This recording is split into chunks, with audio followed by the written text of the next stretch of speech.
um, mentioned kanina, we have three therapies for the management no, in advanced cardiac life support. Okay, we have the pharmacological therapy, electrical therapy, and mechanical therapy. Now, how are we going to decide, okay, what therapy are we going to use? No, it's very easy. No, you have to obtain the status of the patient. No, we have two status. No, that can be obtained: the stable and unstable. Okay, if the patient is still stable, okay, we give pharmacological therapy. But if the patient is already unstable, for example, SVT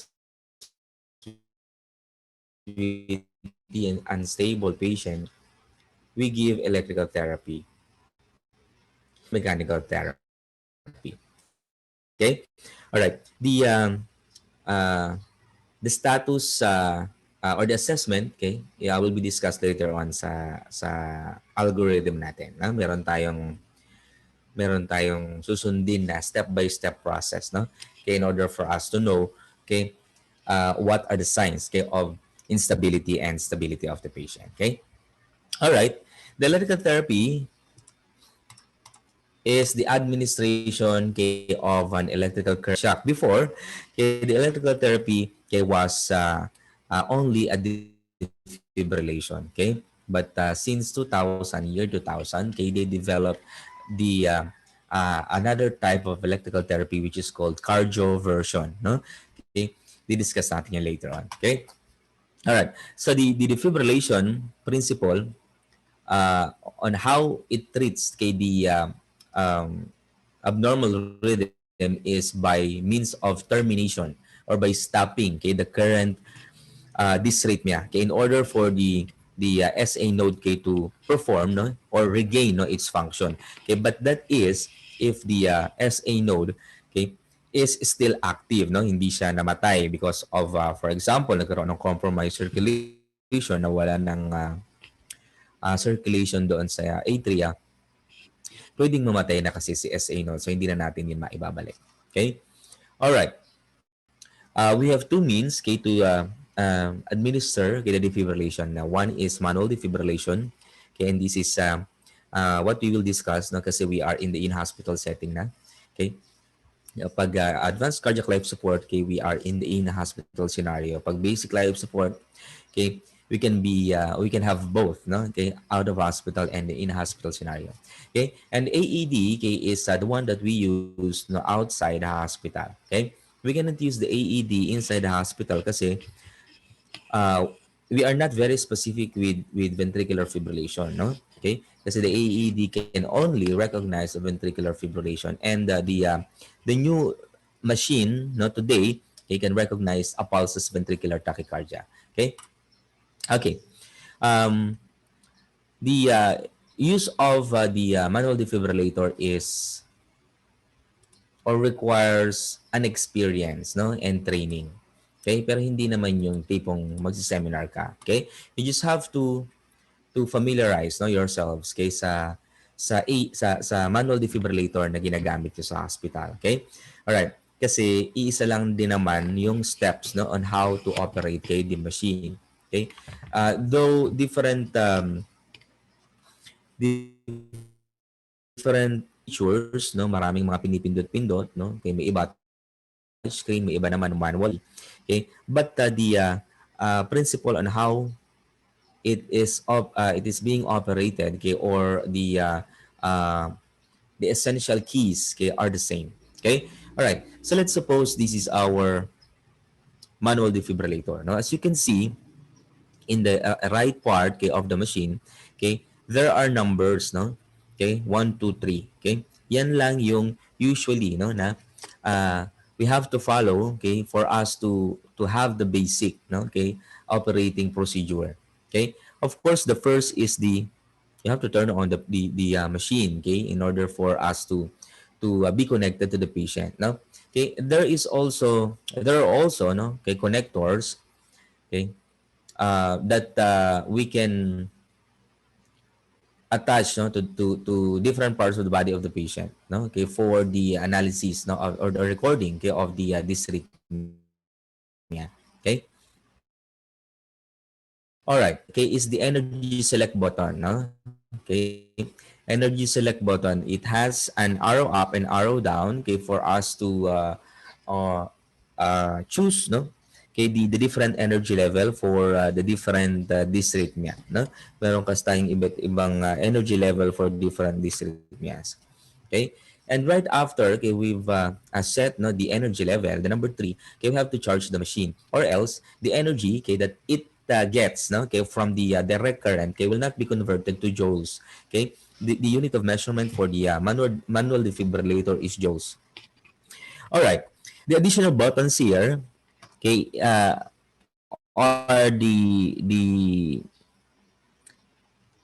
this button with lightning icon. Okay, this is a shock button. Okay? This is a substitute shock button, okay, if we use an adhesive pads, no? Okay, if we use an adhesive pads, wala tayong mapipindutan dito. Okay? So we have to push this in order for the electrical shock to be delivered. Okay?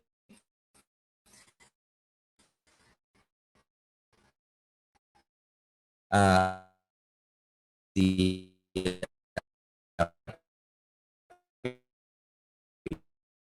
patient. Okay? And the rest, no, ito yung nasa baba, this is for the pacing. Okay? The what we call transcutaneous pacemaker. Okay? Transcutaneous pacemaker is a substitute for implantable, no? Okay? Implantable pacemaker. Okay? While we are preparing, okay, for, or the patient, while the patient is being prepared, okay, for the implantable pacemaker, or if the patient is still awaiting, no, okay, for the schedule of implantable pacemaker, okay, these pads, okay, should be attached to the patient, no, and the machine should be set for a pacer, no, okay, for a transcutaneous pacemaker. Okay, then, okay, this machine, okay, it will be the responsible, okay, system to stimulate the heart. Okay, kaya transcutaneous, no, kasi transcutaneous yung daan, no, nung pacing niya. Okay, transcutaneous pacemaker. So iba siya sa implantable. Ang implantable, nakapasok siya doon sa loob ng balat, then may wiring papunta doon sa heart nung patient. Okay? All right? Okay. Yan, no? Okay, yung this is the adhesive pads and this is the manual paddle. All right. Before, since year 2000 or before year 2000, okay, we have monophasic, no, defibrillation. Okay? Kung sinabi natin na monophasic, the release of the electrical current, okay, um, will be coming from one pads or one paddle only. Okay? Pero after 2000, year 2005, okay, all of the machines were already biphasic na, no? Kasi during the studies of the International Liaison Committee on Resuscitation, okay, since 2000 to 2005, okay, they found out that the biphasic defibrillation, okay, is more effective than monophasic. Kaya finase out na lahat yung monophasic. Okay? So, with this location, okay, the heart is or will be at the center. Okay, the both pads, okay, for the biphasic defibrillation, okay, will be releasing the electrical energy. It will cross the heart and it will enter, okay, to the other paddles again. Okay, so if you look, if you position, okay, the paddles or the pads, okay, outside, okay, the recommended, no, location, okay, it will not become potent, no, hindi mawawala, no, yung uh, termination natin. Okay? All right. There are times that the electrical therapy or the electrical shock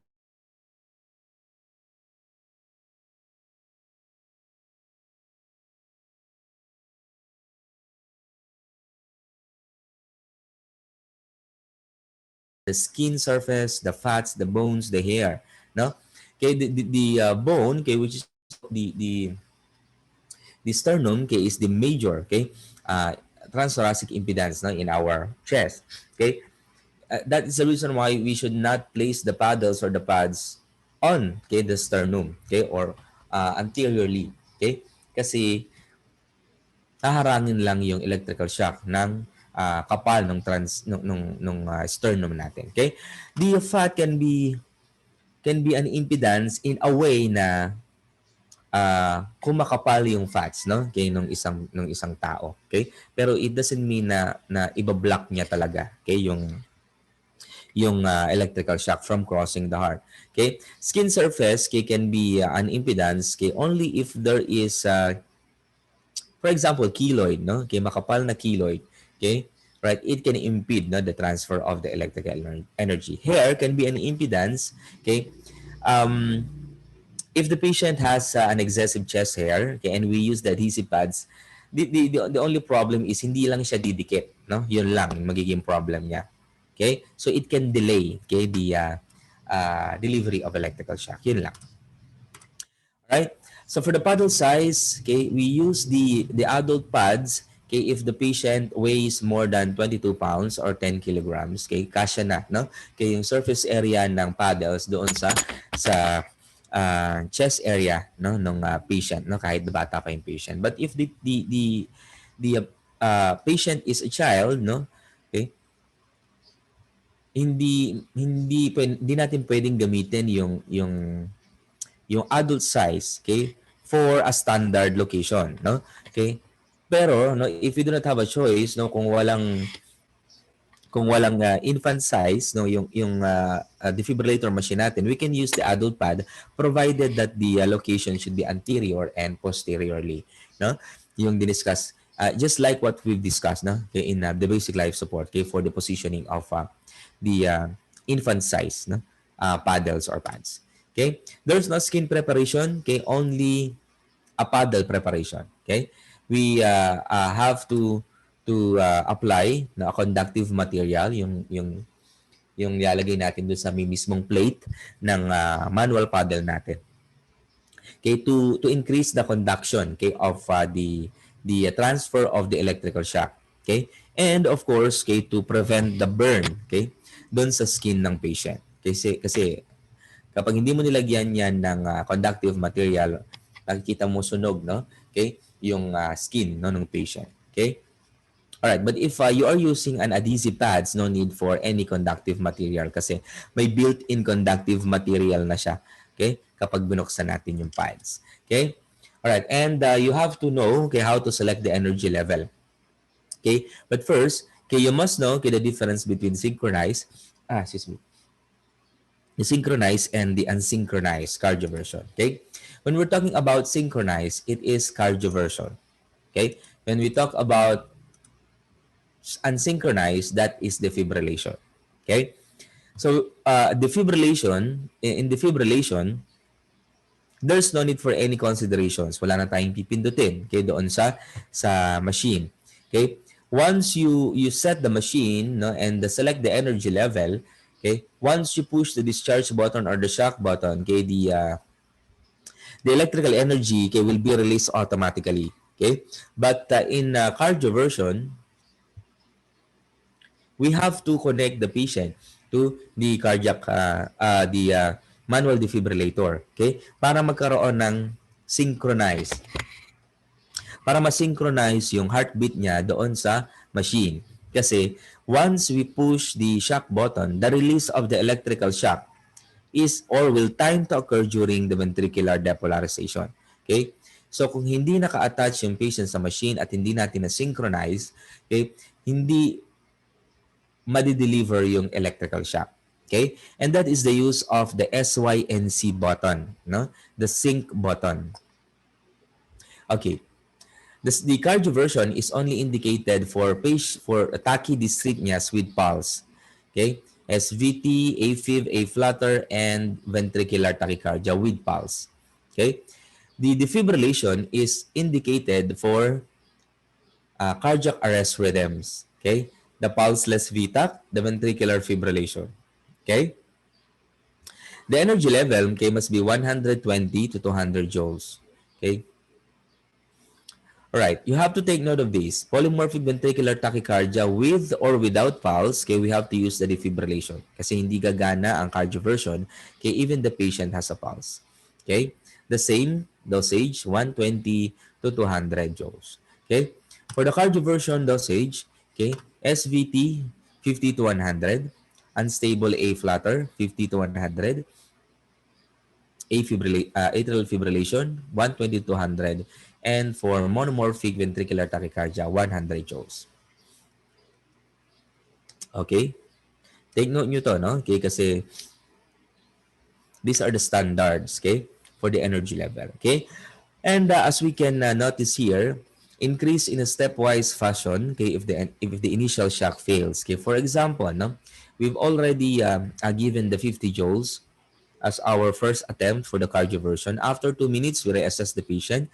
If the patient is still unstable, okay, or the dysrhythmia, no, is still persistent or recurrent, okay, after 2 minutes, we assess the patient and we give the next increment energy level. Okay, if in your machine after 50 is 75, you have to choose the 75. Okay, kailangan mas mataas, okay, from the previous dosage.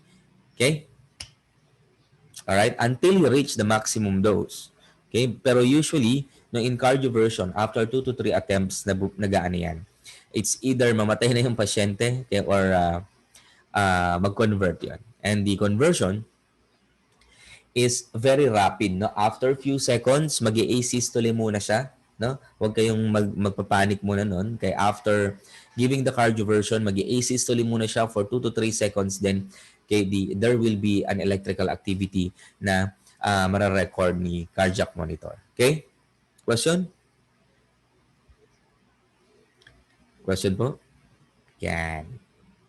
Okay, for the procedure, okay, for example, okay, we have this. Okay, we have this patient.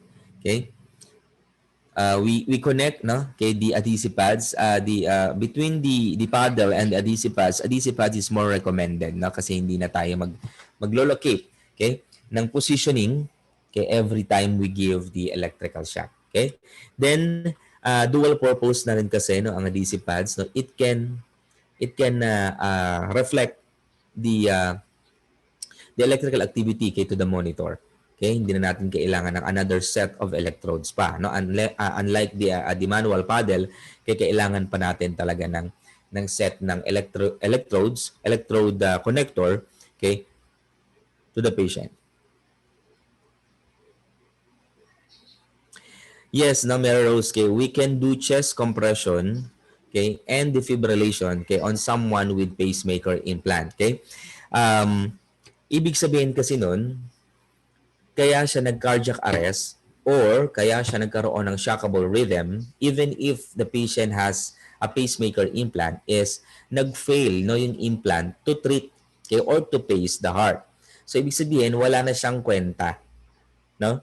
So we have to act, no? We have to compress the heart and we have to give the defibrillation. Kasi kung if ever man na maka-survive yung patient with implant, okay, papalitan yung implant na yon, okay, or re-resolve yung issue ng implant.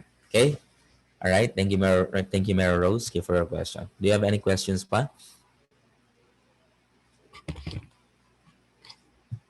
Wala na. Mary Rose? Yan na. Okay, thank you. All right. So after we've attached the patient to the cardiac monitor, okay, then there will be a reflection of the recording of the electrical activity. Okay, for example, no, this is a ventricular tachycardia. Okay, the patient has a pulse. Okay, yung tinuturo ng daliri, no, ng model, that is SYNC button. Okay, you have to push this, okay, for the machine to be set to synchronize mode. Okay, if you do not set this machine to sync mode or synchronize mode, okay, automatic siyang magiging defibrillation, not cardioversion. Okay, and of course, okay, defibrillation is contraindicated, okay, to the patient with pulse kasi mamamatay yung patient, mag-asystole. Okay, all right. Yan. Okay? Then after you push the sync button, you have to select the energy level. For example, 100 joules. Okay? Push the charge. Okay? And before okay, you push the shock button, okay, again, meron tayong spill, meron tayong script. Okay? You have to aware your group or your teammate, okay, to not to touch the patient. Okay? So anong sasabihin natin? Okay? I'm clear. Are you clear? Nasagot yung kasama mo. I'm clear. Sasagot ka. Everybody's clear. I'm shocking on 3. 1, 2, push the shock button on the third count. Okay, then that's it. After the delivery of the shock, okay, you have to check, okay, the patient, reassess the patient. Alright? Kasi baka mamaya nawalan siya ng pulse, no? You have to act quickly. You have to perform CPR. Okay? Alright? Then after 2 minutes, okay, you have to reassess the patient's status. Okay, if the patient is still unstable or this treatment is recurrent, okay, you have to deliver another dose of electrical shock. Okay? Question? Question po? None. Alright. Walang question sa electrical therapy?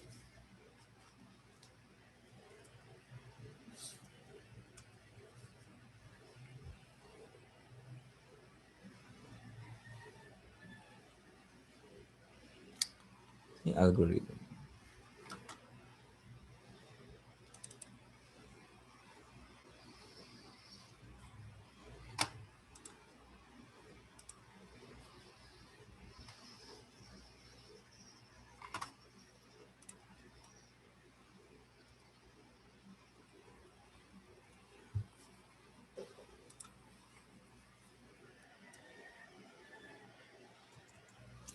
Okay, let's continue with the algorithm. No? Since we've already discussed okay, the three major or the three therapies in advanced cardiac life support.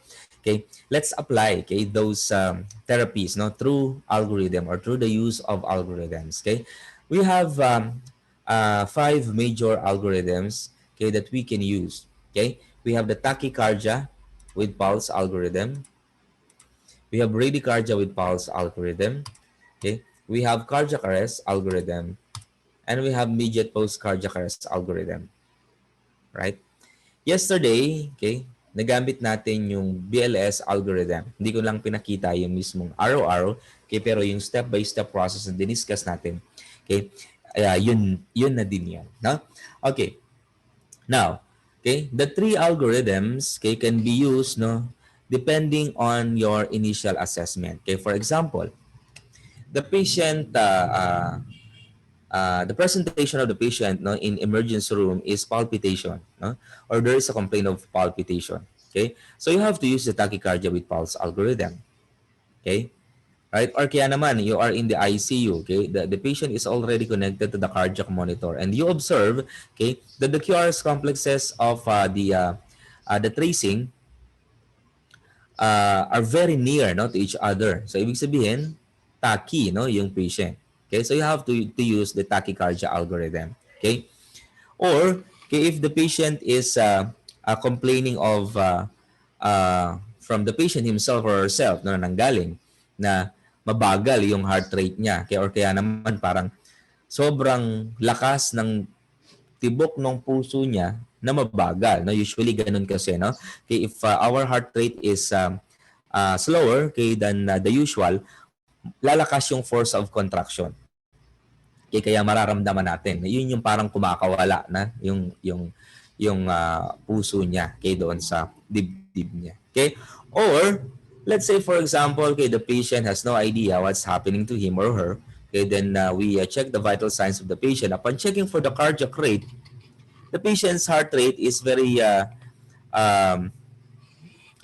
fast. We use the tachycardia with pulse algorithm. Or kaya naman kapag masyadong mabagal, upon our assessment, we use the bradycardia with pulse algorithm. If the patient is unconscious, then we've checked, we cannot obtain a pulse, then we use the cardiac arrest algorithm. Okay? Ganun lang yun kadali. No? Kaya lang, it requires of course an understanding, no? Okay, parang ano yan, parang Bible, ang dami-daming interpretation. Okay? Ganun din actually no, sa algorithm. Actually sa ACLS, ang dami-daming interpretation. I have attended before no, an ACLS na masyadong daming sinasabi ng instructor no. Okay? Wala na sa mismong presentation ng advanced cardiac life support. Okay? Kasi the instruction to us ng American Safety and Health Institute is kung ano yung nandoon sa presentation, okay, you have to be very simple, no? Okay, or else magkakamali ka talaga, no? Kapag too much information yung sinasabi mo nang wala naman doon sa presentation. Okay, anyway, let's start with the bradycardia, okay, with pulse algorithm. No? Okay, the algorithm, okay, ito yung title niya, okay, should always have a with pulse, no? Okay, phrase. Kasi pag sinabi natin na bradycardia lang, okay, paano kung walang pulse yan, no? Okay, ibig sabihin cardiac arrest, that is PEA. Kaya you have to include always a with pulse, no, sa analysis natin. Okay, all right. Now let's say for example, this is our scenario. No, the patient is rushed, no, in the emergency room, okay, with a complaint of uh, dizziness and difficulty of breathing. Okay. Of course, kapag meron tayong difficulty of breathing upon our assessment, and if that is acute, no, or sudden, no, okay, we have to prioritize the patient. Bumabara yung sipok ko. Anyway, we check the vital signs. No? This is the assessment of the appropriateness for the clinical condition. Okay? Always remember to always check for the complete set of the vital signs, no, okay, in every patient. No? Hindi ka mawawala, no, kapag ginawa mo yon. Okay? That is actually the soul of the secondary assessment. Okay? The primary assessment na tinatawag natin is the checking for the response, the breathing, and the pulse. Okay? With just the use, okay, of the visual and the by touching or palpating for the pulse. Yun yung primary assessment. Okay? But if we are talking about, okay, the secondary assessment, okay, of course, okay, we have the vital signs. Okay? All right, now, balik tayo dun sa scenario. Okay? Upon checking for the vital signs, okay, the patient's blood pressure is 80, no, over 50. Mag-airway breathing and circulation tayo. Okay? All right, the patient is complaining of difficulty of breathing. So you check for the oxygen saturation. The oxygen saturation is 92%. Okay? There is a complaint of difficulty of breathing, okay, as evidenced by retraction, okay, of the chest. Okay? The patient cannot maintain the position of supine position. Okay? When checking for the cardiac rate, okay, the cardiac rate is just 30s. Okay? And the blood pressure is 80 over 50. Okay? After checking for the vital signs, okay, you have to move down, okay, to the second box. The second box is actually the priority. How we prioritize, okay, what we found, okay, in the vital signs, okay, or what we can manage, okay, in the vital signs of the patient. Okay, for example, since the patient is complaining of difficulty of breathing, we have to maintain patent airway, okay, positioning, okay, assist breathing if the patient cannot maintain, okay, the his or her breathing, okay. Oxygen na therapy, okay, since our case, okay, upon checking for the oxygen saturation is 92, okay, we give oxygen therapy, okay. Since the patient's heart rate is just 30s, okay, we have to attach the patient to the cardiac monitor, okay, for us to have a recording of the electrical activity, okay. Then we obtain IV access and we obtain 12 with ECG, okay, baka mamaya kasi may acute coronary syndrome, okay. All right. After giving the priority, okay, to the patient, okay, we move to the third box. No, this box is for the identification, okay, of the status of the patient. Okay, all right. If there is a persistent bradyarrhythmia causing hypotension or acute altered mental status and or signs of shock and or ischemic chest discomfort and or acute heart failure, okay, the answer is yes.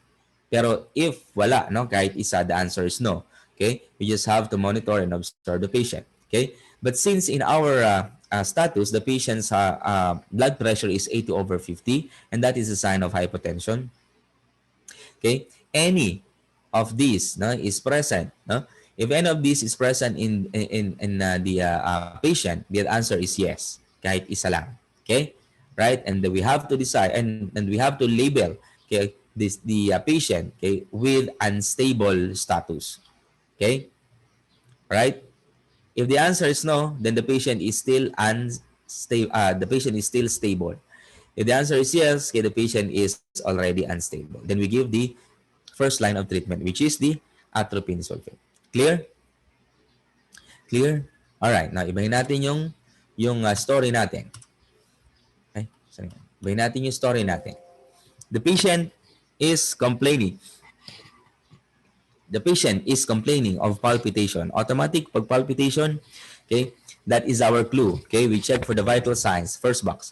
Okay, vital signs. Okay, this is our scenario. Okay, the patient cannot comprehend okay what we are asking or what we are instructing. Okay, initially. Okay, there is an obvious difficulty of breathing. Okay, the patient's oxygen saturation is 90%. The cardiac rate is 180. The blood pressure is 80 over 50. Okay, move to the second box. Okay, since we have significant findings okay of compromise or respiratory distress, okay, we maintain patent airway and assist breathing. We give oxygen therapy okay kasi the oxygen saturation is less than 90. Okay, we attach the patient to the cardiac monitor and upon analysis okay there is an SVT. Okay, move to the third box, no? Okay? Doon sa scenario natin, the patient's blood pressure is 80 over 50. So hypotension check. The patient cannot comprehend, okay? There is an acute altered mental status check. Okay? We are not sure no, if there is signs of shock. No? Okay, there's no complaint of ischemic discomfort, okay, but the patient cannot verbalize kasi nga there is an acute altered mental status. Okay, so what will be the answer? Yes. See, what is the status of the patient this time? Unstable. Okay, so this will be our management. Okay, if the patient is already unstable, okay, we give synchronized cardioversion. Clear? Okay, now, and since the patient is still conscious, okay, at masakit yon, no, parang kuryente talaga yon, okay, we sedate the patient if not contraindicated. Usually, the sedation that we use is either diazepam, no, in a 0.5 milligram dose, or ano nga ba isa? Dormicum, no? I'm not very familiar with the dosage. Okay, yung dalawa na yon ang usually na ginagamit, okay, for sedation. Okay? All right. After 2 minutes okay, of giving the first dose of cardioversion, you have to check the patient. If, dito ka ulit, no? Babalik ka ulit dito sa third box. If there is a persistence of tachyarrhythmia, okay, causing no, unstable status of the patient, bigay ka ulit ng cardioversion. Pero, kapag hindi na, no, for example, wala nang hypotension, wala nang altered mental status, wala nang presence ng any of these signs, pero may persistence ng tachydysrhythmia. Okay? Naging stable yung patient. But we need to treat the SVT. Okay? So we need to move down, okay, to the next box. Okay? Dito sa next box, nagtanong, wide QRS? Wide QRS daw ba si SVT na na-observe natin or na-analyze natin? The answer is no. Okay? If ever maging wide QRS siya, the answer is yes. Iba yung medication natin. Okay? Right? So we've already discussed the medication. For the wide QRS, okay, we have the procainamide and or amiodarone. Okay? For the narrow QRS, we have adenosine specifically for SVT. Okay? We have the beta blockers and we have the calcium channel blockers for all types of narrow QRS tachycardia. Clear? Okay, after 2 minutes again, okay, balik ka ulit dito, okay, sa third box, and then you have to obtain the status of the patient. If the patient becomes unstable, okay, synchronized cardioversion. If the patient becomes or still stable, okay, you can give another dose of the anti-dysrhythmia medication. Clear? Question po ba? Ganun lang siya kadali, no? Kaya i-manage, no? Hindi na yung madaming araw-araw pa na dinidiscuss ng iba. Okay?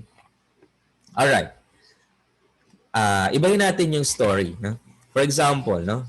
After giving okay, the adenosine, after sedating the patient and the first dose of cardioversion, okay? Biglang naging unconscious yung patient. You know, you check for the response, the patient is unresponsive. Okay? You check for the breathing and pulse, the patient is pulseless and breathless. Okay? So what algorithm are you going to follow now? Okay, the cardiac arrest algorithm. Okay? All right. Now, so what are you going to do? Okay, you have to activate the code blue, no, in your hospital. Then return to the patient and start CPR. Kaya wala kang ibang gagawin kundi continuous CPR until the code blue team arrives, no? Now, so what are the team members, okay, or who are the team members, okay, of the code blue team? Of course, we have the team leader, okay, which is the resident doctor, or kung wala sa resident doctor is the head nurse or the charge nurse. Okay, we have the compressor as you, no, as a primary healthcare provider na naka-attend ng patient. Okay, we have the airway or the ventilator. Okay, we have the machine operator, we have the medication nurse, and we have the documentation. Okay, so we have a standard of 6, no, team members. Okay, kaya lang Philippine setup, okay, kulang ang staff. Okay, si medication and si si electrical therapist and si documentation, pwedeng isa lang 'yon, no? Or kung wala talagang staff, okay, we have the medication, electrical therapy operator, and the documentation, isa lang din sila. Okay, so magbabawas tayo. So 4, no? Pero that is not advisable, no? Kailangan we have a specific roles, no, to follow. Okay? Okay. All right. Once the code blue team arrives, okay, the priority is the oxygen, no? Kasi you are doing the compression na, no? When the oxygen or when the code blue team arrives, okay, one of the roles, okay, will provide the ventilation. This time, you will provide the 30:2, no, compression and ventilation. Okay? And the one who is responsible for the operation of the defibrillator machine should attach the patient to the cardiac monitor. Okay? Then we analyze. We stop the compression. Then we analyze the rhythm if it is shockable or non-shockable. If it is shockable, we expect either VFib or pulseless VTAC. No? If non-shockable, we expect asystole or PEA. Upon analyzing, okay, the rhythm, okay, we found out that the patient, okay, that is demonstrating the pulseless ventricular tachycardia. Okay, right. So what are we going to do? The team leader should order, okay, a delivery of shock. Okay, so a shockable rhythm, what is the energy level? Okay, for the defibrillation, 120 to 200 joules. Okay, so the team leader, okay, will order, please prepare, okay, the defibrillation of 120 joules and deliver the shock once the machine is prepared. Okay, once the machine, while the machine is being prepared, okay, the compressor should resume the compression. Okay, all right. The compressor will stop only, okay, if the defibrillator operator, okay, aware the group, okay, to not to touch the patient. Okay, right? So yun yung magiging spill natin. Okay? So do not touch the patient. I'm clear. Are you clear? Everybody's clear. I'm shocking on 3. 1, 2, 3. Shock is delivered. Okay? Then after, okay, the shock is delivered, okay, no need for us to check for the pulse. Okay? Every after 2 minutes, ang checking natin ang pulse. Okay? And that 2 minutes is uh, uh,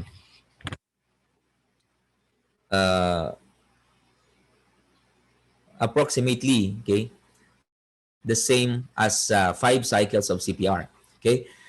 All right. So right after the delivery of the shock, okay, we perform CPR. Okay? So kailangan you have to focus on the CPR, compression, and ventilation. Huwag makikialam sa iba. Okay?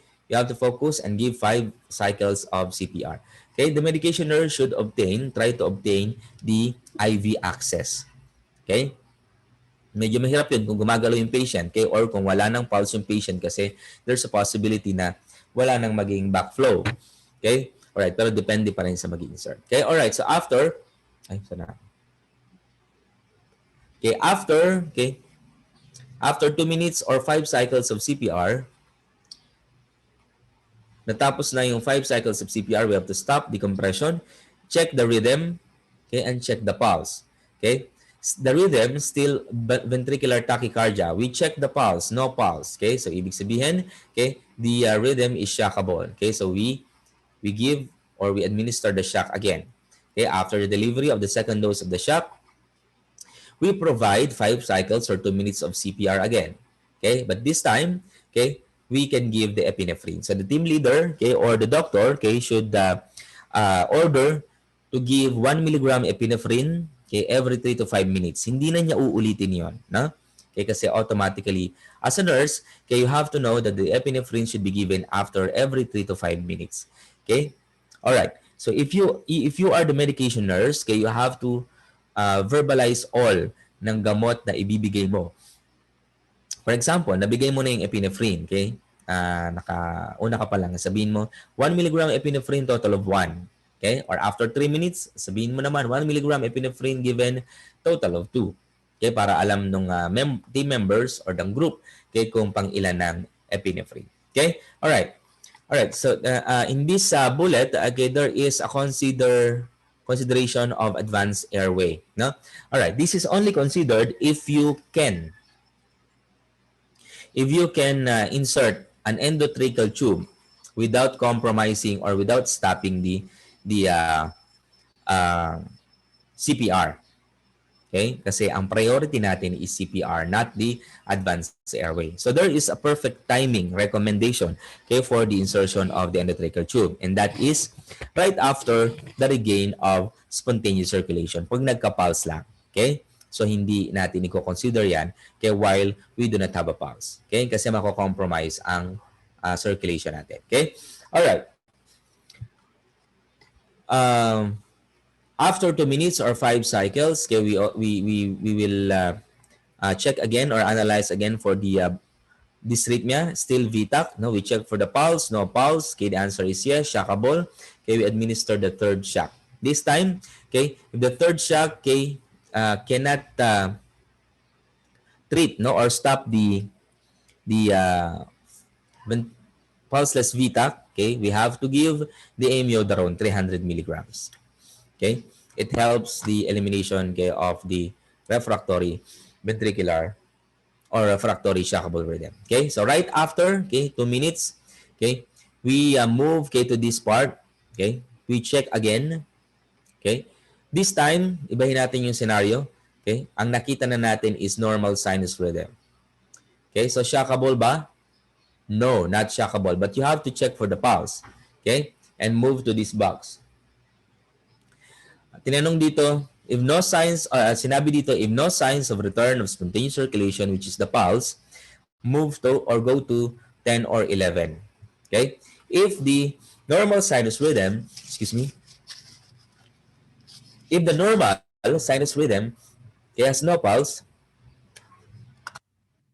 the normal sinus rhythm has no pulse, you have to go to 10 or 11. Okay? Ibig sabihin nun, uulitin mo ulit yung process mo. Every 2 minutes, mag-recheck ka, okay, and magsi-CPR ka.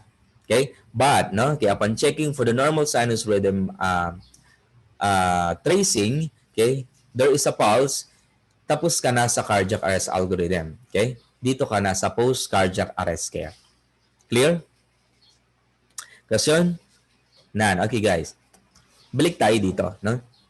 If ever man, okay, na on the first part, okay, of our assessment in our cardiac arrest, okay, hindi siya shockable. Okay, for example, asystole or PEA, no need for shock, obviously. Okay, epinephrine must be given immediately. okay, after obtaining an IV line. Compare, okay, if the patient is in shockable rhythm, okay, you have to finish at least the second dose of shockable defibrillation. Okay? Maliwanag 'yan, ha? Okay. All right. So let's go to the immediate post-cardiac arrest care.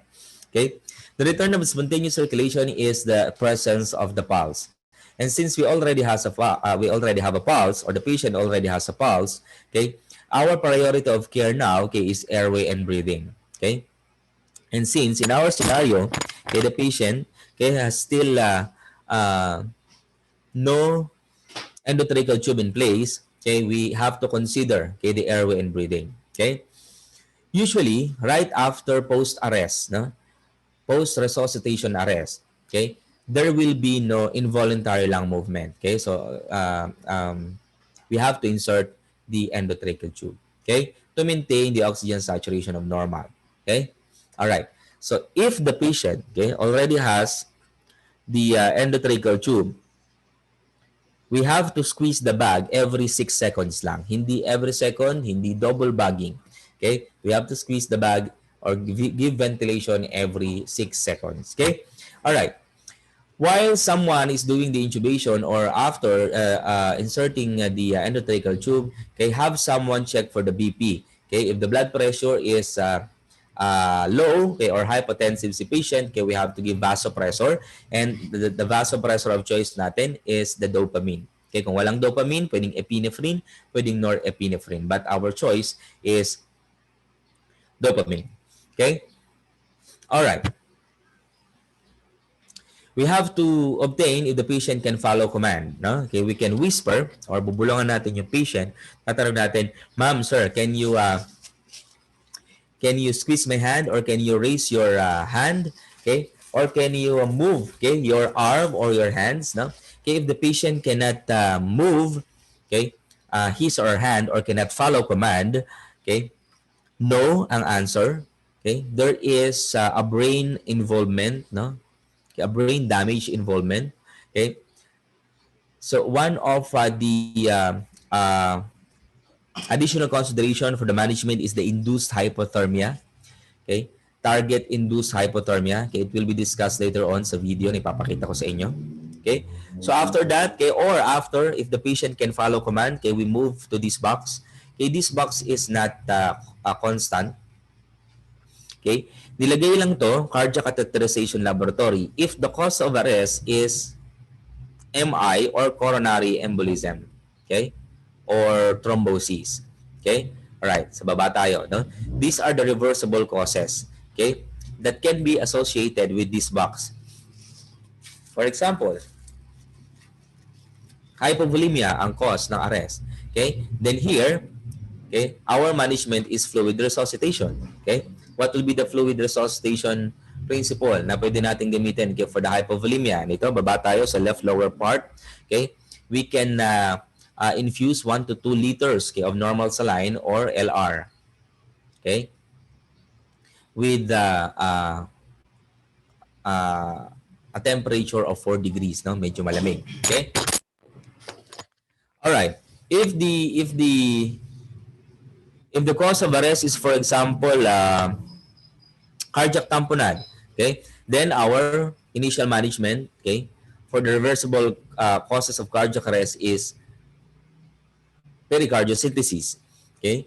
For the tension pneumothorax, okay, we have thoracentesis. Okay. So we need to assess the reversible causes. Okay. All right. For example, okay, there are no causes, okay, that not included in the reversible causes. Okay. Then we can also manage the patient. For example, the cause is stroke. Okay. Then we have to manage the stroke. Okay. Question po? Question? None. Okay, now. Let's watch the mega code video presentation. Okay, and this is a perfect example, okay, made, okay, by the American Heart Association. Okay. Just give me a minute.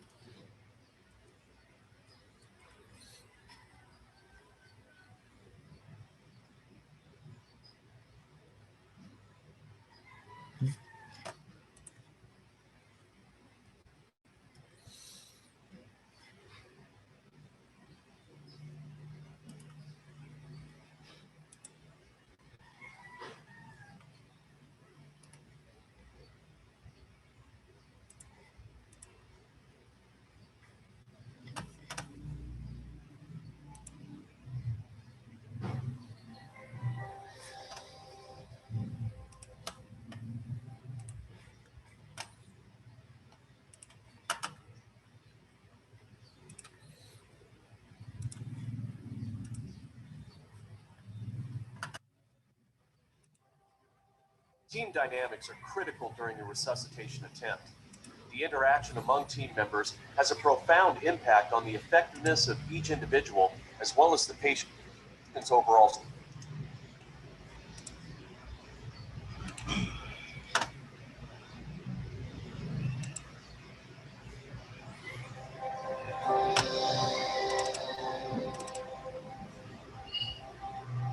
Team dynamics are critical during a resuscitation attempt. Wait lang guys ah.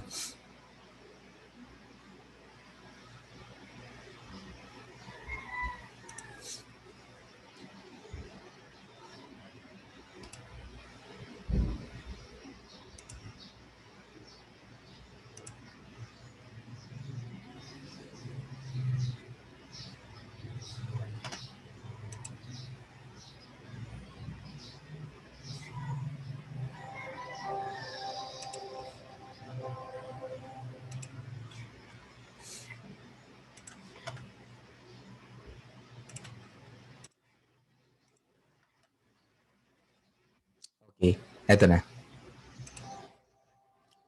Team dynamics are critical during a resuscitation attempt. The interaction among team members has a profound impact on the effectiveness of each individual as well as the patient's overall survival. The better you work as a team, the better the potential outcome for your patient. That's why it's so important that you understand not just what to do in a resuscitation attempt, but how to communicate and perform as an effective team, regardless of your role as team member or team leader.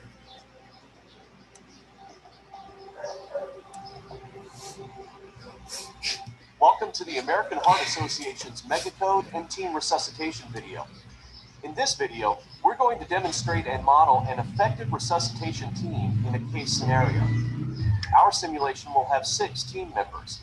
You may have fewer members depending on the situation, so be prepared to adjust your roles accordingly. Our case study begins in the local emergency department, where a 65-year-old woman has been brought in complaining of epigastric and back discomfort. Hello, I'm Dr. Jackson. What's bothering you today? I don't feel good. I feel really bad. Yes, I was really worried about that. Okay. Are you having chest pain right now? No, it started in my stomach. My back. Okay, we're going to see if we can find out what's going on, okay? Juliet, do we have a set of vitals from Ms. Fernandez? Yeah, blood pressure is 70/40, heart rate is 25 beats per minute, respiratory rate is 16 breaths per minute, and pulse ox is 92%. Okay, let's go ahead and start her on 2 liters of O2. Ms. Fernandez, Huh? monitor so we can take a look at your heart rate, okay? We started you on oxygen so you can breathe a little easier. The pulse ox reading is 95% with 2 liters of O2. Oh, doctor. Okay, it looks like we have sinus bradycardia. Dana, let's go ahead and get an IV started right now. Miss Fernandez, Mrs. Fernandez, can you hear me? Mrs. Fernandez. She's unresponsive.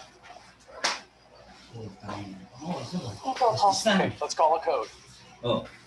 The patient's gone into VFib. Start chest compressions. Starting contractions. Mendel, you'll be on defibrillator. Shelley, you'll be recording. Recording? Sam, you'll manage the airway.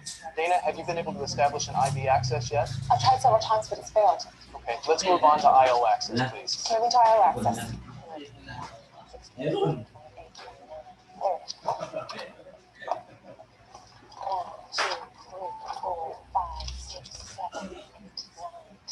Charging at 200 joules.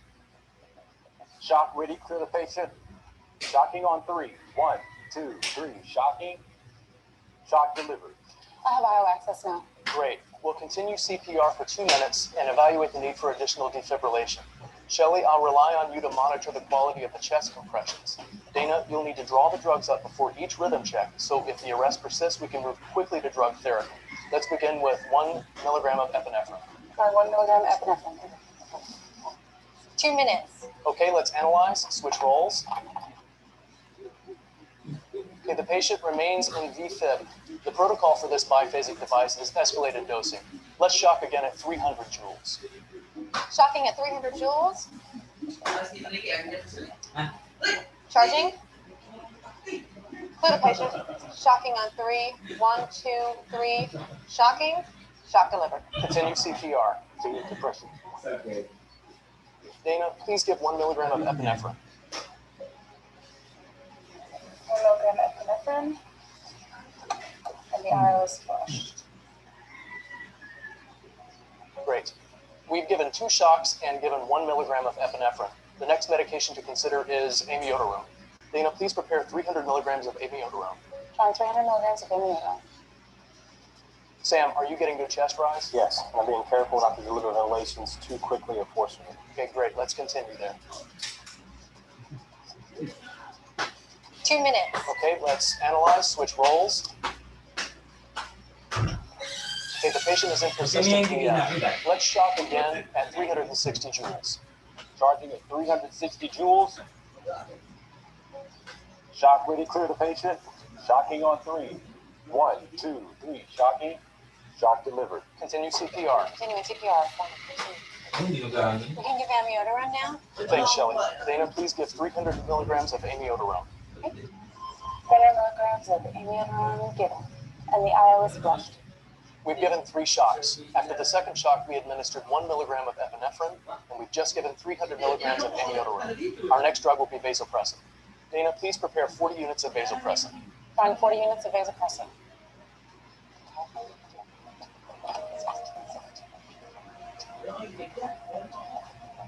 Let's review any reversible causes by considering the H's and T's. What about hypovolemia? That's a good thought. We have IO access established, but no obvious signs of internal or external bleeding. Anybody else have any other suggestions? Have we considered hypoxia? Is the airway still patent? Still getting the chest rise. She came in with epigastric discomfort and symptomatic bradycardia. Have we considered coronary thrombosis? That's a great point. Everything seems to suggest a STEMI. 2 minutes. Okay, let's analyze, switch roles. Okay, the monitor shows sinus bradycardia. Do we have a pulse? I don't feel a pulse. Continue chest compressions. Continue chest compressions. 1, 2, 3. Shelley, how long has it been since our last dose of epinephrine? 3 minutes. Okay, Dana, let's go ahead and give 40 units of vasopressin. 40 units of vasopressin given, and the IO is flushed. Mandel, your compressions are slowing down. Can you pick up the pace a bit?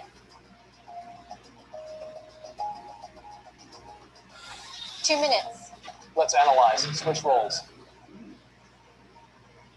Okay, the monitor shows sinus tachycardia. Sam, do we have a pulse? I can feel a rapid weak pulse. Okay, great. Let's initiate immediate post-cardiac arrest care. Dana, let's get a blood pressure, a complete set of vital signs, pulse ox, and labs. Mandel, let's start a 12-lead ECG, please. Can we check to see if this patient is breathing and responsive? Ma'am, can you squeeze my fingers? She's still unresponsive. Still not breathing. Okay, let's insert an advanced airway and prepare for therapeutic hypothermia. The patient's blood pressure is 82/40 with a heart rate of 130 and a rhythm with sinus tachycardia. Okay, the patient is hypotensive. Let's start with a liter of saline. Since we've started with hypothermia, let's use cold saline for the bolus. Okay, we'll switch out for cold saline.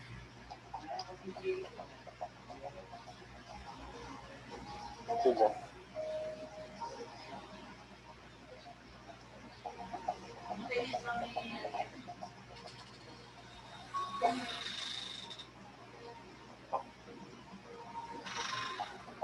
Okay, we've got good breath sounds. Let's establish waveform capnography. The O2 saturation is 96%. Here's the 12 lead. Okay, she has a STEMI. Mandel, please call the cath lab and tell them that we have a STEMI patient. PCI and hypothermia can be safely combined after cardiac arrest. The return of spontaneous circulation, or ROSC, is no longer the end of the cardiac arrest protocol. More scientific studies show that survival rates improve significantly with a comprehensive system of post-cardiac arrest care. It is important to know your local system's plan for the management of post-cardiac arrest patients. Hypothermia is the only intervention that has been shown to improve neurologic recovery. The resuscitation team should consider inducing hypothermia for any patient who remains comatose after ROSC.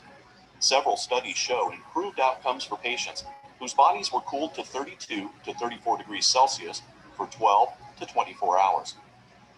A new recommendation in the 2010 guidelines is the introduction of a structured team debriefing. Studies show teams who debrief together perform better on subsequent codes. Here's how team debriefing differs from simple feedback. Feedback is geared toward correcting actions. Effective debriefing focuses on correcting the thought process that leads to the action. While debriefing takes longer than simple feedback, it results in deeper understanding. The hallmark of structured debriefing is a learner-centered self-analysis and active participation in discussion. The goal is to gather information on how the code progressed, to analyze the information, to create an accurate record, to summarize the goals for future. Thanks, team. Nice job. I made a few notes during my evaluation, so let's talk about what went well and why you made the decisions that you made. Well, from my perspective, I thought the code went very well. Shelley did a good job monitoring the quality of chest compressions. Shelley, did we have any prolonged pauses or interruptions in the chest compressions? No, Joette and Mandel both switched positions quickly and resumed compressions, even as the defibrillator was charging. Mandel, did you get tired or having trouble with the pace of compressions? At the end of the code, I was starting to slow down, but Shelley was able to correct the rate of compression, so I was able to pick up the pace. It is easy to lose track of how fast you should be compressing, so having someone pacing through the code is helpful. Yeah, maybe we should use a metronome to help keep pace and make it standard practice to do compression checks at points in the code. Yeah, that's a good idea. Let's try that next time.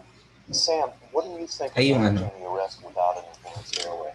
We were getting good chest rise the entire time, but we didn't need Dapat dinala mo yung cellphone niya, no? to ensure the endotracheal. Jen. Could have inserted a supraglottic airway. That could have been done without interrupting the chest compressions. That could have been an option, especially if ventilations became too difficult. One benefit of using a bag map ventilation is that ventilations are at regular intervals, and it kept me from ventilating too much.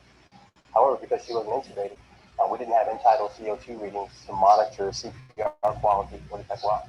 Yeah, that's a good observation. It is a trade-off when you consider inserting an advanced airway.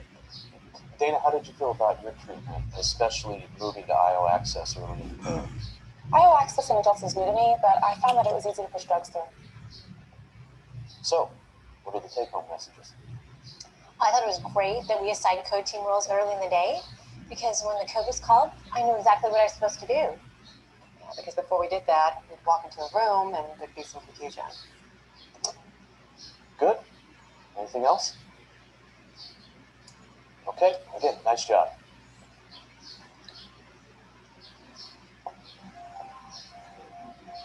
Successful teams not only have medical expertise and mastery of resuscitation skills, they also practice good communication skills and adhere to the key elements of effective team dynamics. These elements help teams work together in the most efficient way possible. Let's review those now. Closed-loop communication. This is important for both the team leader and team members. When the team leader gives an order, the team member should confirm that he or she heard and understood the order. The team leader should make sure the team member understood the order before assigning additional tasks. Clear messages. Using concise, clear language helps prevent misunderstandings. Speaking in a tone of voice that is loud enough to understand, but also calm and confident, helps keep all team members focused on the task at hand. Clear roles and responsibilities. When everyone knows their job and responsibilities during a code, the team functions smoothly. The team leader should clearly define and delegate tasks according to each team member's area of competence. Know your limitations. Every member on the team should know his or her limitations, and the team leader should be aware of them. Ask for assistance and advice early, not when the situation deteriorates. Knowledge sharing. This is a critical component of effective team performance. Team leaders should ask for good ideas for a differential diagnosis and frequently ask for observations from team members about possible oversights. Constructive intervention. Sometimes a team member or the team leader may correct actions that are incorrect or inappropriate. It's important to be tactful, especially if you have to correct a colleague who is about to make a mistake, whether it's a drug, dosage, or intervention. Summarizing and reevaluation. Summarizing information out loud is a good way to maintain an ongoing record of treatment and acts as a way to reevaluate the patient's status, the interventions performed, and where the team is within the algorithm of care. This technique can also help team members respond to the patient's changing condition. Finally, all team members should display mutual respect and a professional attitude to other team members, regardless of their personal expertise or training. It's important that the team leaders speak in a friendly, controlled voice, avoiding shouting or unnecessary aggression. Not only is it important to know what to do during a megacode event, it's as important to know how to work together as a team during the code. Reviewing how a code went not only helps individual team members perform better in subsequent codes, but may also bring system deficiencies to light. Now we'll play the megacode resuscitation case study again. This time, as you watch, look for the key elements of effective team dynamics: closed loop communication, clear messages, clear roles and responsibilities, knowing one's limitations, knowledge sharing, constructive intervention, summarizing and reevaluation, and mutual respect. The patient's gone into VFib. Start chest compressions. Starting compressions. Mandel, you'll be on defibrillator. Shelley, you'll be recording. Recording. Sam, you'll manage the airway. Dana, have you been able to establish an IV access yet? I've tried several times, but it's failed. Okay, let's move on to IO access, please. Moving to IO access.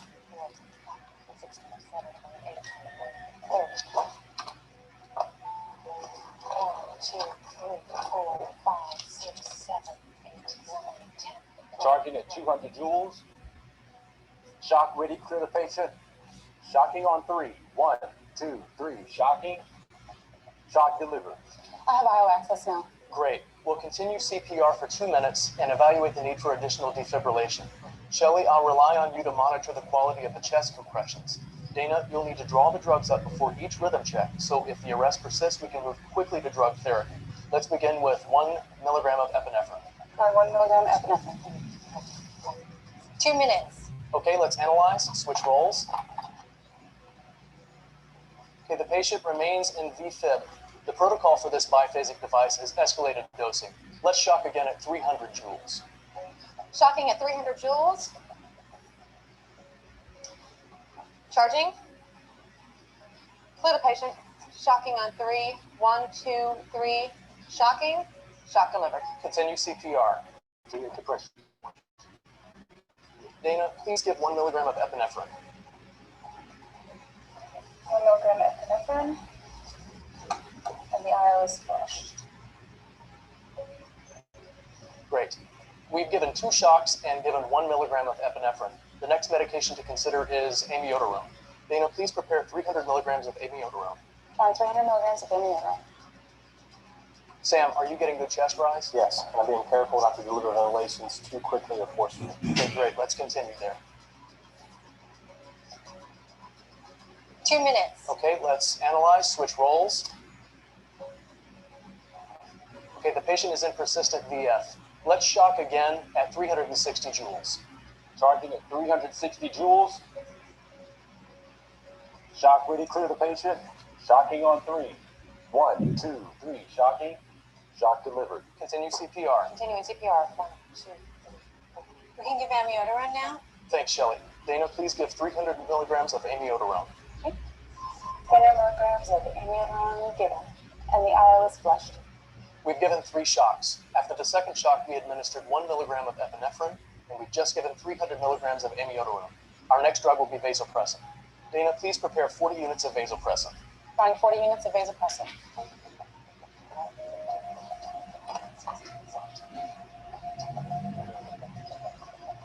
Let's review any reversible causes by considering the H's and T's.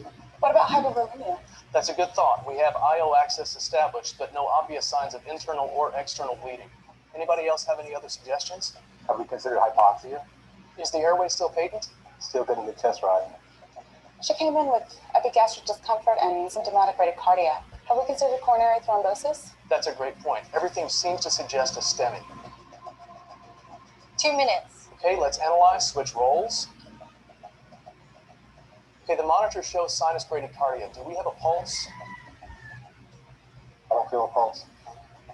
Continue chest compressions. Continue chest compressions. 1, 2. Shelley, how long has it been since our last dose of epinephrine? 3 minutes. Okay. Dana, let's go ahead and give 40 units of vasopressin. 40 units. sense a vasopressin given, and the eye was flushed. Mandel, your compressions are slowing down. Can you pick up the pace a bit?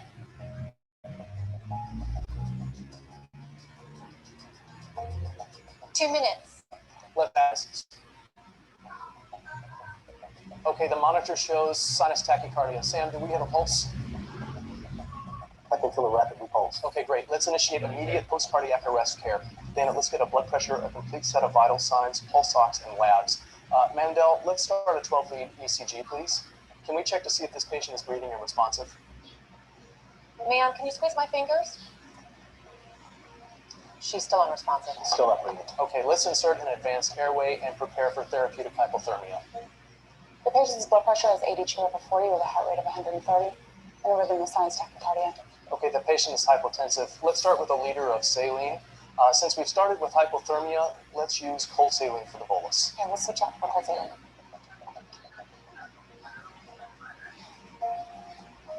Too good.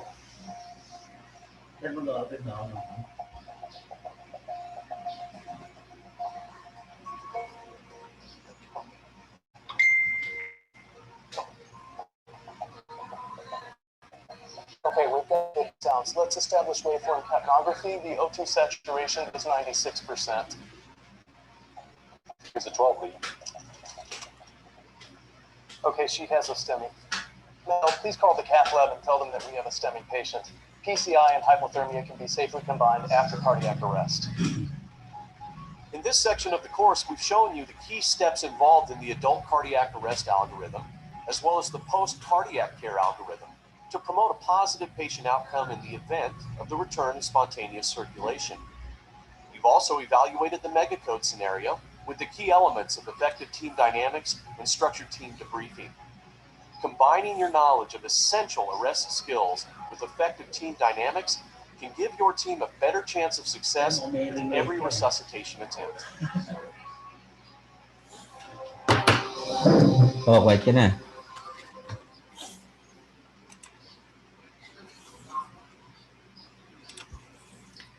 Okay. Do you have any questions? In this video, okay, we encountered the vasopressin, pero I just have to correct this, no? Tinanggal na yan sa 2015 guidelines, kaya we do not give the vasopressin anymore. Okay? Question? Question? Wala. Alright, we can have 10-minute break. My time is 10:23. Team dynamics are critical Yeah. during a resuscitation attempt. The interaction among My time is 10:23. We will resume at 10:33.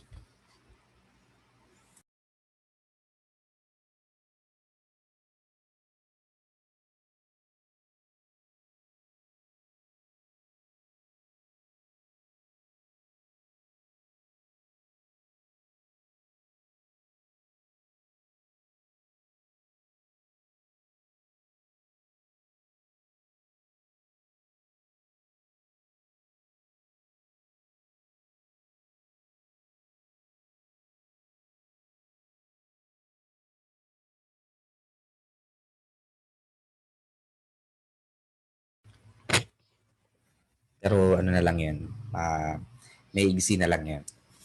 Okay? After the discussion of the ACLS principles, okay, the link for the post test will be sent. You need to accomplish that, no? Okay, kasi hinihingi yun ng ASHI, no? Okay, for the proof na you undergone training. Okay?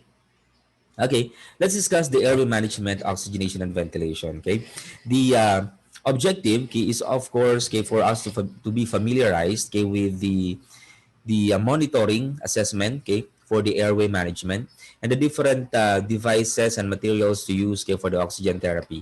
Okay, and lastly, okay, of course, the consideration for the materials that we use, okay, for the endotracheal intubation. Okay. Okay, there are two.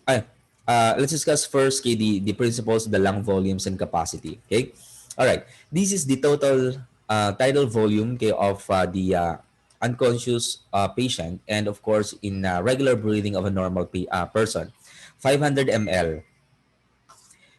I mentioned yesterday in our basic life support, okay, that the bag mass, no, is contained 1.8 to 2 liters of air. Okay, so if you squeeze the entire bag, okay, you are going to overinflate, okay, the lungs of the patient.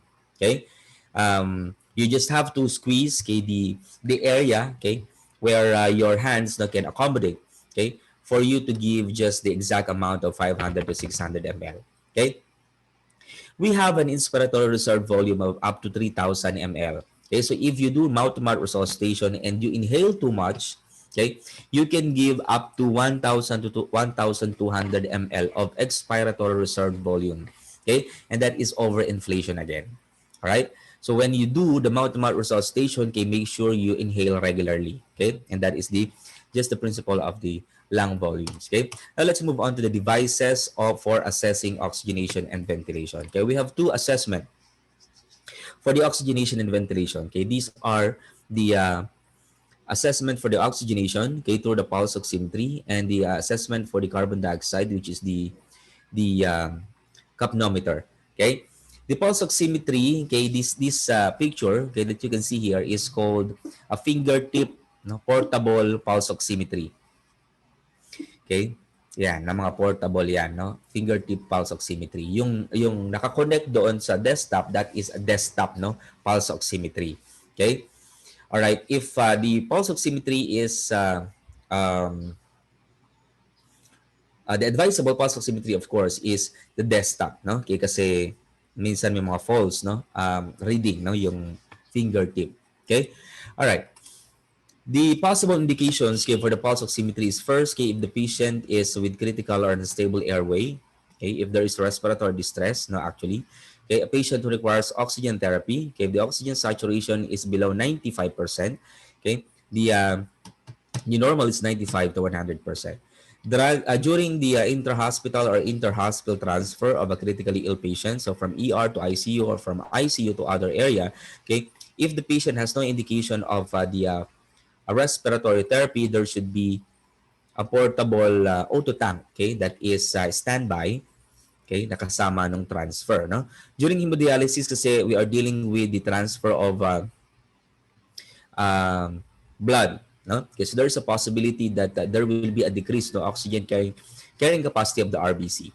Okay, a patient who has a condition, okay, or who is undergoing a procedure that alters oxygen saturation, or a patient who has a condition or history that suggests a risk for significant desaturation. Okay, these cases has something to do with the loss of the blood, again, during or if the patient has an anemia, okay, or if there is a procedure compromising the normal process of ventilation and respiration. Okay, all right. Let's say, for example, okay, the patient has um, an accumulation of fluid, no, in the uh, space of the lungs, no. Okay, we do the thoracentesis, no. Okay, the patient must have, no, okay, an oxygen therapy kasi there's a possibility that the oxygen saturation will become abnormal.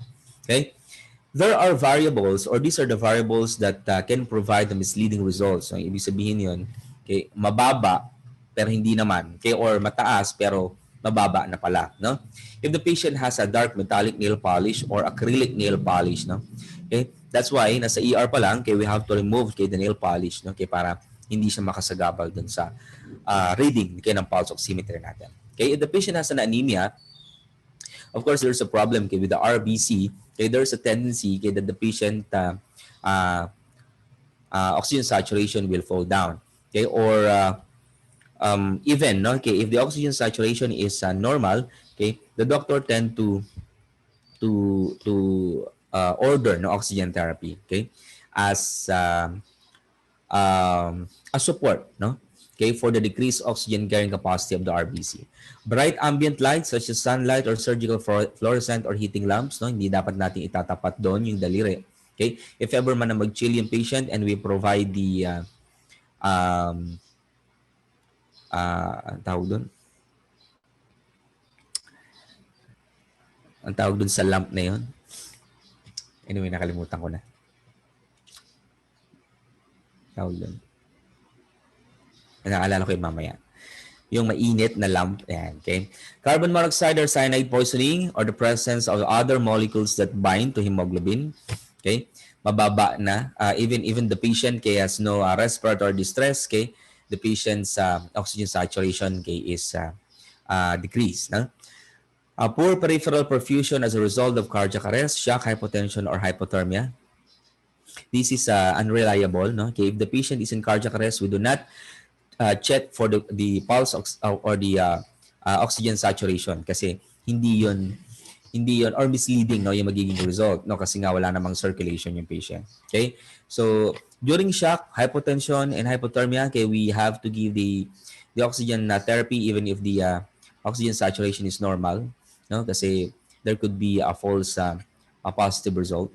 Medications such as vasoconstrictors, jaundice, dark skin pigmentation, okay, that is the reason why in Africa and in America, where there are Black Americans or Africans, okay, they have modified their oxygen pulse oximetry machine, no? Okay, parang more sensitive, no? Okay, yung machine nila compared dito sa atin. Okay? All right. So speaking of other monitoring, we have the carbon dioxide monitoring, okay, which is also known as capnography. Excuse me. This is a continuous monitoring of the exhaled, okay, CO2, okay, that enables the early recognition of hypoventilation, apnea, and airway obstruction. Okay, these are the indications, okay, of the carbon dioxide monitoring. However, here in the Philippines, we do not usually do this, no? Puro pulse oximetry lang. Okay, verification of tracheal tube placement. Excuse me. Right after we intubate the patient or we insert the endotracheal tube, okay, we have a device that we place in between the endotracheal tube and the connection to the bag or manual defibrillator that is called colorimetric capnometer. Ito yon. That can detect the presence of the CO2. No? So the principle is, okay, if this device can detect the CO2, enough CO2, okay, about greater than 25%, okay, it means that we are in the right place. Nasa trachea tayo. Okay? Pero pag wala, ibig sabihin nasa esophagus tayo. No? Okay, baka lumabas sa exam, okay, that this is the definitive, no, recommended way, okay, to check for the patency of the endotracheal tube. Procedural sedation and analgesia, no? Evaluation of the mechanical ventilation and resuscitation efforts. Okay, if the patient has a mechanical ventilator, okay, built-in na, no? Kasama na doon sa machine nila, okay, yung carbon dioxide monitoring. Okay, yung nakikita nyong wave, no? Like this, nakikita nyo sa mechanical ventilator, no? It's called capnogram, no? Yung wave ng pulse oximetry na nakikita natin sa monitor, that is called plethysmogram. Ito naman, capnogram. Yan, ngongo na ako. No? Alright. What else? Continuous monitoring of tracheal tube position. Right, monitoring of exhaled CO2 levels in patients with suspected increase in intracranial pressure and assessment of the adequacy of ventilation in the patients with altered mental status, bronchospasm, asthma, chronic obstructive pulmonary disease, anaphylaxis, heart failure, drug overdose, stroke, shock, or circulatory compromise. Yan. Okay, the normal is 33 to 43 millimeter mercury. Okay, do not be confused with the carbon dioxide in ABG. Okay, that is 35 to 45. No, here in capnography, okay, we have 33 and 43 millimeter mercury. Okay, okay. Oxygen devices. Okay, of course. Okay, we all knew, okay, what the nasal cannula is. Okay, we can use this, okay, up to 8, no? Ibang books up to 5 lang. Okay? With oxygen or with oxygen concentration, okay, of approximately 22% to 45%. Okay? According to the pulmonologist, it is given, okay, to those patients with oxygen saturation of 91 to 94%. Okay? All right. Advantages, of course, comfortable and well tolerated by most patients.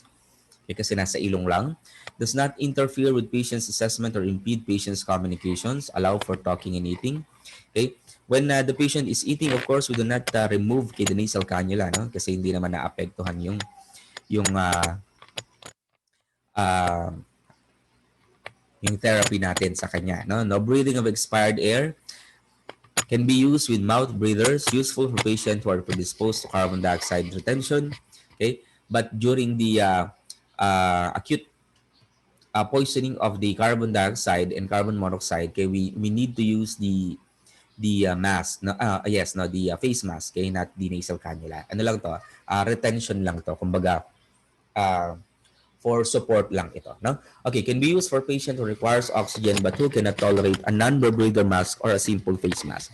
The problem with the simple face mask and a non-rebreather mask is the feeling of the patient of suffocation or parang narulunod sila, no? Okay, so hindi ito yung ginagamit natin for them. All right. Disadvantage, okay, of course, okay, can only be used, okay, in spontaneously breathing patient, no? When we're if the patient has no spontaneous breathing, there is no breathing at all. Okay? So we cannot use the nasal cannula, the face mask and the non-rebreather mask kasi walang tutulak, no? Walang positive pressure na tutulak ng air papunta kay lungs. Okay? So if the patient has no spontaneous breathing, okay, we might use the bag mask ventilation. Okay? Nasal passages must be open. Okay? Kasi for example, there is a fracture na dito sa um, sa face, no? Okay? Mamumuo lang yung dugo, no, doon sa loob, no? Okay, hindi makakadaan yung air. Involves drying of mucosa and may cause sinus pain. To prevent the drying of mucosa, okay, we have to monitor the water, no, doon sa bubbler, okay, ng odometer natin. Okay? Kailangan enough yung level niya, okay? Kasi dry ang oxygen. Okay? The purpose of the water, okay, for the na nakikita natin doon sa bubbler is to to create mist, no, or moisture, okay, para hindi ma-dry yung mucosa, no? Tubing may skin breakdown above the ears dito, okay? So every now and then we have to check, okay, for the integrity of the skin. Deviated septum and mouth breather can be reduce the FiO2, okay? Kasi kung mouth breather, hindi niya mai-inhale yung nandun sa ilong, no? And oxygen flow rates of more than 6 do not enhance delivered oxygen concentration, okay? This is an example of a face mask. Okay, we can use this, okay, up to 10 liters per minute that can give 35 to 60% of oxygen saturation. Mas mataas sa nasal cannula. According to the pulmonologists, we can give this for patients with oxygen saturation of 90 and below. All right. There is a special a part here dito sa side of the top of the mask ng mga holes. Okay, this is where the exhaled air, okay, should come out.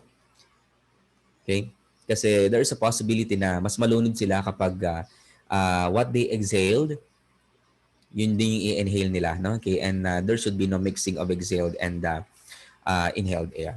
Okay, all right. Advantage, of course, higher than the concentration given, okay, by the nasal cannula. Okay, advantage, just like the non-rebreather mask, okay, yung simple face mask, can only be used also, okay, to, just like the nasal cannula, can only be used also, okay, in a spontaneously breathing patient. Hindi siya pwede sa no breathing patient. No? Not well tolerated by severely dyspneic patient. Actually, a severely dyspneic patient, no, respiratory depression is a candidate for intubation na yan. Can be uncomfortable, difficult to hear the patient speaking, no, when device is in place. Kasi nakatakip na pati yung mouth niya. Must be removed during meals. Okay, so another expenses ng patient kasi kung kakain siya, kailangan natin ipalit yung nasal cannula. Okay, or else baka dire-diretsong bumaba yung oxygen saturation niya, no? Requires a tight face shield to prevent the leakage of oxygen. Okay, pag hindi natin na seal, no, yung sides niya, there will be mixing of air, okay, from the room air or ambient air, the oxygen saturation that it can give, which is the 35 to 60%, okay, will be decreased pa. Okay, all right. This is a partial rebreather mask. It is just like a simple face mask, okay, but this mask has the reservoir, okay, pero same lang sila ng 35 to 60% na ibinibigay. Okay, the non-rebreather mask, okay, has a higher concentration, okay, compared to the simple face mask, partial and non and yes, no, simple and partial, 60 to 80%. Okay, the difference, okay, of the non-rebreather mask, okay, to the simple and partial face mask is there is the holes at the sides of the top of the mask, okay, has the cover. Okay, once the patient exhale, okay, it will open, and once the patient inhales, it will close, okay, and the air, okay, will be concentrated dito lang sa reservoir. Okay, kaya mas mataas yung oxygen concentration na ibinibigay niya, 60 to 80%. Okay, alright, the same lang din ng non-rebreather mask, yung disadvantage. Okay, so for suctioning, okay, we have two types of suctions. Okay, we have the rigid and we have the soft. No, okay. Indications, okay, of course, to remove vomit, saliva, blood, or other material from the patient's airway. To improve gas exchange by allowing air, okay, to pass through the lower airway. To prevent atelectasis, okay, and to obtain secretions, okay, for diagnosis. Okay. All right. The the rigid catheter, okay, as you can see, as we can, if we compare, it has a bigger diameter, okay, than the soft catheter. The reason why is this catheter or the rigid catheter, okay, must be used, okay, for the upper airway, no? Kasi sometimes, okay, sa upper airway nandun yung mga food residue, okay, hindi kaya ng soft catheter. Okay? Alright? Kaya lang dito sa Philippines, yung kung ano yung ginamit dun sa endotracheal tube for lower suctioning, yun din yung gagamitin sa mouth, no? Okay, and sometimes most of the hospitals here, walang rigid catheter, no? All right? Ayan, no? Okay? Before you apply or before you use this, make sure you measure, okay, the length that you can introduce, okay, in order for the gag reflex not to be stimulated, no? Okay, so ganyan lang yung pag-measure natin. All right? Okay, for the lower suctioning or for the lower airway suctioning, okay, we use the conventional, okay, we use the soft catheter. Okay? All right. Possible complication, hypoxia, okay, if your suctioning is uh, too long, no? Kasi di ba we have just 10 seconds, okay, for the intermittent suctioning. Arrhythmias, arrhythmias, bradycardia, hypotension, and through vagal stimulation, tachycardia, no? Ano pa ba? Local swelling, no? Okay, if we traumatize, hemorrhage, no? Tracheal trauma, tracheal infection, okay, if hindi natin napalitan kasi it must be one use only for the lower suctioning. The soft catheter must be used, okay, for one time only. And bronchospasm. All right. Adjuncts, okay, may be used also, okay, to help to open the airway. Kasi sometimes kahit na nagmaneuver tayo ng head tilt, chin lift, or jaw thrust, or not all the time naman kasi nakaganon yung position ng patient, okay, we can use the oral airway or oropharyngeal airway, all right, to open the or to give, no, an opening, okay, of the airway. All right, it comes in different sizes, okay, so to use this, okay, make sure you measure, okay, the size of the OPA from the tip of the lips to the tip of the earlobe. Okay, all right, and to apply this or to introduce this, okay, insert, okay, the distal part upside down. Then as you insert, rotate, okay, to the side and to the bottom. Okay? Or kaya naman, okay, you can use the tongue depressor basta hindi lang natin matulak, no? Or matraumatize yung mga soft tissue doon sa loob. Okay? Right. If you use a too long, no, OPA, okay, it will push the epiglottis. Therefore, you can block the airway, no? If you use a too short OPA, okay, you can push the back of the tongue, okay, that will serve as the blockage. Okay, so it's very important for us to check the measurement. Okay, aside from the oropharyngeal airway, we use the nasal airway.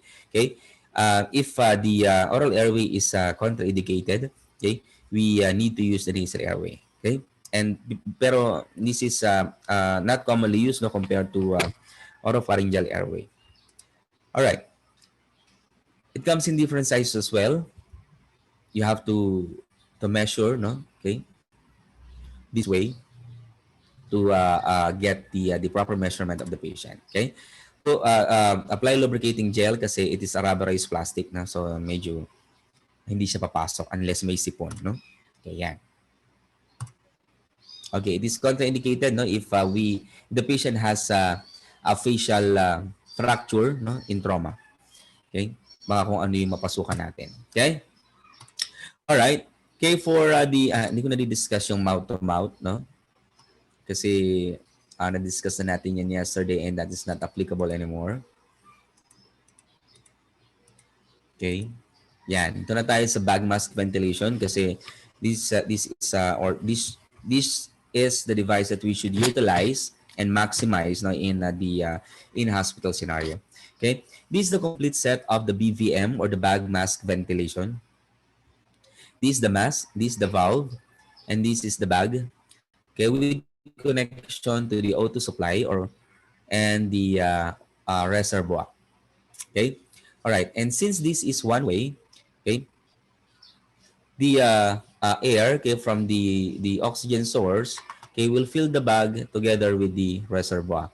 Okay, so once we squeeze the bag, okay, the air from the bag and the reservoir, okay, will be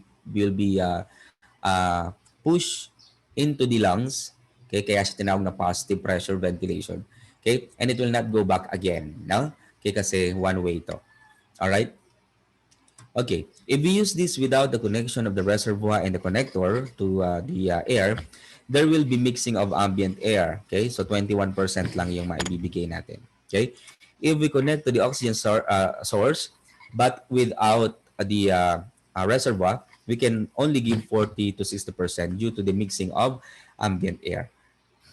But it can give 100%, no? Okay, if we attach the reservoir connection, okay, and we seal the bag. Okay, the only factor, okay, that can decrease the oxygen saturation, oxygen concentration, okay, of the bag can give is by sealing, okay, the mask, the way we seal the mask. Okay.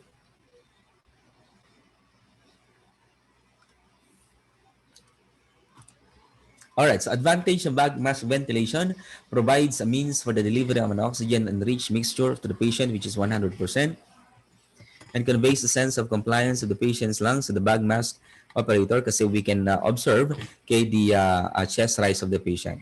It can provide the means for immediate ventilatory support,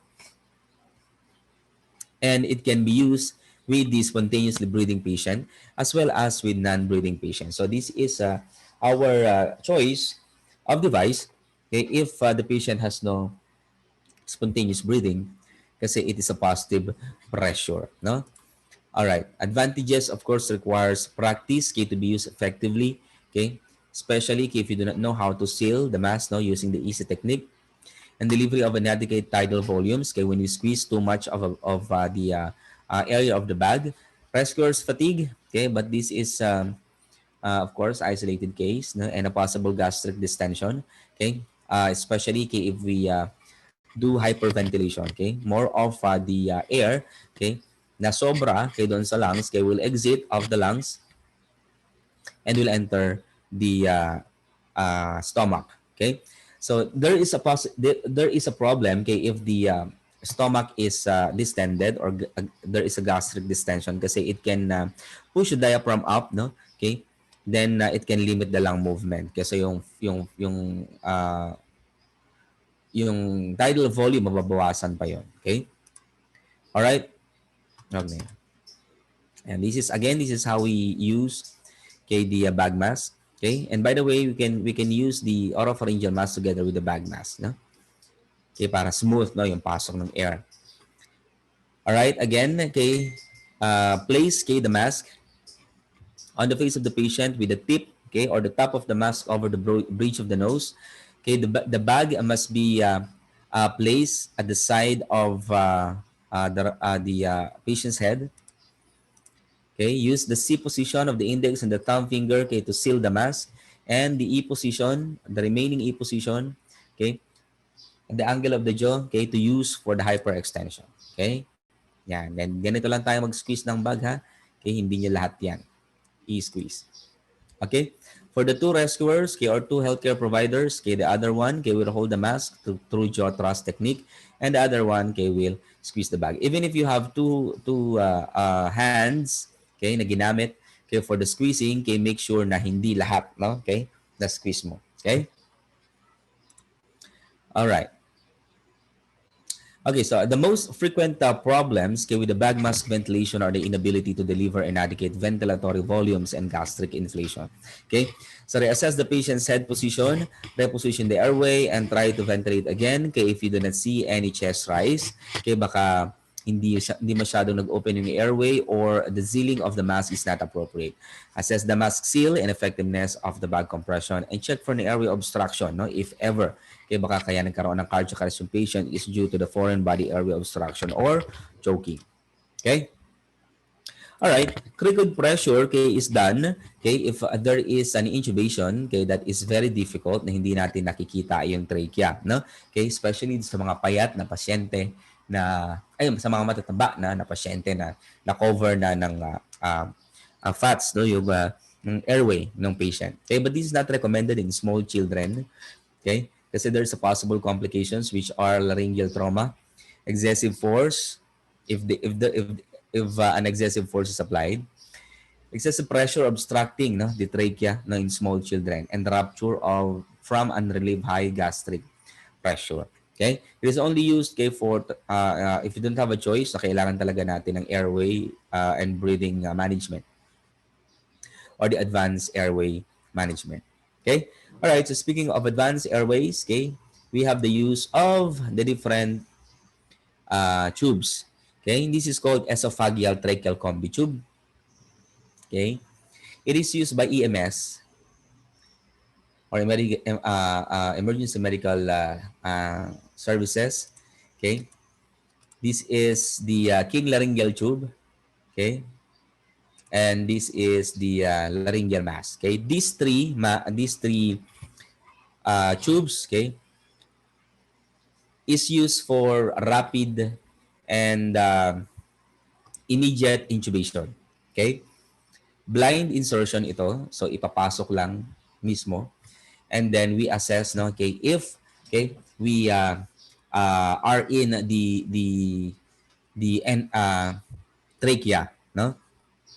For example, esophageal tracheal combi tube. Okay? Ito medyo mahirap tong gamitin kasi it can be inserted, no, into the esophagus or into the trachea, no? Pero kasi kapag nag-blind insertion ka, walang maneuver, okay, through the use of endotracheal or the laryngoscope is 80% to 90% is esophagus ka, no? So if ever, no, na nasa esophagus tayo like this one, okay, we have to check, no, kung nasaan tayo, no? Okay? We have two lumens here or two tubes, okay? This tube is directly connected here, no? Okay, sa tip ng tube. Okay? While this other tube is directly connected, okay, with the holes, no? Okay, in between the inflatable cuff, no? So if we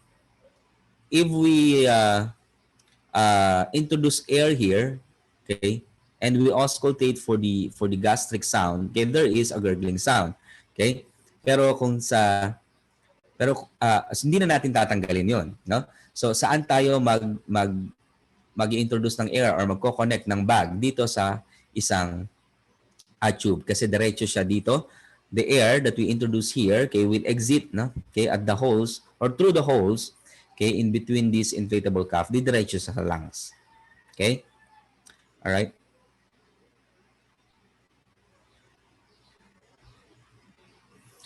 All right. The king laryngeal tube is only intended for the esophageal, no, insertion. Okay? Again, blind shot. Okay? Once and nakita niyo yung mga holes, no? These holes are connected, okay, with the opening of the tubing, no? Okay? Once we insert this, okay, sa esophagus, okay, and introduce the air will exit here and enters the trachea, right? Kaya ginagamit lang siya sa mga ambulance, no? Okay, or rapid, no? Okay, intubation, okay? All right? The laryngeal mask, no? Okay, also is for the rapid insertion and for ambulance, no? And by the way, guys, these three tubes, okay, are or must be in place temporarily, no? Kaya kailangan palitan natin yung endotracheal tube kasi there's a possibility na matanggal siya, okay, or hindi proper, okay, yung pagkabit ng healthcare provider. Okay, all right. So if we use the laryngeal mask, okay, and we inflate this, okay, it will block, no? Okay, any spaces, okay, from the esophagus, okay, to the upper airway. Okay, so once we introduce the air here, okay, it will exit here, no? Dito, no, sa mismong butas doon sa gitna ng inflatable cuff. Okay? All right? But in the hospital, okay, for the long term, okay, actually hindi na natin masabing long term, it depends on the patient's response, okay, we use the tracheal intubation. Okay? For the tracheal intubation, it's very impossible for us, okay, to insert, okay, the ET, okay, into the trachea, okay, if we do not use the laryngoscope. Okay, the laryngoscope is a set, okay, of blade and barrel. Okay, the barrel has the battery inside. Okay, and this is the blade. The blade has the bulb, okay, with light, no? Okay, kapag nag-assemble natin silang dalawa. Okay, kasi madilim doon sa loob, no? Okay, that's the reason why we need the light. Okay, we have two types of blade, okay, the Macintosh, which is the curve, and the Miller, okay, which is the straight. All right, the Macintosh is for regular insertion, okay, and for the difficult insertion we use the straight. All right, here's an example of an endotracheal tube. It comes in different sizes, okay, from 3.5, okay, to from 2.5 to 10, no? Meron tayong 10. Okay? It comes with the diameter, no? Okay, as the size increases, no, or decreases. All right? So I have here, no, an example. Sana nakikita niyo. Yan. Okay? Ito yung example natin. Okay? This is the adapter, okay? Nakikita niyo dito sa picture. Okay? It is removable actually. Yeah. Because most of the time, okay, if the patient is, or most especially if the patient is small, no, the length of the excess tube, no, okay, of tube during the insertion is very long, no, so we have to cut. Okay, hindi kasi pwedeng masyadong mahaba. Okay, we have to cut, okay, the excess length of the tube, and then we return, okay, the adapter. Okay. Alright, we have the inflatable cuff. Ito yon. Okay, kapag deflated siya, ganito siya, naka-collapse. Okay. Alright. And this is the pilot balloon. Okay. The pilot balloon is where we introduce, okay, 8 to 10 cc of air, okay, so that the cuff will be inflated. Okay. Alright, so the use, okay, why we have the inflatable cuff is, of course, primarily to anchor para hindi siya masyadong matanggal. Okay, or para ma-prevent natin yung accidental extubation. Okay, And of course, kay to block, no? Kay the trachea, okay? For the prevention of exit of excess air. Kasi kapag yung air nag-exit sa lungs, saan pupunta? Sa gastric, no? Right? And to prevent the aspiration, okay? Kasi dito sa upper airway, okay, there will be, hindi natin may iwasan yon, okay? There will be secretions, okay, of fluids. Okay? Babagsak yon sa lungs, no? So kailangan naka-close. Right? Okay, so you have to always assess, okay, for the pilot balloon, okay, if this is inflated, okay, kapag inflated ang balloon cuff, okay, this must be inflated as well, okay, the pilot balloon must be inflated as well, okay. So tulad nito, hindi siya inflated, hindi rin to inflated, okay. All right, so the time, okay, that you assess that this is not inflated or anymore, okay, you need to report it, okay, to the doctor kasi there's a possibility na mag-re-intubate tayo. Okay. Ayan, no? Okay, nakita niyo yung ini-insert dito, okay, nung model natin, okay, that is the stylet or the guide wire. Kasi the tube is somehow soft, no? Okay, so uh, to provide preference, okay, for the one who is intubating the patient, kung anong gusto niyang position nung or uh, contour, okay, ng tube, okay, masusunod niya, no? Okay, these are, okay, the ways to confirm, okay, the placement of the tube, okay, visualizing the passage of the trachea tube, no, between the vocal cords, okay, that is through the use of laryngoscope. Auscultating the presence of bilateral breath sounds. Okay, so right after we insert the endotracheal tube, we inflate the cuff. Okay, and we auscultate. Okay, the first on the right lateral. Okay, then left lateral, right anterior chest, and left anterior chest. Okay, for the presence of bilateral sounds. Okay, if ever, okay, the sounds there is no sound. Okay, nasa gastric yun. Okay, you have to confirm, okay, the absence of the gurgling sounds, okay, doon sa epigastric area. Okay, so if ever, okay, that there is no equal breath sounds, let us expect, okay, that the sound is more audible, okay, on the right than on the left. Kasi the anatomy, okay, of the primary bronchi sa right medyo straight. Okay, so there is a possibility, most probably, okay, that the tube, no, okay, is inserted further down, okay, the primary bronchi. Okay, kailangan withdraw tayo ng level, no, kasi meron tayong level, no, dito na makikita sa gilid, no? Kita niyo yan, no? Level 20.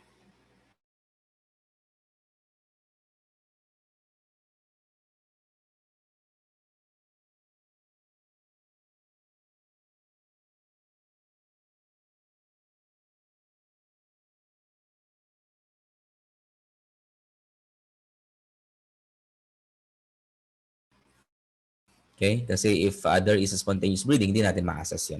Determining the absence of vocal sounds, okay, if ever kapag pasok ng tube, okay, bigla ka minura ng patient, then hindi sa trachea nakapasok yun sa esophagus. Okay? Measuring the level of end-tidal carbon dioxide, okay, using the calorimetric capnometer or capnography, and verifying tube placement with the use of esophageal detector device, no? Okay, saan na ba yun? Ito yun, esophageal detector device. Okay? With a specialized syringe and a bulb, okay? For this bulb, okay, we squeeze the bulb, okay, and we connect the inlet to the inlet of the adapter.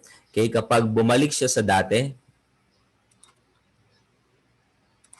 okay, sa original size niya, okay, or sa inflation size niya, okay, ibig sabihin nakakuha siya ng air. So we are in the trachea. Okay, pero if it remains deflated, okay, nasa esophagus tayo. Okay, so the use naman, okay, of this syringe detector device, okay, once we connect, okay, the inlet to the inlet of adapter, okay, and we pull the plunger, okay, to extract air supposedly, okay, there should be an air, okay, kung nasa trachea tayo. Okay, however, hindi natin 'to ginagamit sa Philippines kasi we usually do auscultations. Okay, Alright? Yan. Ito yung example. No? Okay? And post-radiography. No? Mali. Post-intubation radiography. No? Okay, yung x-ray. Ginagamit natin yan. Okay? Alright. Question? May question ba? Wala. Alright. Do you want to take the or do you want to take na the lunch, no? Early lunch, or continue tayo? It's 11:15. Kung magla-lunch na tayo, resume tayo ng 12:30. Pwede din, sabi ni Patrick. Sige. What about the others? I guess hindi kayo ay sa bagay, pwede kayong kumain, no? Okay? Habang naka-off yung cam niya. Okay, pero sige, let's have a break na, no? 11:15 to 12:30. But make sure you go back at 12:30 kasi meron pa tayong dalawang topic, no? Okay, the acute coronary syndrome and the stroke. Okay? Acute coronary syndrome is the continuation of the ECG, no? I will discuss to you the 12-lead ECG analysis. Okay? Meron bang question? Baka may question kayo? Sino ba yung mga online dyan? Okay, bukod kay Patrick.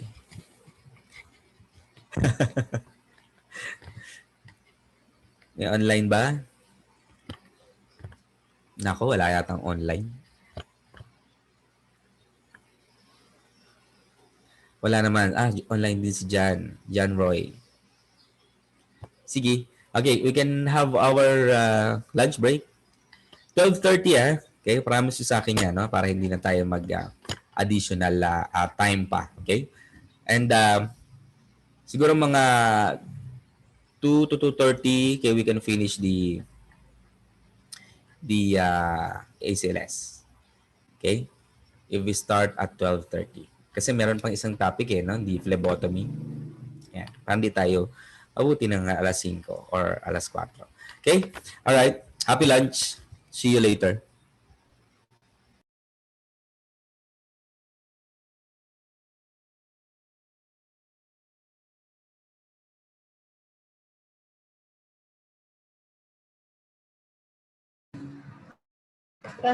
Hello po, yung hindi pa po nakapag-exam ng ACLS, isend ko po yung link sa GC po.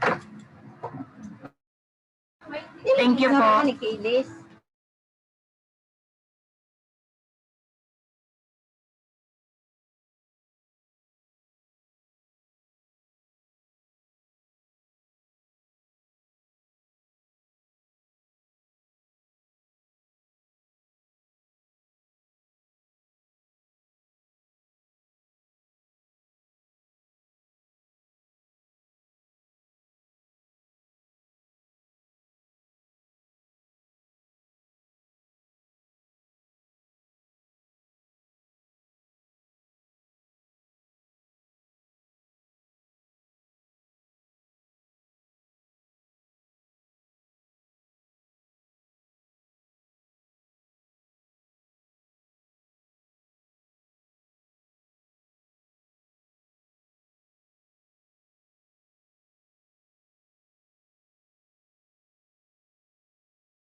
In the myocardial tissue, okay, there will be ischemia, okay, the patient will experience an angina pectoris, okay.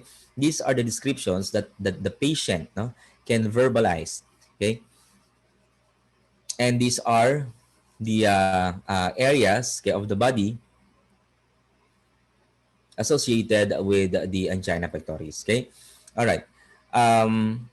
There is a major protocol in the emergency room, okay, that if the patient is 40s and above, and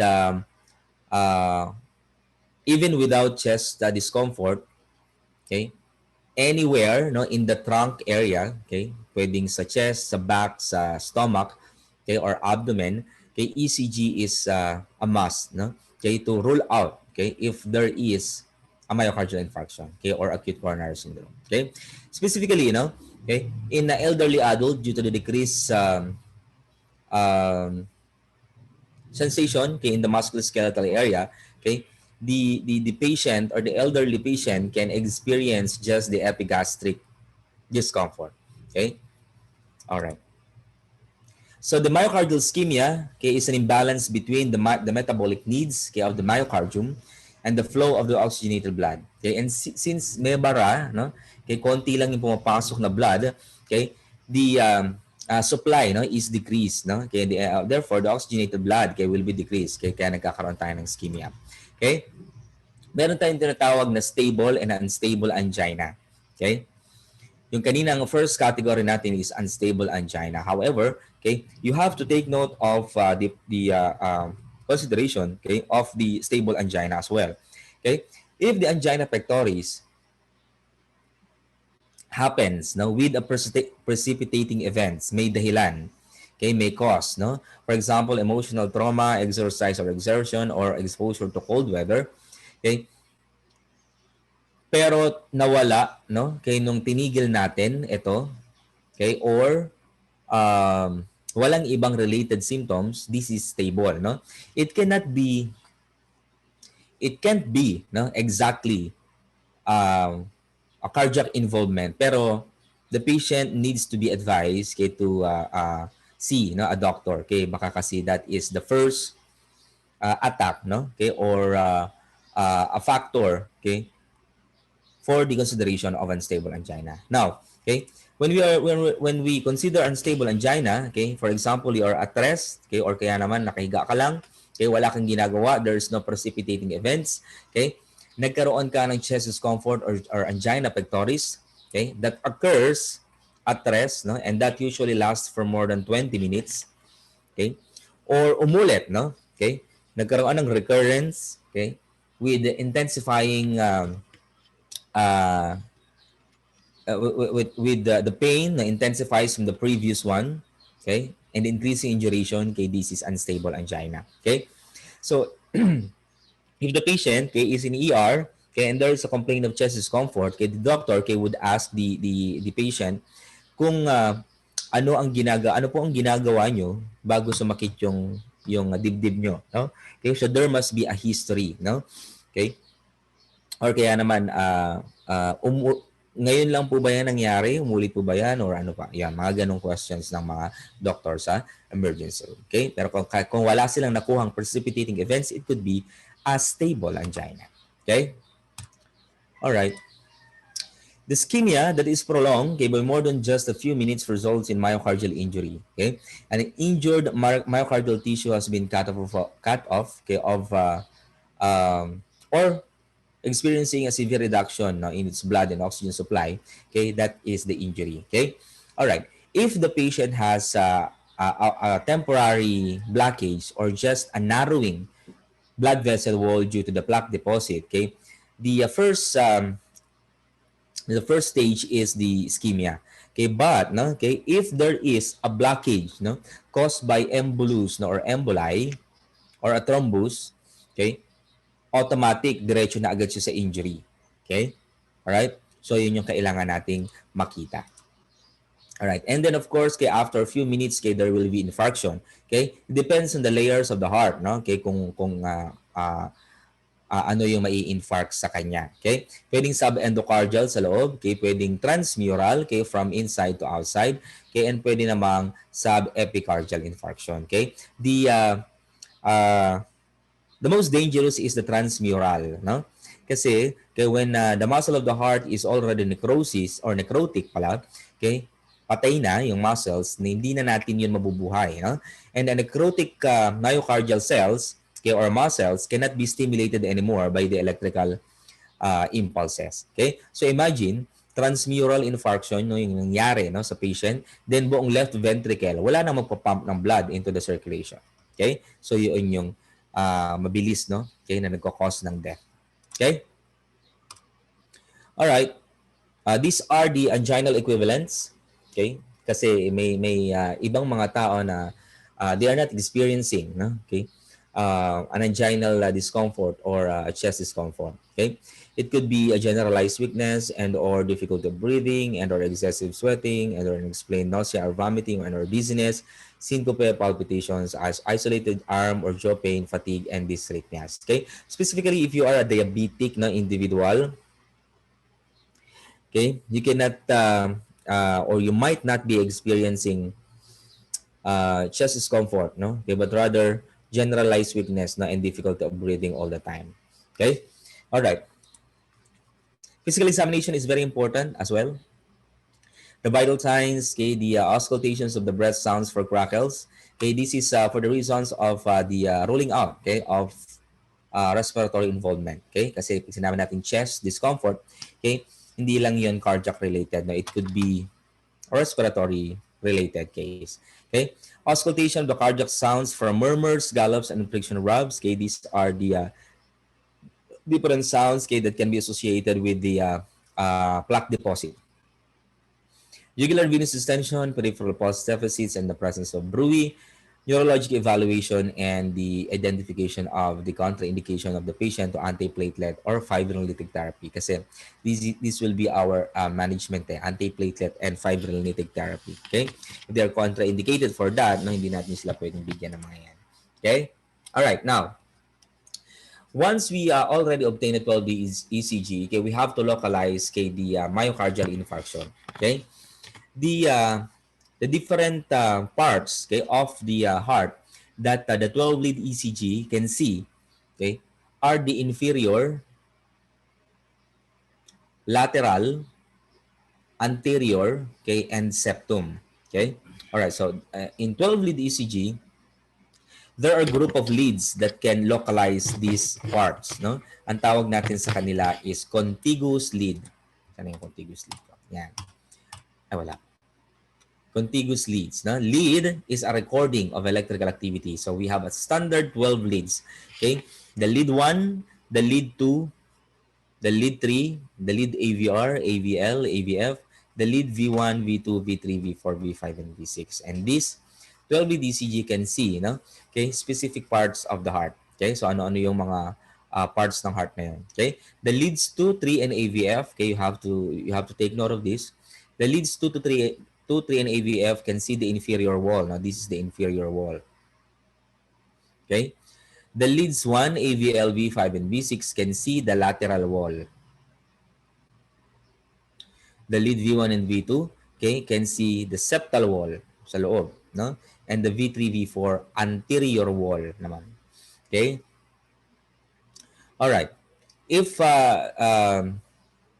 the damage or the infarction, okay, is in the anterior and septum, okay, anteroseptal, no? Okay, yung tawag natin doon.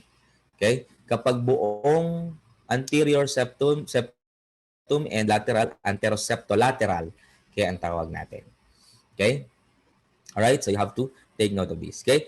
All right. Now, these are the frontal leads. Okay? The frontal leads, okay, are the AVR, AVL, AVF, lead 1, lead 2, lead 3. Okay? All right. So the AVR, AVL, and AVF, okay, are the augmented limb leads natin na tinatawag. Okay? Right? A is for augmented, V is voltage, R right, L left, and F foot. Okay? All right. This is an Einthoven triangle, yung nakikita nyo ngayon. Okay? This is a representation of the frontal plane leads. Okay? So again, our frontal plane leads, okay, are yung first 6, no? The lead 1, the lead 2, the lead 3, AVR, AVL, AVF. Okay? All right. The ECG machine has electrodes connected to the body. Okay? And that is the right part. Okay? Yung nakikita natin na right strap, no? Left strap, okay? Right foot strap and left foot strap, no? Right? And that is equivalent, okay, to the right chest, no? Kung gagamit lang tayo ng cardioscope, right chest, left chest, and yung isa dito sa abdomen, okay? Left, no? Okay, lower abdomen. Okay? If we represent, okay, that electrode, yung sa chest natin, in triangle, okay, this will it look like, right? ito yung sa right arm, ito yung sa left arm, ito yung sa left leg. Actually, yung right leg, wala siyang recording. Okay? Alright, so now, the ECG will record the AVR, okay, through the right arm electrode. Okay? The AVL through the left arm electrode. Okay? And the AVF foot, okay, through the left leg electrode. Okay? Kaya tayo nakabuo ng augmented limb leads. So again, si AVL kay sa lateral, kay AVF is inferior ang tinitingnan. Si AVR kay wala siyang representation, no, sa part ng heart natin. Okay, in basic, no, in advance, no, pwede siyang gamitin. Okay. All right. Another 3 sets okay, of frontal plane lead, okay, is the standard limb leads, the lead 1, the lead 2, the lead 3. Okay, these 3 leads, okay, have no electrodes, okay, for recording. Okay, they are just dependent on the 3 augmented electrodes. Okay, the AVR, AVL, and AVF. Okay, all right. So this is how, okay, they are developed. The lead 1, okay, is the recording, okay, of the difference in electrical potential between the left arm and the right arm. Okay, the electrical potential, okay, is the energy, okay, that flows, okay, within the body, okay, from the different vectors or different directions caused by the flow of energy. No, okay. So if in right chest electrode, there will be an electrical potential that flow, okay, from right to left, no? Kaya nabuo natin si lead 1. Okay, so sa ECG, okay, can record the lead 1. All right? Lead 2 is developed due to the difference of the electrical potential, okay, from the AVR, okay, to the AVF. Okay? And the lead 3 is developed, okay, from the difference in electrical potential, okay, of the AVL to AVF. Okay? Alright? Kaya nakabuo tayo ng standard limb leads. Kanina, augmented limb leads. Okay? Alright. Lead 1 can see the lateral. Lead 2 and 3 okay, together can see the inferior. Okay? So kung pagsasamahin natin, okay, ang frontal plane leads, okay? Ito yung mga frontal plane leads natin, yung half na to. Yan, yung half na yan. Okay? Ito yung frontal plane leads. Right? Lead 1, lead 2, lead 3, AVR, AVL, AVF. Okay? So, si lead 2,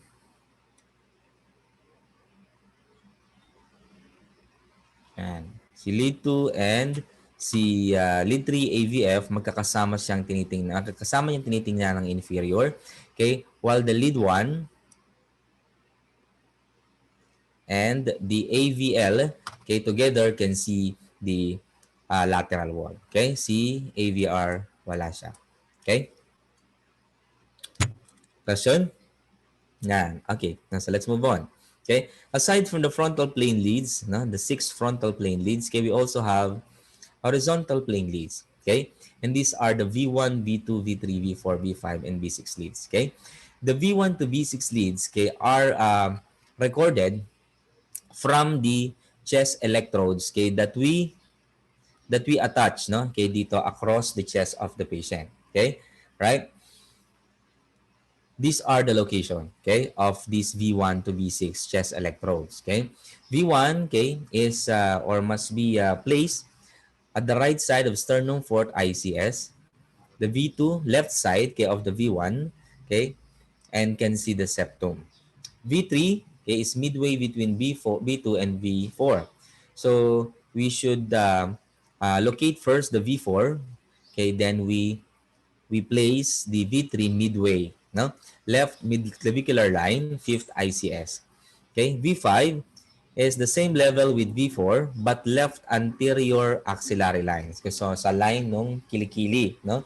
Bago magkilikili. And then yung V6 mismo sa midway ng kilikili. Okay? Again, V1, V2, septum, V3, V4, anterior, V5, V6, lateral. No? Pag magkasama, okay, ang septum and anterior, anteroseptal. Okay? If the whole left ventricle, okay, together with the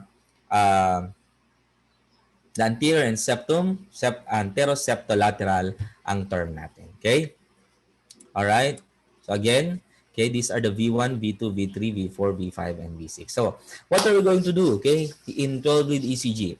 Okay, we have to check the presentation, okay, or the changes, okay, that we can see caused by the myocardial infarction. Okay? Alright. The changes are the S segment elevation, S segment depression, and or negative deflection or inversion of the T wave. Okay? So if you can see an elevation, for example, you observe, okay, a presented S segment elevation at lead 1 and lead AVL. Okay, the category of our ACS is STEMI, no? Or ST segment elevation, myocardial infarction, then the wall, lateral wall. Clear? Question? If you can observe a presentation of ST segment elevation at leads 2, 3, and AVF, okay, it represents the inferior wall, so your diagnosis would be STEMI, inferior wall. All right? Question?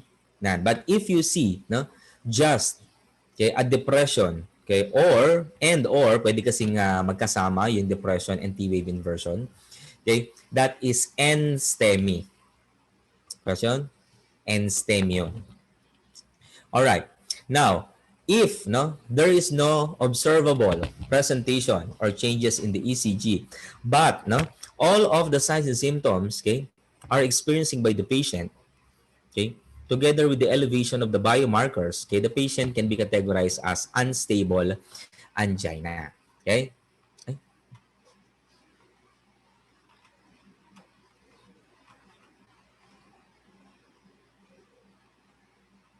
siya yung layo pala. Yan. Okay? Unstable angina na. Okay? Again, okay? If there's no observable presentation, okay, in the 12-lead ECG or changes in the 12-lead ECG, okay, but the patient is experiencing signs and symptoms of acute coronary syndrome, okay, the patient can be categorized as unstable angina. Okay? If we have an observable presentation of SC segment elevation, okay, then this will be our category from the name itself, SC segment elevation myocardial infarction plus the wall. Okay? If there is no elevation, okay, but depression of the SC segment and or inversion of the T wave, this is that the patient should be categorized as NSTEMI plus the wall.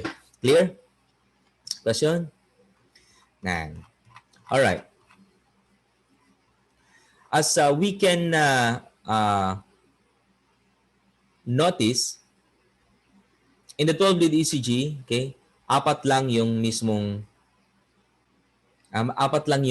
parts natin, no? Okay, of the heart, no? Inferior, lateral,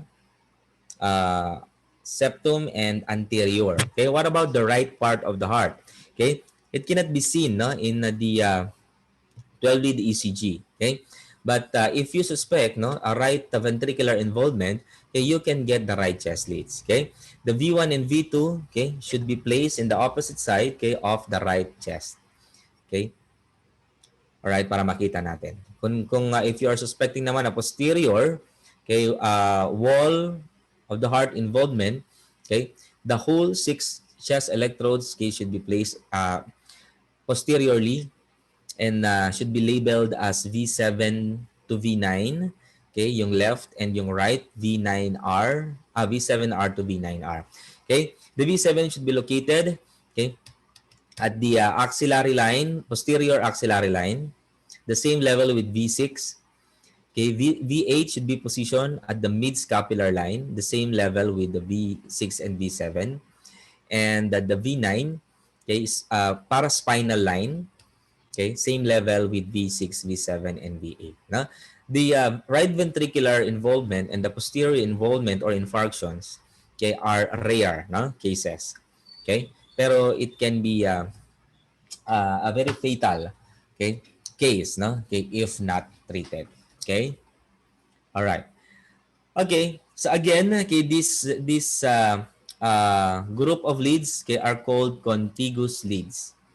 Okay, you have to be familiar with this. Okay, What do we mean by contiguous leads? Okay? Indicative changes are significant when they are seen in two anatomically contiguous leads. Okay?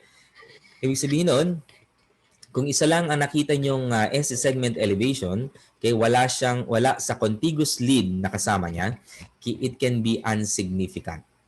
All right? For example, okay, you observe an S segment elevation, okay, just at lead 1 without involvement of lead AVL, that is insignificant kasi dapat dalawa. At least 2, no?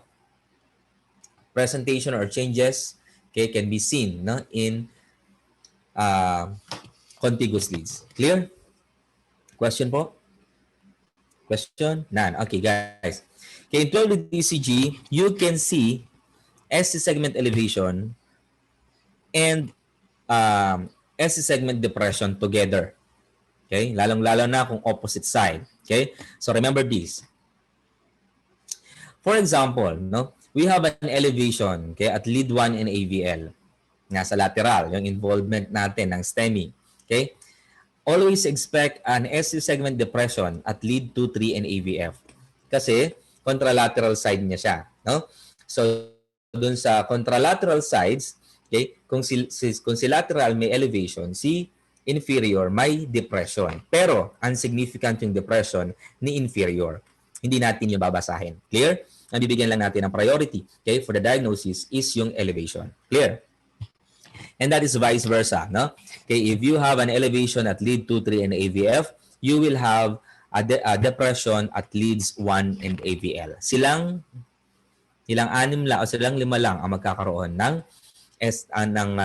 contralateral changes. Clear? Okay, now, please observe, okay, the changes, no, in this 12 lead ECG. Okay? And give me, okay, the final diagnosis.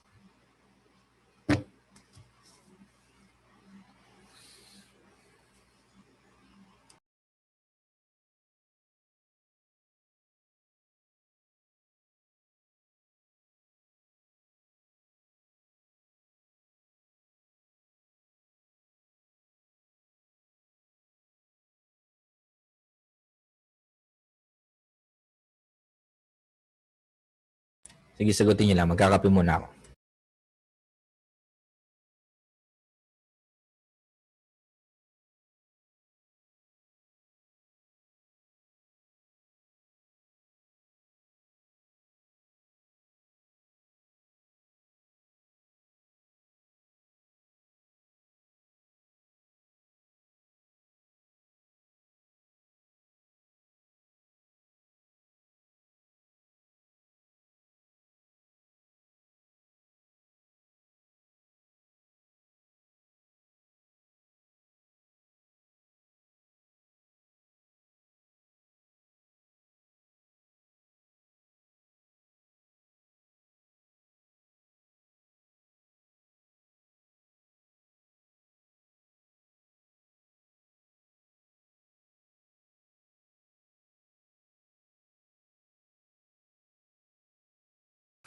Anong nakikita nyo, guys? Shan, AVF. Anong nakita mo kay AVF? Anong significant kay AVF?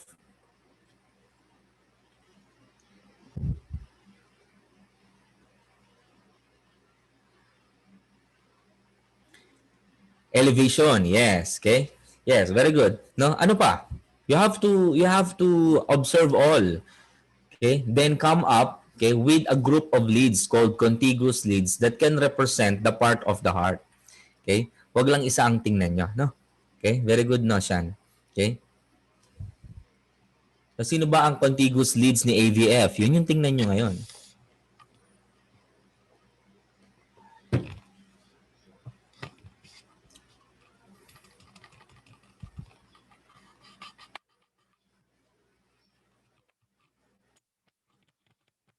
Okay, medyo sumobra tayo, no? Okay, Maria Salve. We have a STEMI inferior wall lang, no? Okay. We can observe an elevation kaya at lead to ito, no, yung elevation natin. Okay? This is our isoelectric line. Yan. Kaya elevated yung SC segment natin. This is the SC segment. This is the R wave and this is the T wave. Okay? Yes, John Roy. At the lead 2, okay, this is our isoelectric line. Okay? This is our SC segment. Elevated na elevated siya. No? Okay, the same with the AVF. Yan. Yan, no? Okay, so we have STEMI, no? Okay, at leads to 3 and AVF, okay? The lead to 3 and AVF represents what? What part of the heart? Inferior wall. All right? However, siguro kaya nasabi ni Maria Salve, no, na may lateral, nakakita siya dito ng SC segment depression, no? Kaya yan, sa lead 1, meron tayong SC segment depression and as well as sa lead 2. Okay? Yan. Okay? But just like what I mentioned a while back, okay, if you see okay, a depression okay, at the leads opposite okay, to the leads with elevation, that is insignificant. Okay? So si lateral, ito. Okay, si inferior, ito. No? Okay, if you have an elevation sa inferior, ahatakin niya kasi no, yung mismong vector. No? Okay? Yung electrical potential. Kaya magkakaroon ng depression kay lateral. Okay? Pero si lateral, wala siyang problem. Okay? So may problem lang natin sa atin dito is si inferior kasi siya yung may elevation. Okay? Alright, gets nyo ba? Okay, so the diagnosis okay, would be in STEMI lateral wall. Okay? Alright. Next.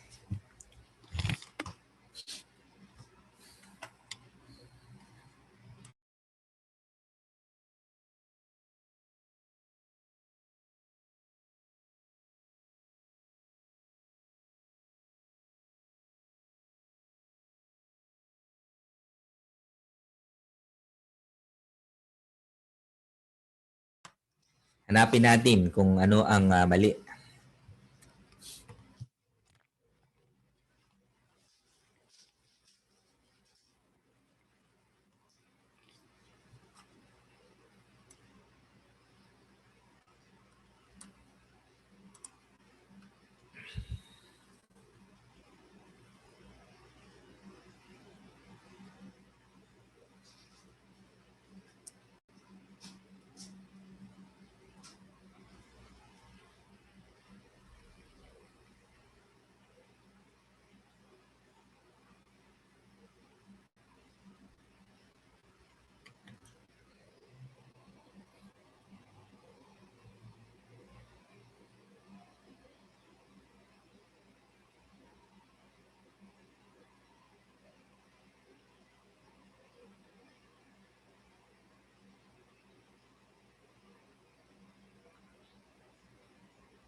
Sige, hanapin nyo lahat ng may significant changes. Then we will analyze later.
Okay.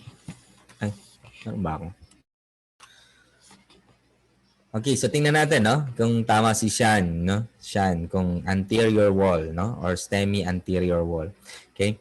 Let's let's check the lead one. Okay? So this is the most clear cardiac cycle that we can assess, okay, for the elevation. This is the, yeah.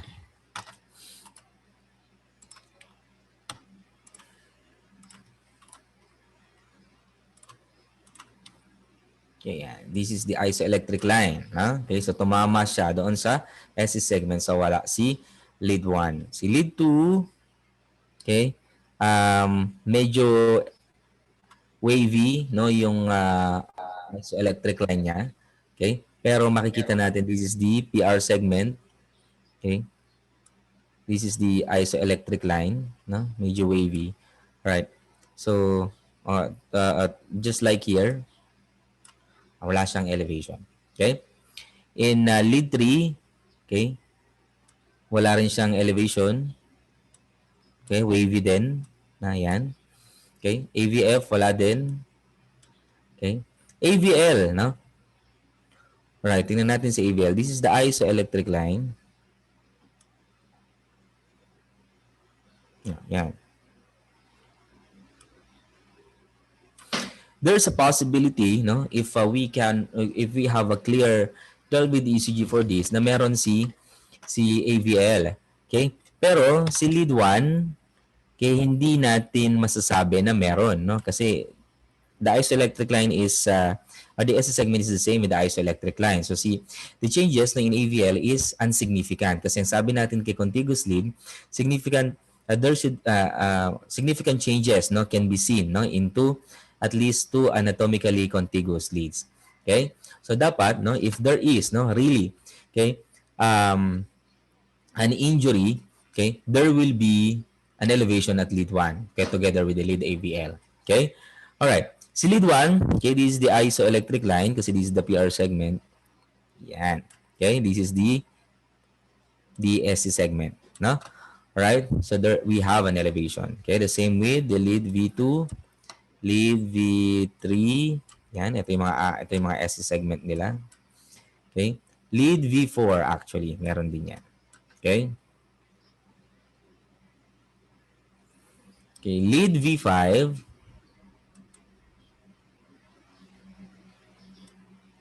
Lead V5 is meron, no? Pero hindi natin masabi kung greater than 2, no? Small squares. Pero if we compare the V5 and V6, which are contiguous leads, the V6 wala, no? Wala siyang elevation. Okay? So ang clear natin na meron, okay, that are significant, okay, are the V1, V2, V3, V4, V5 and V6, okay, which is anteroseptal. Okay? So we have here a STEMI anteroseptal wall. All right? Question? Nan. Okay, next. Kayo na dito.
Okay, let's check, no? Okay, if there are presentations. Okay, at lead 1, there is an elevation. Okay, lead 2,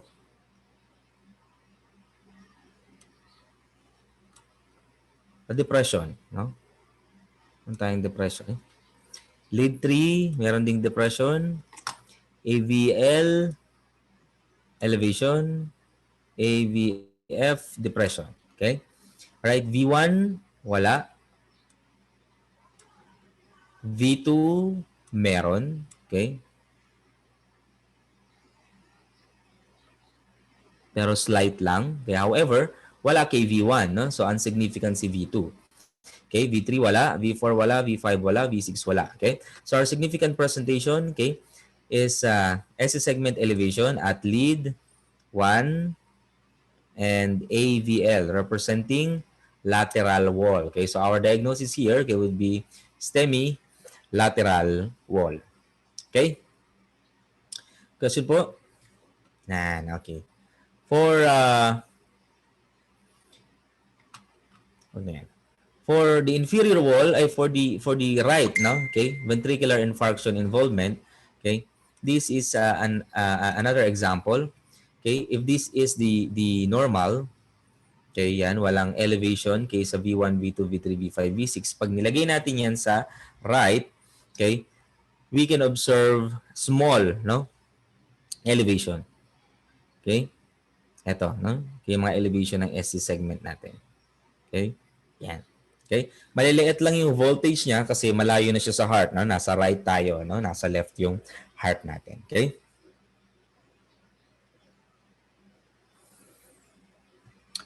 All right. Okay, so these are the lists of the cardiac biomarkers, okay, the CK, CKMB, and myoglobin. Okay, but uh, the biomarkers that only no or strongly no applicable okay, for the heart no okay are the troponins no troponin I and troponin T. Okay, the peak release of troponins is after 2 hours.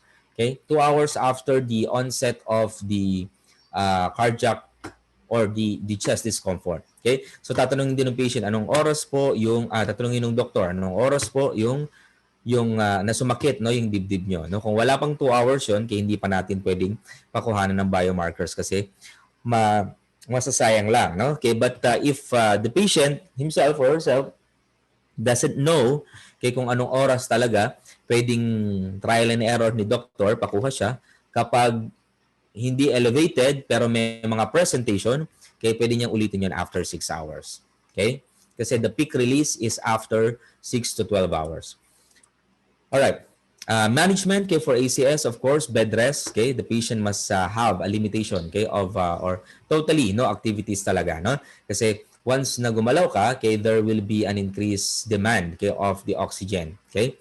Assessments of vital signs, okay, oxygen saturation, of course, IV, history, physical examination, and the degree of pain of patient. Okay, if the pain is not relieved, okay, it can contribute to the vasoconstriction. Okay, all right, and our primary goal okay, for our therapy or the administration of medications mechanism of action is to dilate okay the vascular smooth muscle. Okay, all right. These are the medications okay that we can consider. Nitroglycerin, okay, tablet no okay sublingual okay in the form the most common is the isordil no okay it relaxes the vascular smooth muscle. Okay, the dosage is one tablet sublingual interval of 5 minutes okay for a maximum of 3 no tablets yan. All right, nitroglycerin in tablet form. Okay, this is not an analgesia, no? Okay, it's just it just maintains, no? Okay, or relaxes the vascular smooth muscle, no? So that enough circulation can pass through. Okay, but if the chest discomfort okay, is not relieved, okay, after the multiple dose okay, of the nitroglycerin, we can consider the analgesia, no? Okay, which is the morphine sulfate. Okay. All right. So the dosage is for NSTEMI, okay, and unstable angina, okay, 1 to 5 milligrams. Okay, you can start always with 1 milligram, okay, every 5 to 30 minutes. Okay, but for the STEMI, okay, medyo ito yung medyo masakit talaga compared to unstable and STEMI.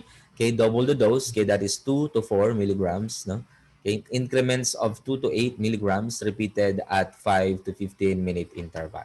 Okay, the common adverse reaction, okay, of morphine sulfate is respiratory depression. Okay, so you always have to prepare, okay, for the respiratory distress, okay, of the patient. Okay, and wag papatuyuin kasi there will be hypotension or orthostatic hypotension most of the time. All right, beta blockers can be given, specifically the metoprolol, okay, to prevent the tachydysrhythmia. Okay, in acute coronary syndrome, okay, the patient is very prone, okay, for the development of tachydysrhythmia. Right, ACE inhibitors, okay, to prevent the vasoconstriction. The antiplatelet therapy, aspirin and clopidogrel. Aspirin, total of 325 milligrams, chewable.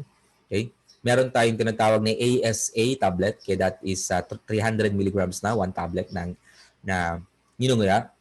Okay, but if you do not have in your hospital, okay, an 80 milligram aspilet will do.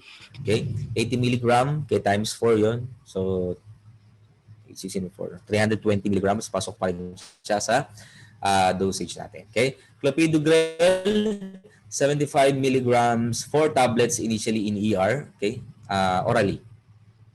Okay, so unahin nyo munang ibigay yung clopidogrel followed by chewable aspirin.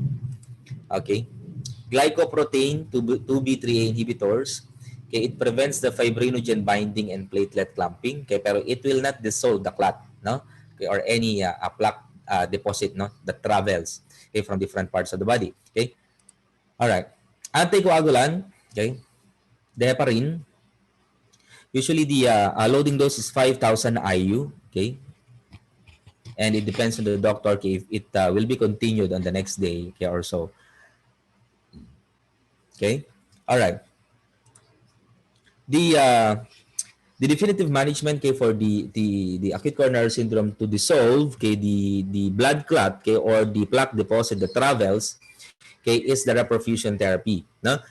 Okay, the target time, okay, for the 5 analytics, no? Okay, ito yung panlusaw natin. It's called 5 analytics. Okay, must be given within 30 minutes of patient contact, no? Or provide primary PCI within 90 minutes of arrival. Kaya pag sinabi natin PCI, that is percutaneous coronary intervention. Okay, the combination of the drugs, the conventional drugs, and the angioplasty. No? Okay, so remember, okay, it must be within 90 minutes lang lahat ng yon. No? So dapat nandoon na sa cardiac catheterization laboratory ang patient within 90 minutes. Okay, but if you are going to consider the 5 analytics, yung panlusaw, okay, ng bara, it must be within 30 minutes. After 30 minutes, it may not become potent or wala na siyang malulusaw. Okay? Right? So, fibrinolytics, okay, is not indicated for unstable angina and STEMI. No? Take note of this. It is not indicated for unstable angina or STEMI. Why? Kasi wala namang lulusawin dito. No? Kasi wala namang na-dislodge, walang bumara. Okay? Okay, guys. The unstable angina and STEMI, okay, are temporary or partial blockage only. Okay, if you see an SC segment elevation, that is a complete blockage caused by a thrombus. All right. Okay, one of the examples of the fibrinolytics is called RTPA, Romeo Tango Papa Alpha. Okay, RTPA. It is called recombinant tissue plasminogen activator. Recombinant tissue plasminogen activator. Okay? At medyo mahal yan. Nasa 50,000 isang dose. Kaya hindi natin masyadong na-encounter. Alright. Okay, questions sa acute coronary syndrome? So if you're already working, especially in ICU and ER, okay, if nakasabay ka doon sa 12-lead ECG natin, you have to inform, okay, the ROD, okay, immediately.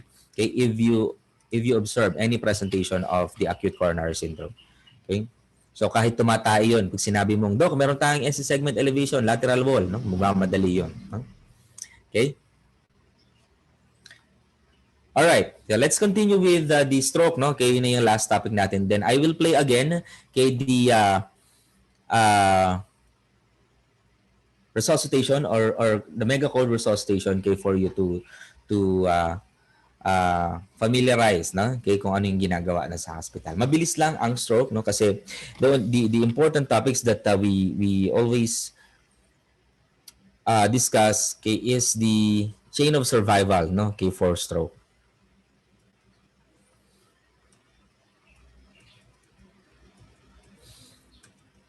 Yan, saan na ba yun?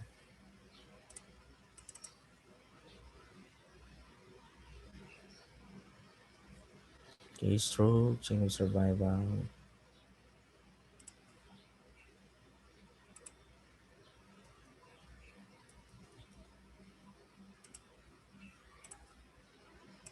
Okay.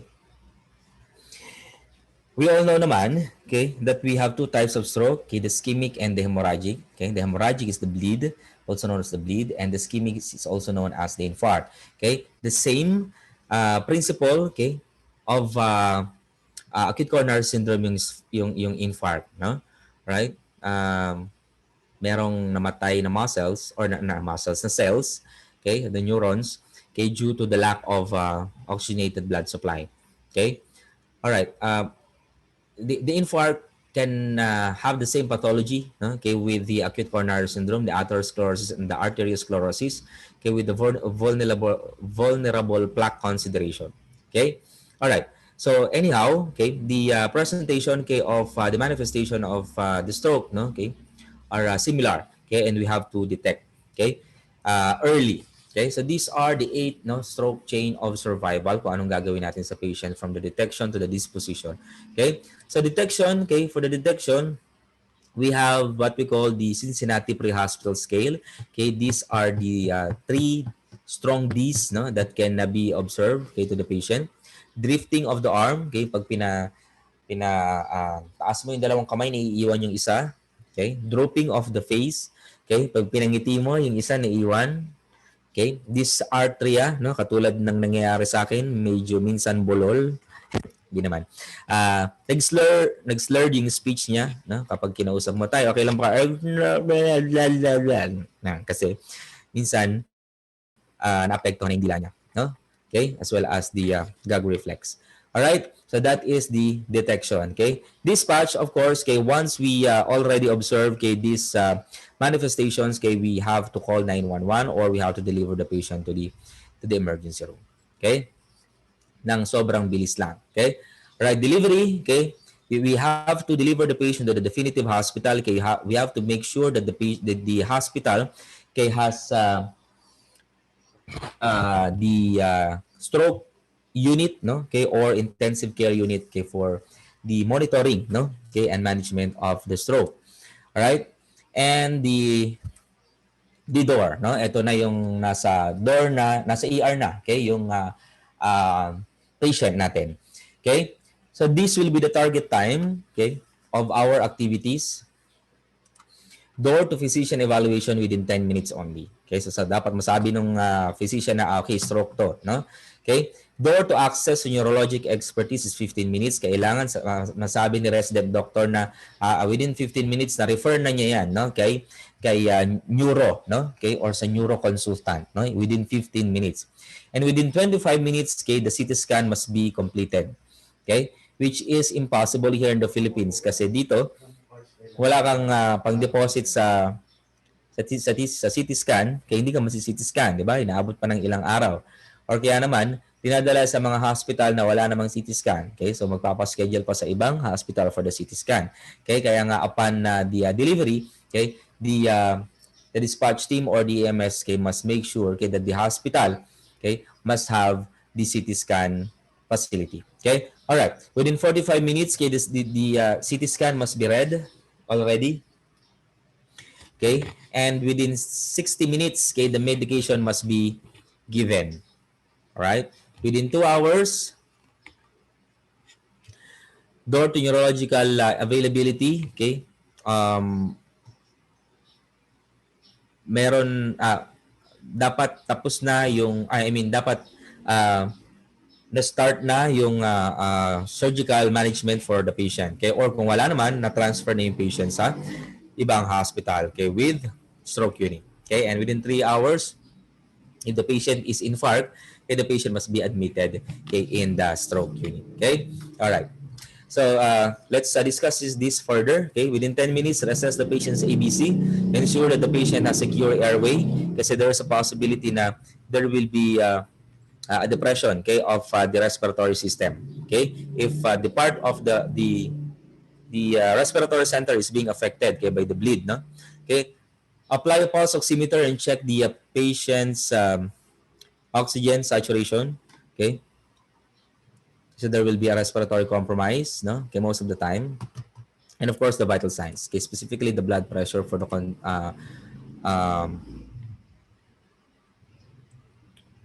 circulation. No? Begin ECG monitoring. Okay, kailangan nakatouch yung patient kasi very prone din ang patient for the development of the dysrhythmia. Okay? IV, okay, avoid hypotonic solutions kasi mas mamamaga pa, no? Okay? Yung brain tissue, okay, ng patient kapag hypotonic solution tayo. Okay? Check for the blood sugar level kasi if there is decreased level of consciousness, okay, we have to rule out, okay, the hypoglycemia. Or if there is a hyperglycemia, okay, we can easily give the medication. Okay, neurologic screening assessment, okay, GCS scoring, and the stroke team. Okay, within 25 minutes, okay, we have to get this history, okay, together with the CT scan. Verify the time of onset, symptoms onset, no? The last time that the patient was known to be without symptoms. Did the patient, what was the patient doing? What was the patient doing, okay, when the symptoms began? Okay, did the patient complain of headache, or did he or she have a seizure? Okay, has there been a change in his or level of responsiveness? And is there a history of any recent trauma? No, kasi pwedeng delayed, no? Okay, yung maging neurology involvement, no, pag there is a trauma. Okay, medications, no, okay, is very important. Ayan. No? And the CT scan, okay, kasama sa 25 minutes, okay, the CT scan must be completed. All right. Data, of course, the evaluation of the department evaluation, the emergency department evaluation, laboratory studies, and other tests, okay, that should be done. Okay, and the decisions of the potential therapies, okay, for example, okay, we've already have the result, okay, of the CT scan, okay, the medication for infarction, okay, is contraindicated for the bleed or the hemorrhagic. So it means, okay, we have to make a decision, okay, kung wala pang CT scan, kung ano ang management na gagawin natin sa kanya. Okay, but as a nurse, okay, my advice is do not give any medication, okay, if there is no CT scan. Okay? Alright, kasi minsan ilalaglag tayo ng mga doctors na hindi natin alam. Okay? For the drug, okay, if the cause is infarct, okay, of course, okay, we have the recombinant form of tissue plasminogen. This is the fibrinolytics. Okay, the RTPA na nabanggit ko kanina. Okay?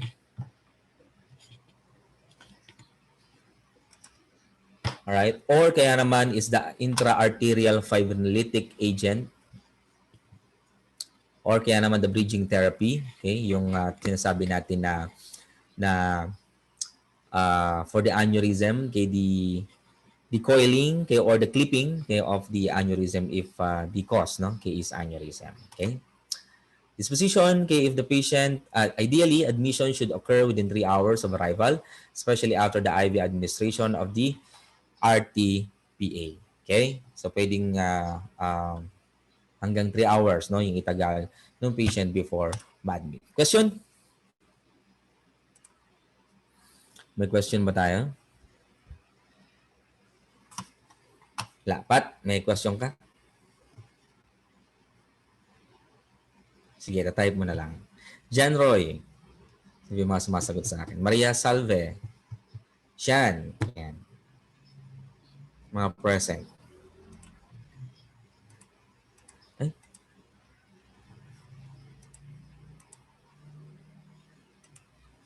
Ito pala.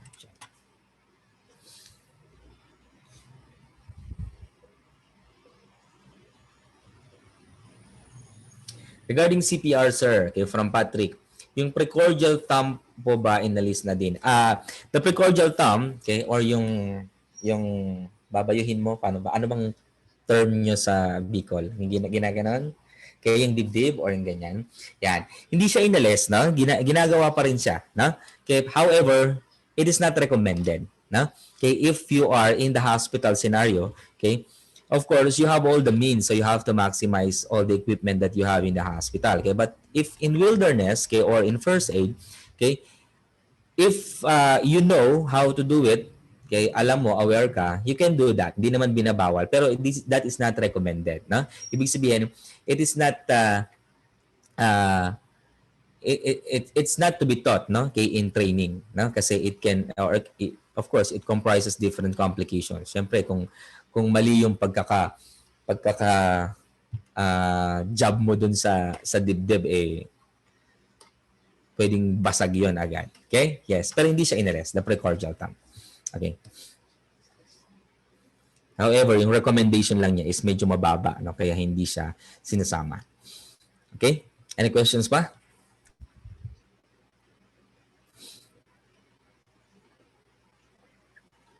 Meron pa ba? From John Roy, sa 12-lead ECG, sir, if there are, let's say for example, two groups na parehong may contiguous leads, yung pinaka-significant lang ang bibigyan ng diagnosis. Hindi. Kasi, for example, septum and anterior, no? The septum kasi and the anterior, they have the same arteries, no? Okay, na nagpo-produce ng blood sa kanila, no? For example, yung anterior, okay, anterior area of heart, anterior part of the heart, okay, is admit ko lang to, is supported kay by the diagonal, no?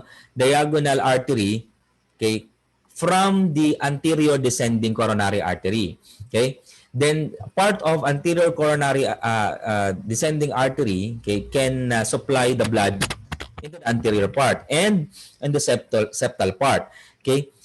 However, okay, there are times that the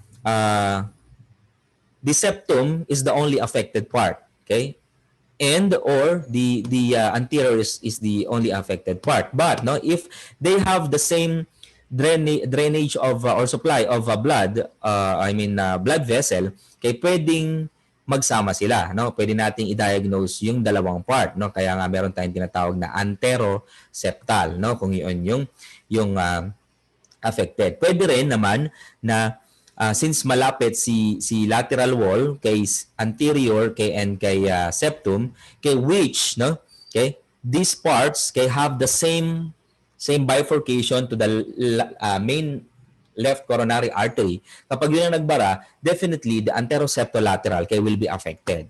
Okay? Pero okay, pwede ring magkaroon ng may inferior, merong lateral, no?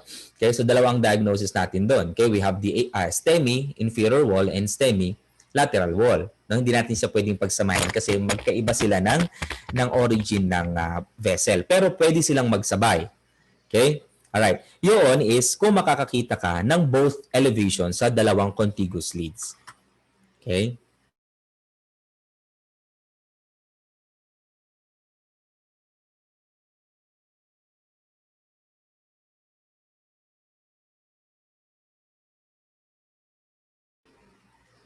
May sagot pa? Ay, may sagot pa. May questions pa ba?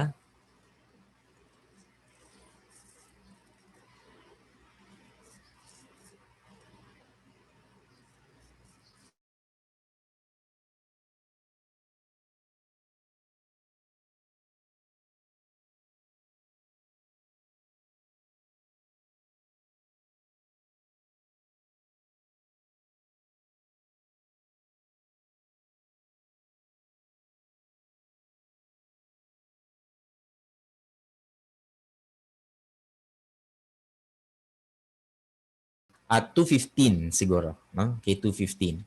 Okay? So I will leave you, okay, with the video presentation again, okay, of the mega code resuscitation. It's up to you kung manonood kayo noon or sasagot na kayo, okay? Para just para may ma-refresh lang yung mind nyo sa lecture natin, okay?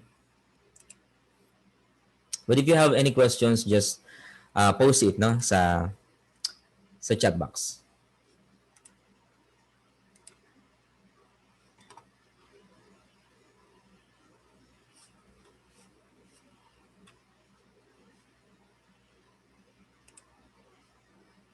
Team members has a profound impact on the effectiveness of each individual as well as the patient's overall survival. The better you work as a team, the better the potential outcome for your patient. That's why it's so important that you understand not just what to do in a resuscitation attempt, but how to communicate and perform as an effective team, regardless of your role as team member or team leader.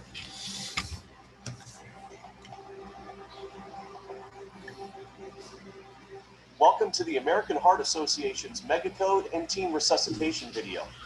In this video, we're going to demonstrate and model an effective resuscitation team in a case scenario.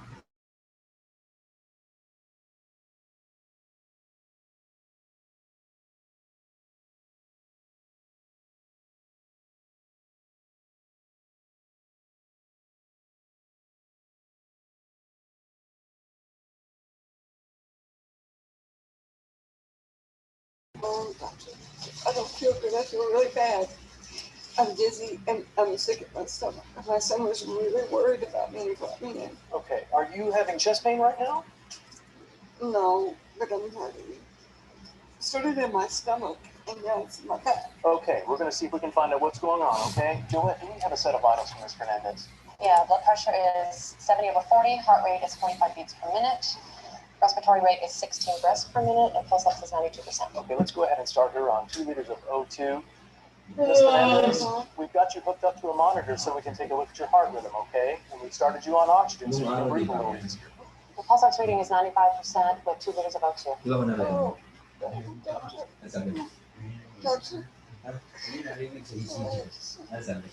Okay, it looks like we have sinus bradycardia. Dana, let's go ahead and get an IV started right now.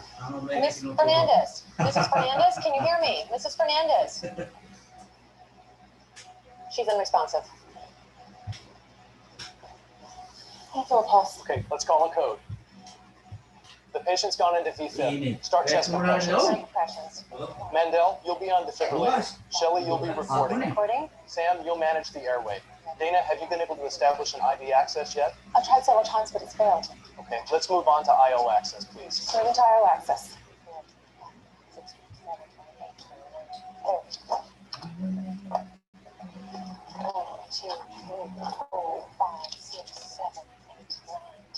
Charging at 200 joules.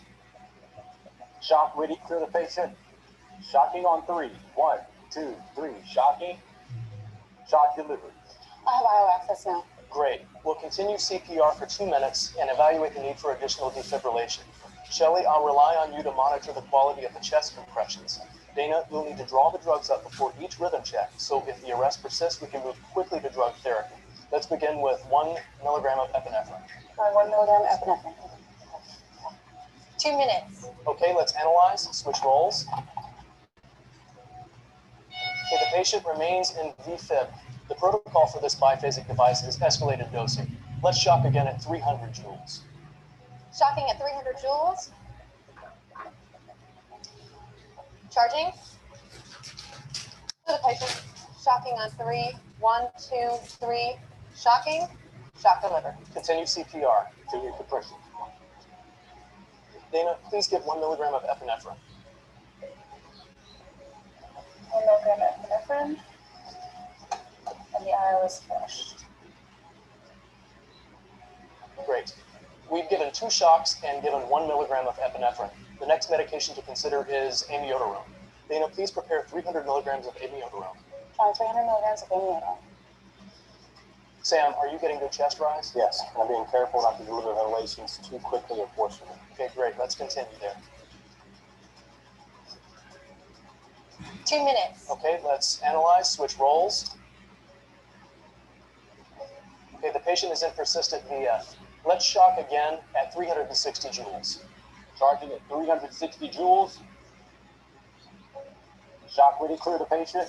Shocking on 3. 1, 2, 3. Shocking. Shock delivered. Continue CPR. Continuing CPR. We can give amiodarone now. Thanks, Shelley. Dana, please give 300 milligrams of amiodarone. 300 milligrams of amiodarone given, and the IO is flushed. We've given 3 shocks. After the second shock, we administered 1 milligram of epinephrine, and we've just given 300 milligrams of amiodarone. Our next drug will be vasopressin. Dana, please prepare 40 units of vasopressin. Find 40 units of vasopressin.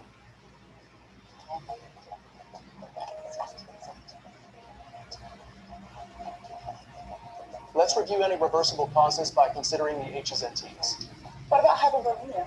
That's a good thought. We have IO access established, but no obvious signs of internal or external bleeding. Anybody else have any other suggestions? Have we considered hypoxia? Is the airway still patent? Still getting the chest ride.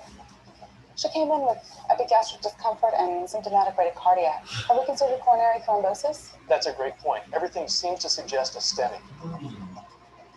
2 minutes. Okay, let's analyze, switch roles. Okay, the monitor shows sinus bradycardia. Do we have a pulse? I don't feel a pulse. Continue chest compressions. Continue chest compressions. 1, 2. Shelley, how long has it been since our last dose of epinephrine? 3 minutes. Okay, Dana, let's go ahead and give 40 units of vasopressin. 40 units of vasopressin given, and the IO is flushed. Mandel, your compressions are slowing down. Can you pick up the pace a bit? 2 minutes. Let's analyze, switch roles. Okay, the monitor shows sinus tachycardia. Sam, do we have a pulse? I can feel a rapid beat pulse. Okay, great. Let's initiate immediate post-cardiac arrest care. Dana, let's get a blood pressure, a complete set of vital signs, pulse ox, and labs. Mandel, let's start a 12-lead ECG, please. Can we check to see if this patient is breathing and responsive? Ma'am, can you squeeze my fingers? She's still unresponsive. Still not breathing. Okay, let's insert an advanced airway and prepare for therapeutic hypothermia. The patient's blood pressure is 82/40 with a heart rate of 130, and a rhythm with sinus tachycardia. Okay, the patient is hypotensive. Let's start with a liter of saline. Since we've started with hypothermia, let's use cold saline for the bolus. Okay, we'll switch off for whole saline.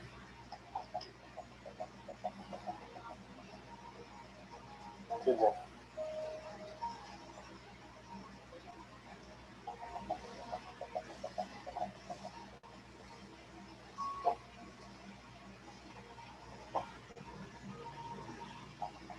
Okay, we've got good breath sounds. Let's establish waveform capnography. The O2 saturation is 96%.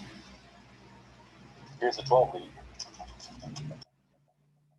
Okay, she has a STEMI. Mandel, please call the cath lab and tell them that we have a STEMI patient. PCI and hypothermia can be safely combined after cardiac arrest. The return of spontaneous circulation, or ROSC, is no longer the end of the cardiac arrest protocol.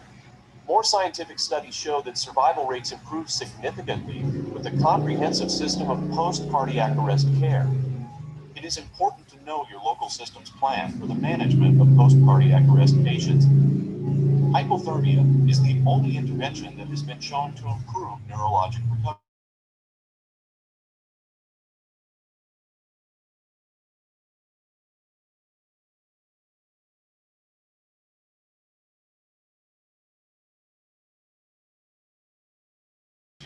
For 12 to 24 hours. A new recommendation in the 2010 guidelines is the introduction of a structured team debriefing. Studies show teams who debrief together perform better on subsequent codes. Here's how team debriefing differs from simple feedback.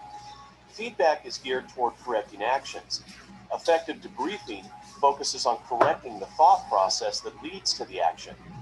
While debriefing takes longer than simple feedback, it results in deeper understanding. The hallmark of structured debriefing is a learner-centered self-analysis and active participation in discussion. The goal is to gather information on how the code progressed, to analyze the information, to create an accurate record, and to summarize the goals for future improvement. Thanks, team. Nice job. I made a few notes during my evaluation, so let's talk about what went well and why you made the decisions that you made. Well, from my perspective, I thought the code went very well.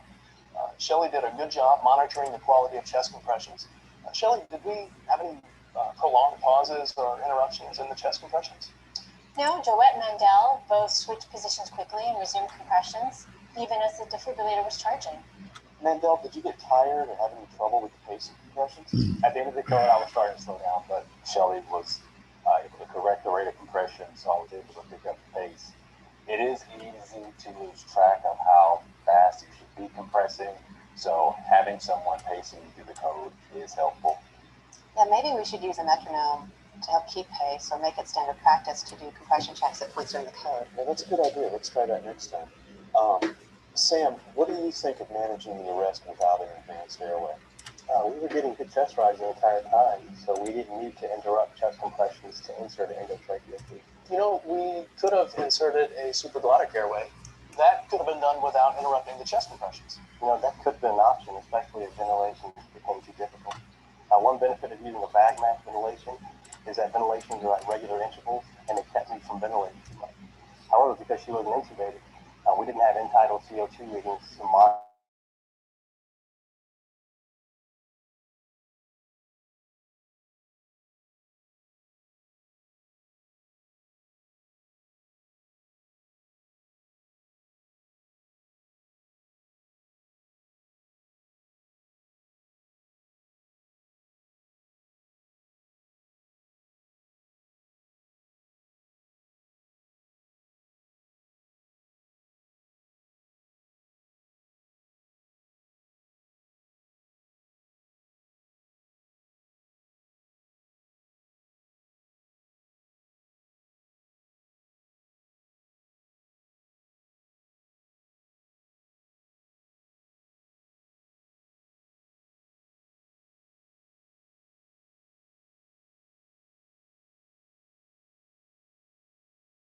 Clear messages.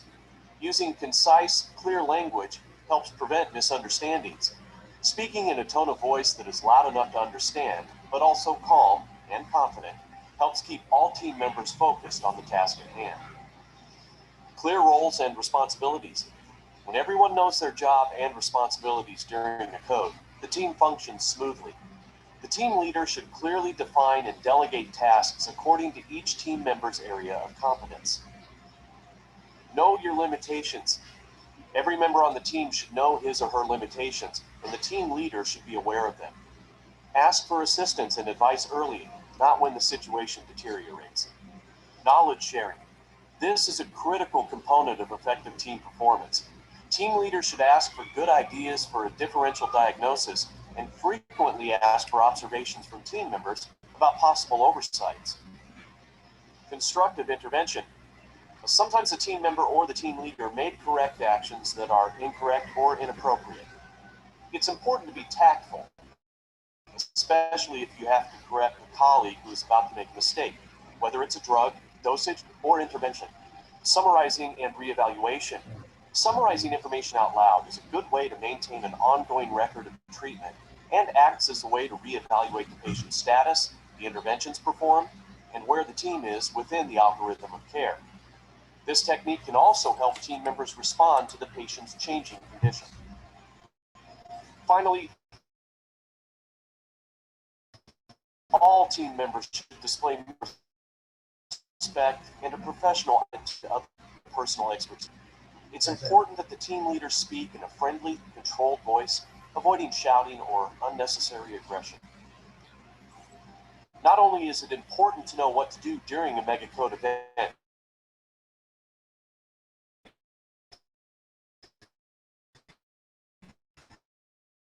it's as important to know how to work together as it's during life.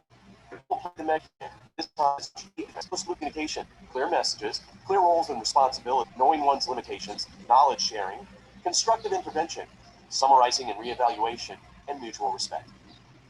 The patient's gone into VFib. Start chest compressions. Starting compressions. Mandel, you'll be on defibrillator. Shelley, you'll be recording. Recording. Sam, you'll manage the airway. Dana, have you been able to establish an IV access yet? I've tried several times, but it's failed. Okay, let's move on to IO access, please. Moving to IO access.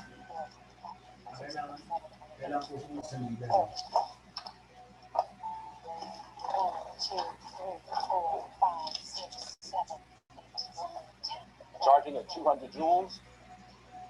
Shock ready, clear the patient. Shocking on 3. 1, 2, 3. Shocking. Shock delivered. I have IO access now. Great. We'll continue CPR for 2 minutes and evaluate the need for additional defibrillation. Shelley, I'll rely on you to monitor the quality of the chest compressions. Dana, you'll need to draw the drugs up before each rhythm check, so if the arrest persists, we can move quickly to drug therapy. Let's begin with 1 milligram of epinephrine. 1 milligram epinephrine. 2 minutes. Okay, let's analyze, switch roles.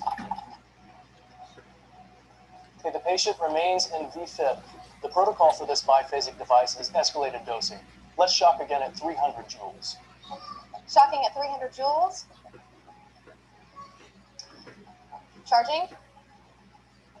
Clear the patient.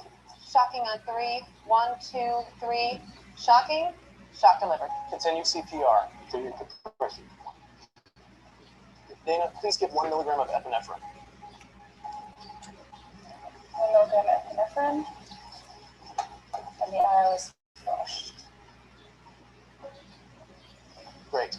We've given 2 shocks and given 1 milligram of epinephrine. The next medication to consider is amiodarone. Dana, please prepare 300 milligrams of amiodarone. Trying 300 milligrams of amiodarone. Sam, are you getting good chest rise? Yes, I'm being careful not to deliver inhalations too quickly or forcefully. Okay, great. Let's continue there. 2 minutes. Okay, let's analyze, switch roles. Okay, the patient is in persistent VF. Let's shock again at 360 joules. Charging at 360 joules. Shock ready, clear the patient. Shocking on 3. 1, 2, 3. Shocking. Shock delivered. Continue CPR. Continuing CPR. We can give amiodarone now. Thanks, Shelley. Dana, please give 300 milligrams of amiodarone. 300 milligrams of amiodarone given. And the IO is flushed. We've given 3 shocks. After the second shock, we administered 1 milligram of epinephrine, and we've just given 300 milligrams of amiodarone. Our next drug will be vasopressin. Dana, please prepare 40 units of vasopressin. Trying 40 units of vasopressin.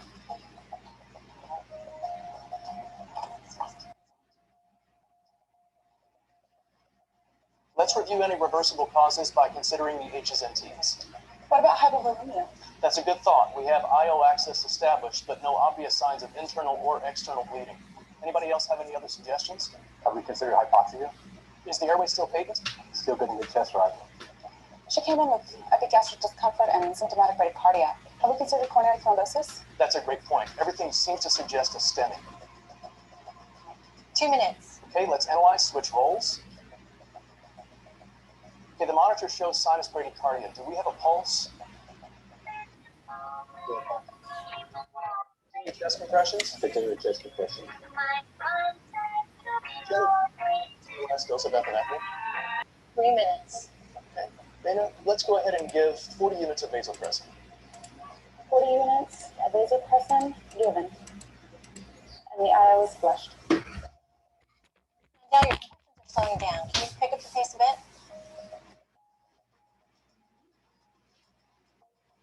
2 minutes. Let's analyze, switch roles. Okay, the monitor shows sinus tachycardia. Sam, do we have a pulse? I can feel a rapid weak pulse. Okay, great. Let's initiate immediate post-cardiac arrest care. Dana, let's get a blood pressure, a complete set of vital signs, pulse ox, and labs. Mandel, let's start a 12-lead ECG, please. Can we check to see if this patient is breathing and responsive? Ma'am, can you squeeze my fingers? She's still unresponsive. Still not breathing. Okay, let's insert an advanced airway and prepare for therapeutic hypothermia. The patient's blood pressure is 82/40 with a heart rate of 130 and a rhythm of sinus tachycardia. Okay, the patient is hypotensive. Let's start with a liter of saline. Since we've started with hypothermia, let's use whole saline for the bolus. Okay, let's switch out for hypovolemia. Be well.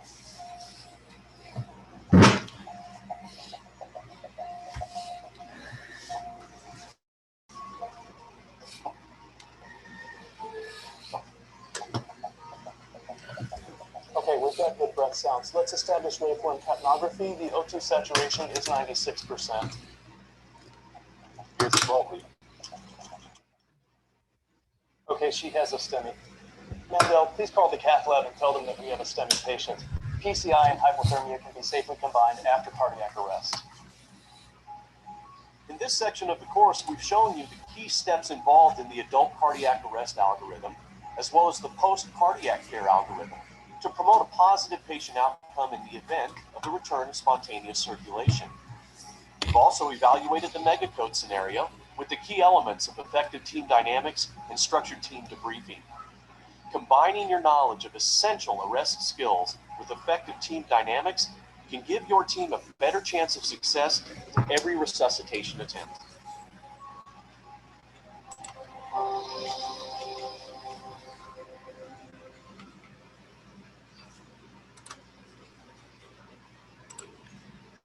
Okay. Do you have any questions, guys? Before we conclude the ACLS discussion?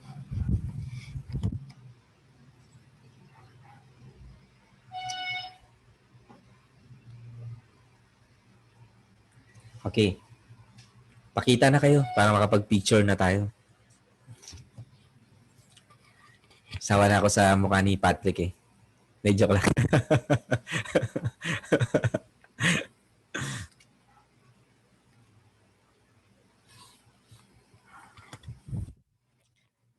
Pakita na kayo.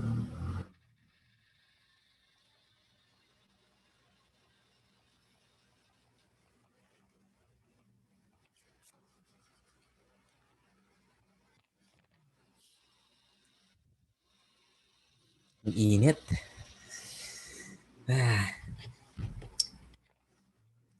Anong question?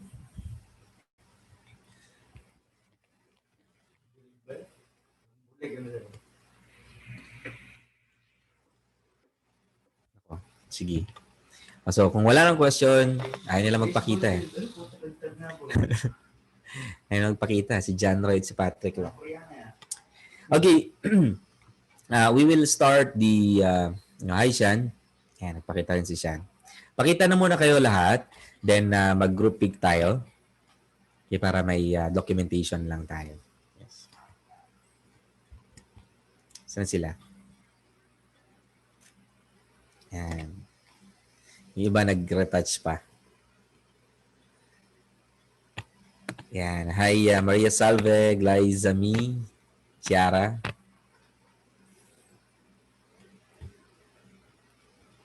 Jeshel. Yan. Yan, si Mary Rose.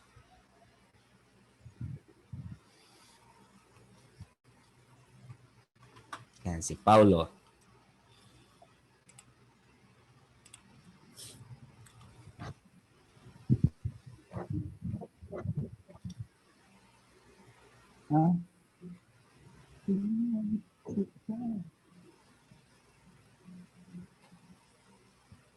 Okay, si Christine. Magkatabi lang si Christine sa si Mary Rose. Kasi yung background nila. Yan, Sir Eliza. Yo. Magkakakilala kayo lahat?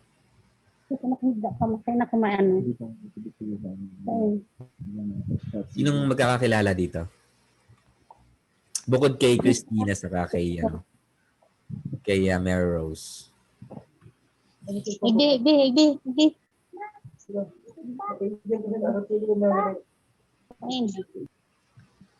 Sino? Wala?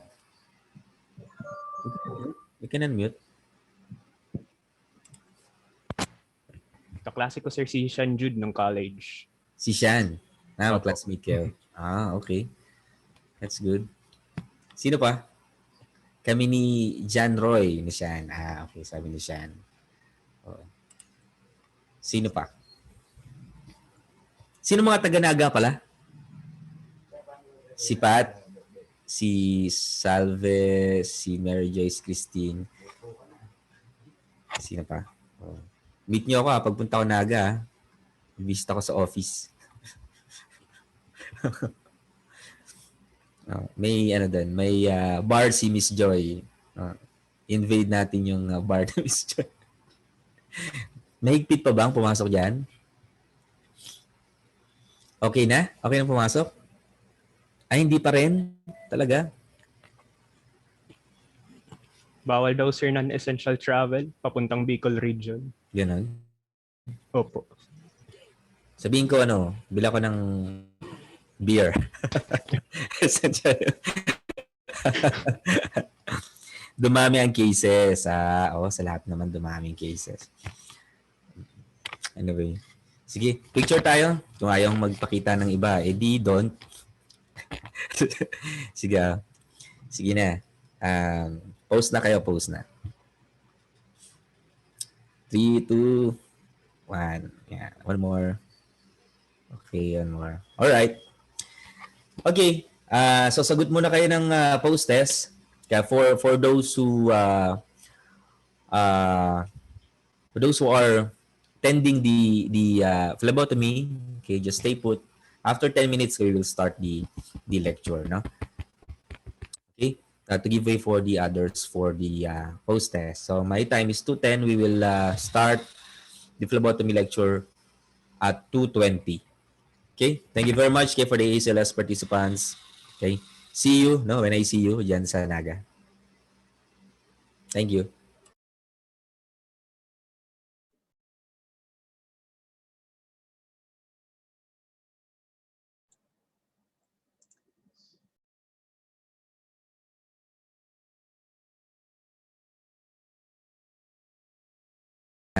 Nakausap ko yesterday na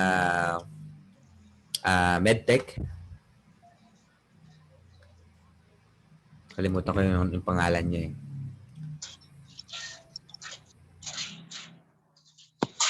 Wala pa. Hi, Miss Erliza. Hello po. Taga saan si Miss Erliza? Sa GMA Cavite po. Cavite. So hindi ka taga Bicol, no? Taga Cavite ka. Yes po. Oo. GMA. Hindi, yung dami ka nakakita ng artista doon ng GMA. Joke lang. GMA Cavite kasi anong meaning ng GMA? General Mariano Alvarez. Yung General Mariano Alvarez. Sa Cavite yun, no? Some place sa Cavite. Yes. Okay. We finished the BLS ACLS na kasama sa package nyo yung phlebotomy course. Alright? Yes. Si Erliza, medtech ka, Erliza? Hindi po. Ba't di ka BLS ACLS? Kasama ba? Hindi ko, akala ko yung phlebotomy lang po eh. Sayang, Sige, mayroon namang recording. Sabihin mo kaya na. Ito ba siya sa package? Package siya. Anyway. Sayang, no? Okay. Kaya naman din. Kontakin mo na lang ang WePub. No? May recording. Alam ko, pwede sila. Sige po. Ganun. Yung sa recording lang, isa-send sa'yo. Anyway. Nasa na ba tayo? Okay. So, phlebotomy. Lahat ba kayo nag-avail ng phlebotomy or ano lang? Attend lang kayo? Okay. For those who are new, okay, my name is Roel Nakulala. Okay, I'm a nurse by profession, okay, but I'm currently working as an assistant medical director, okay, at the Premier Medical Center.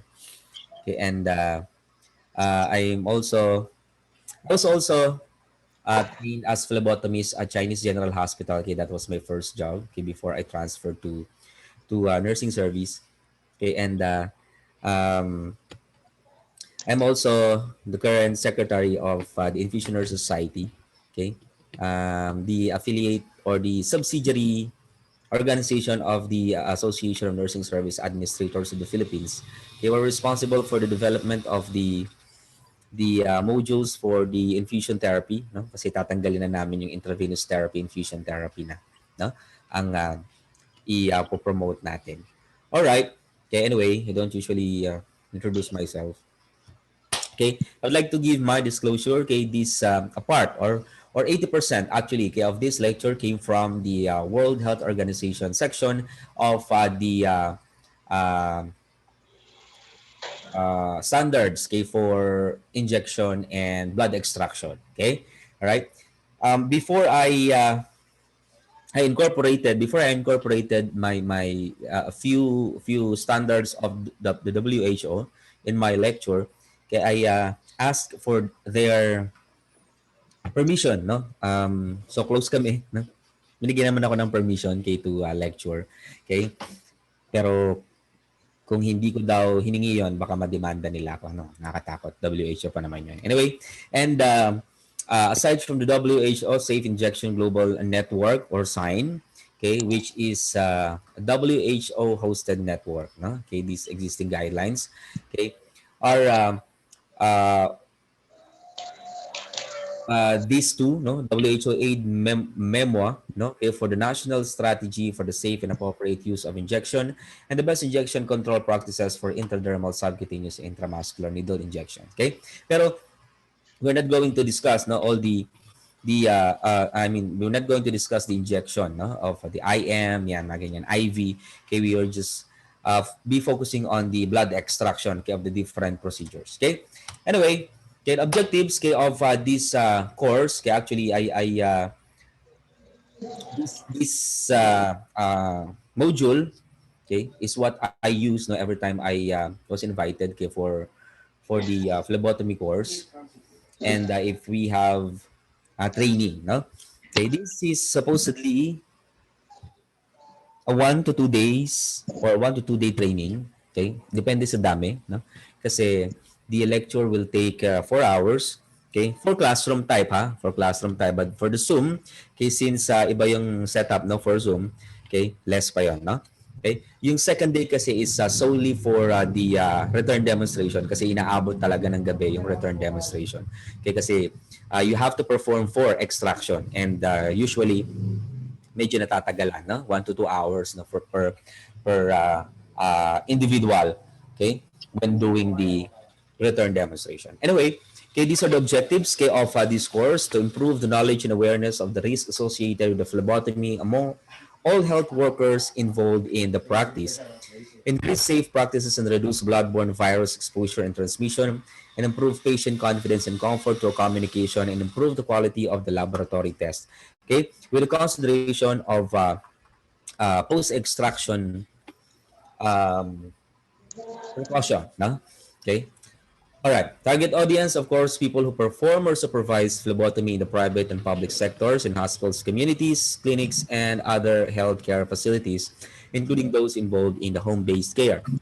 Health training, in other countries kasi meron silang mga home-based care, kaya na nagbo-blood extraction. Okay, hindi na pumupunta yung mga matatanda doon sa hospital. All right. Health trainers and educators, of course, procurement officials, okay, we need to be aware of which equipment and supplies are safe and cost effective kasi we have a short topic here, okay, for the engineered syringes, no, and sharps, okay, that can limit, no, or prevent the needle prick injury. Okay, all right. And can you give me, if you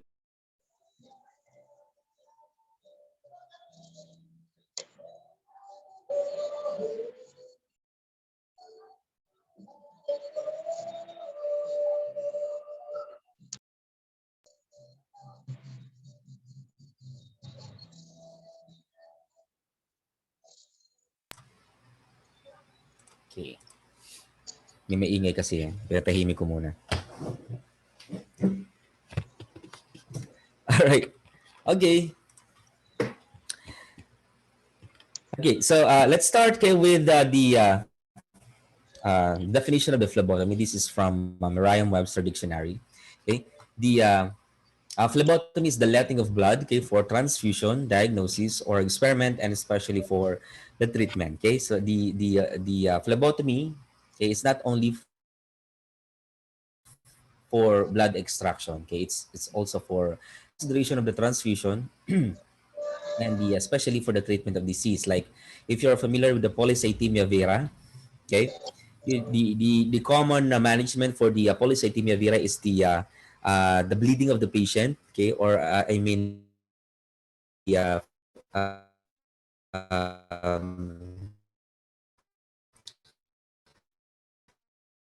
bleed the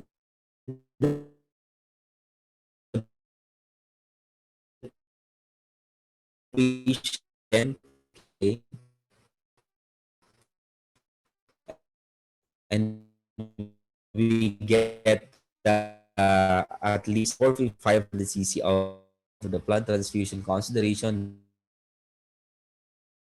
diagnosis or experiment and treatment of disease. However, okay, the word phlebotomy is divided into two. Okay, phlebos, Greek word for the vein, and tomy, no, or tom, okay, incision. Okay, all right. Before, okay, when we are talking about phlebotomy, it's all about the blood extraction through the vein. Okay, pero sinama nila ngayon, no, in modern era, yung um, arterial extraction. No? Okay, so it's not only okay for the vein, okay, but also okay for the arterial extraction. Okay, all right. Supposedly, okay, these are the return demonstration that we are going to do, no, on the second day or on the afternoon of the first day.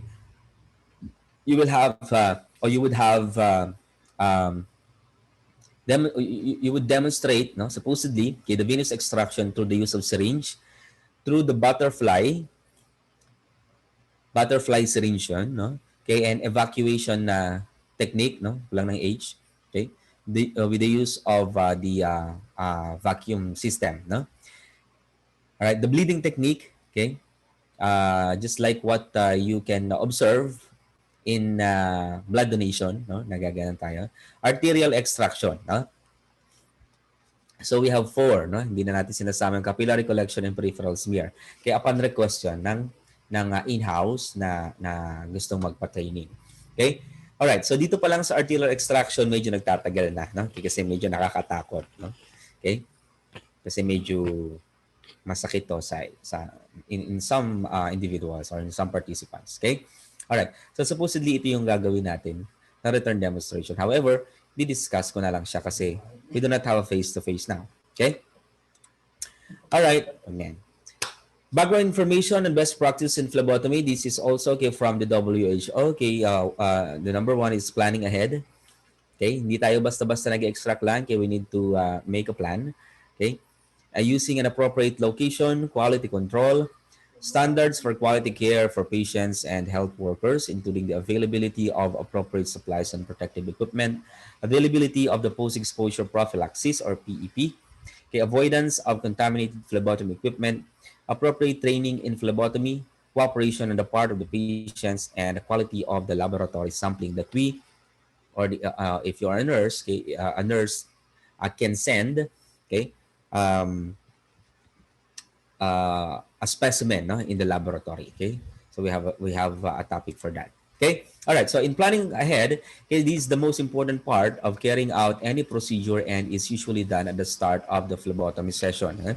Okay, if you are you're about to extract blood, no, or if you are from laboratory, no, med tech, no, make sure you know the case of the patient, no, so that you can appropriately wear, no, okay, the proper PPE. Now, let's say, for example, the patient has a communicable disease. Okay, of course, especially in times like this, no, pandemic, no, you have to have the proper or appropriate PPE. Okay, and of course, pwede kong sabihin na you have to include the status of the patient that you're going to collect blood from, no?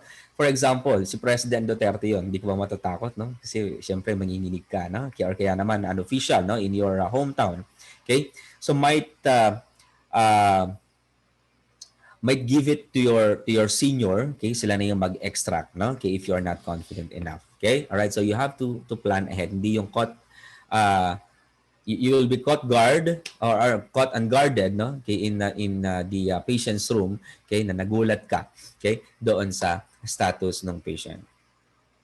Okay, all right, using appropriate location, the phlebotomy should work in a quiet, clean, well-lit area, whether working with outpatients or inpatients. So for example, no, okay, merong mga patients na nagre-request na wag nang i-open yung lights.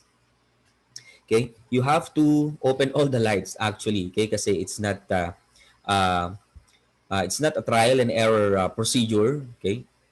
you have to you have to be very successful, no, on collecting the blood, no. Okay, hindi pwede yung um, magiging unsuccessful ka due, okay, to the unlighted workplace. Okay, so quality care for patients and health workers, okay, availability of the appropriate supplies and protective equipment. Okay, your employer, okay, must provide this um,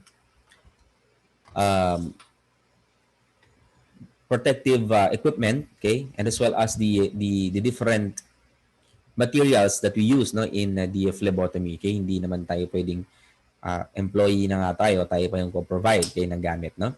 Okay, all right. Provide hand hygiene materials, okay, with soap, water, and alcohol rub, in infection control and prevention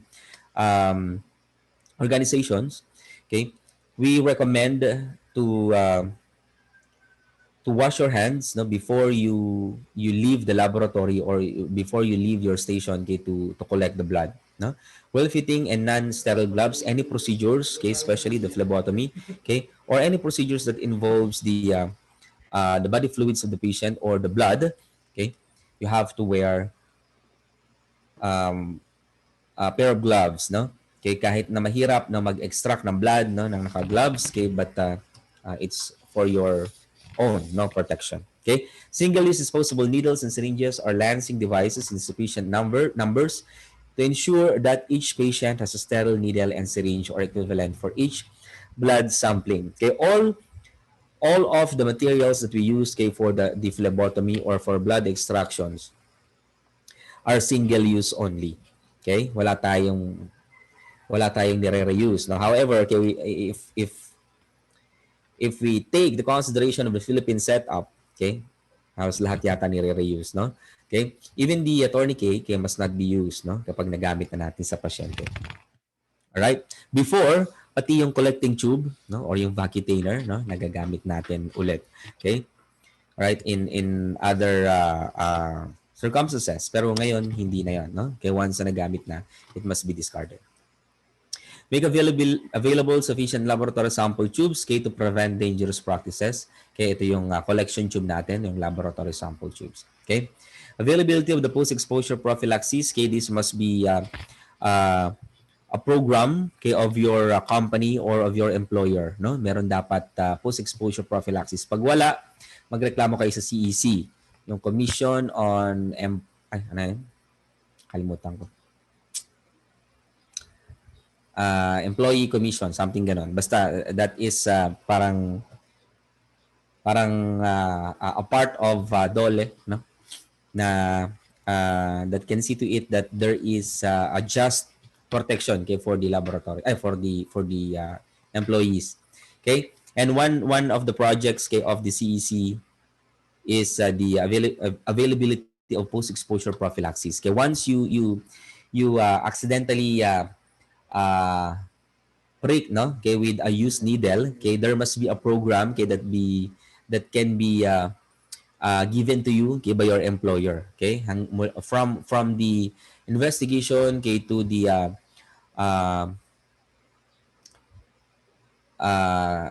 laboratory test, okay, for HIV and Hep B, okay, to the post-exposure prophylaxis dapat provided nila. Okay, avoidance of contaminated phlebotomy equipment, okay, to avoid contamination. Any common use item should be visibly clean before use on a patient, and single-use item should not be reused. Okay, this is in consideration with the phlebotomy tray or phlebotomy tackle box that we use. No? We have a standard materials, okay, that should be considered, okay, for the phlebotomy. Okay, and of course the training, okay, here in the Philippines, okay, before there was a training at Philippine Women's University. Okay, I think that is a 3-month training, okay, for phlebotomy. Kaya lang parang hindi siya nag-work, no? Okay, kasi here in the Philippines, okay, we're not very open for the job title as phlebotomist, no? In other countries kasi it is a specialized course, no? Okay, pero hindi siya yung degree, no? Alright, then kapag if you have that certification, ang gagawin mo lang is phlebotomy, no, blood extraction. Okay, here in the Philippines kasi kung medtech ka, dapat alam mo mag blood extraction and phlebotomy. Kapag nurse ka, dapat meron ka ring uh, uh, background, no? Okay? Basta healthcare provider ka, you should have a brief background, okay, or at least, no, okay, you know how to do blood extraction. Okay? Pero in other countries, okay, they require, okay, the healthcare provider to get a certification. Okay, and of course, okay, the patient cooperation. Okay, it is very essential, okay, for the relationship, okay, of the patient to healthcare provider. Okay, kasi if the patient is not trusting you, okay, syempre ayaw niyang magpa-collect ng blood sa'yo. No? Okay, it's a matter of paano mo mauto yung, hindi, paano mo explain, okay, yung sarili mo and the procedure, okay, sa patient before you um, do blood collection. Okay? Right. So we have a topic na, or I incorporated the different considerations for the patient cooperation. Okay? All right. Quality of laboratory sampling. Okay, factors that influence the outcome of laboratory results during collection and transportation include knowledge of the staff involved in the blood collection. For example, right after your blood collection, okay, what are you going to do with the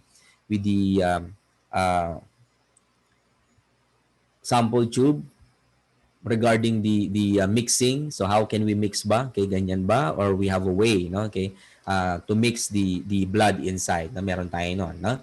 Okay, so there will be insufficient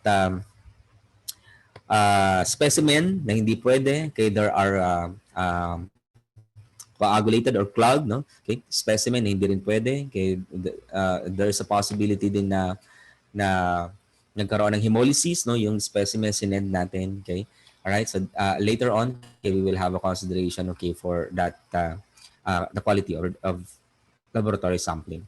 The use of the correct gauge of hypodermic needle to prevent hemolysis or abnormal results. Okay, meron din tayong consideration yan, okay, kung anong gauge yung kailangan nating pangkuha, no, and depende dun sa part, no. Okay, for example, no, metacarpal vein.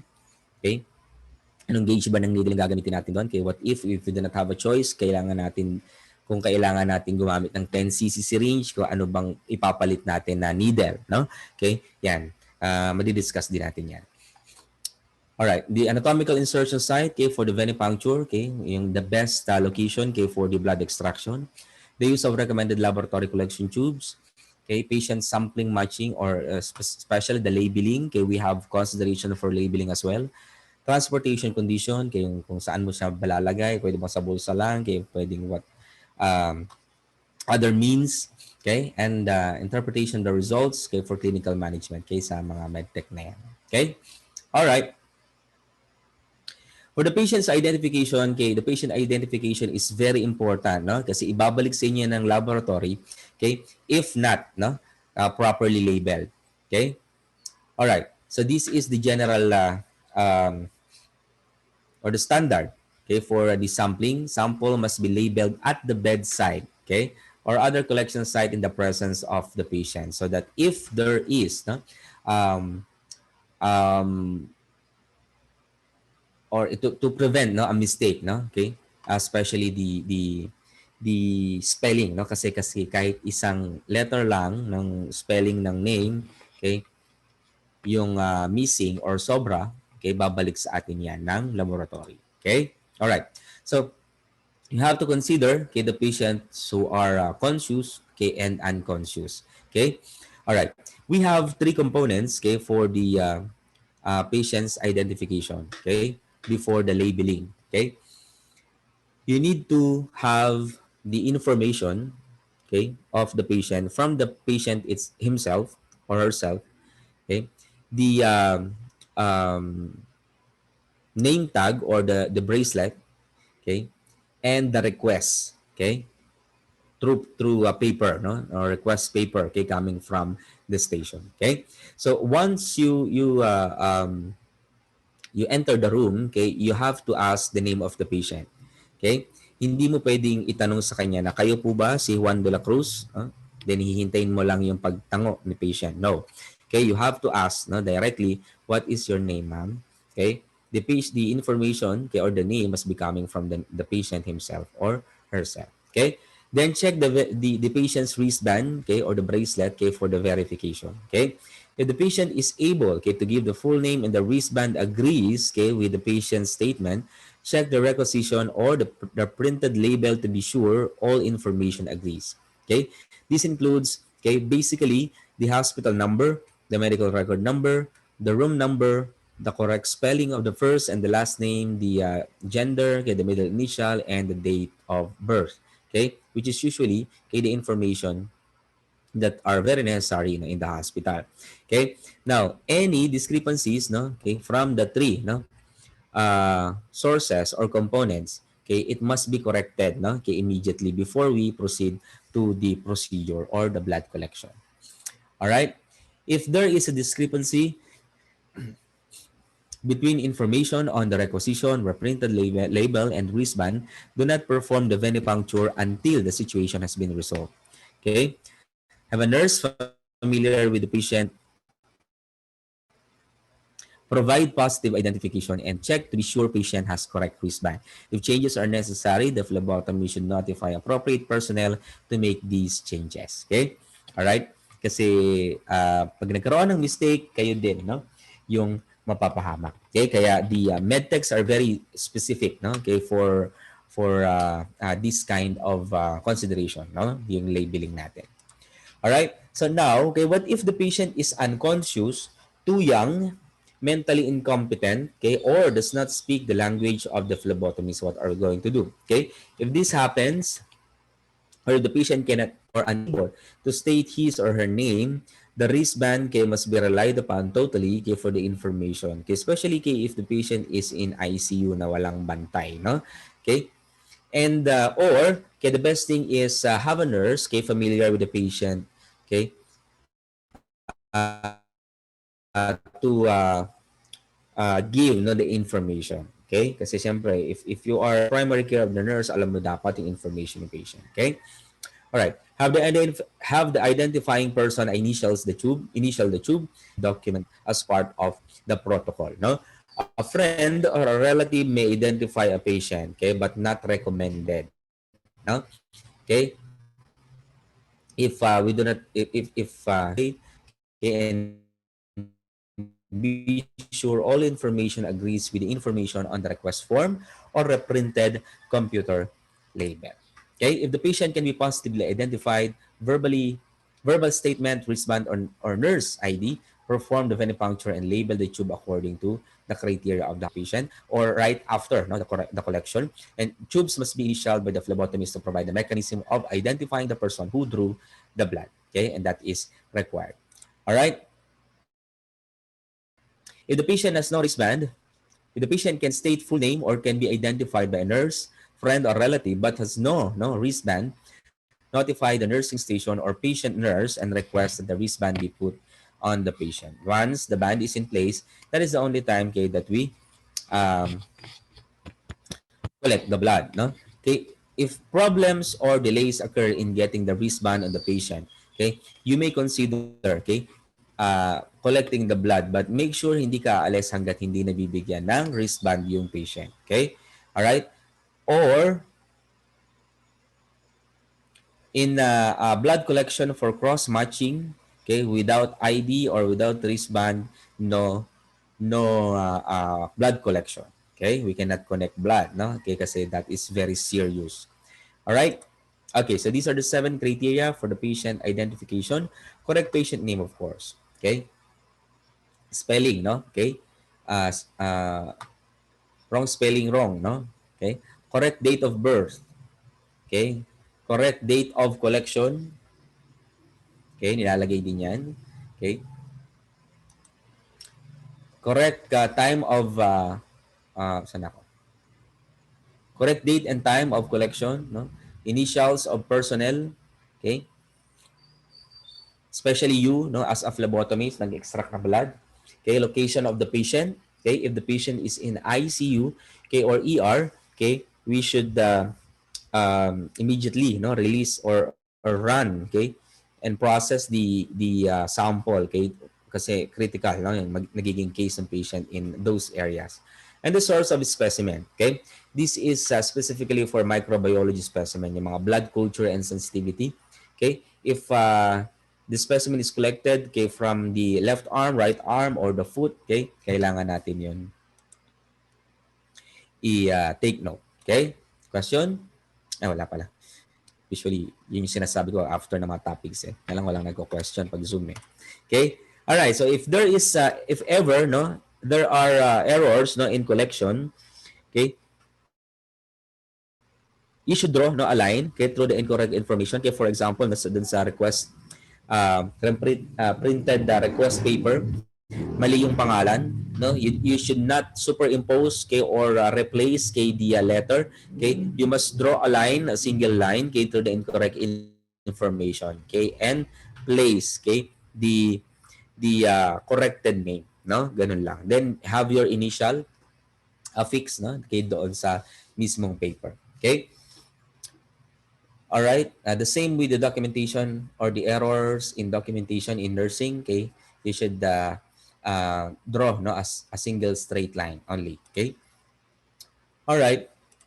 For the safety, short lang ito. Okay. We have a consideration for the bloodborne pathogens. Okay. These are the infectious microorganisms. Okay, which live, no, okay, in bloodstream. And of course, okay, since we are dealing with the blood, okay, you can be exposed to bloodborne pathogens if you are not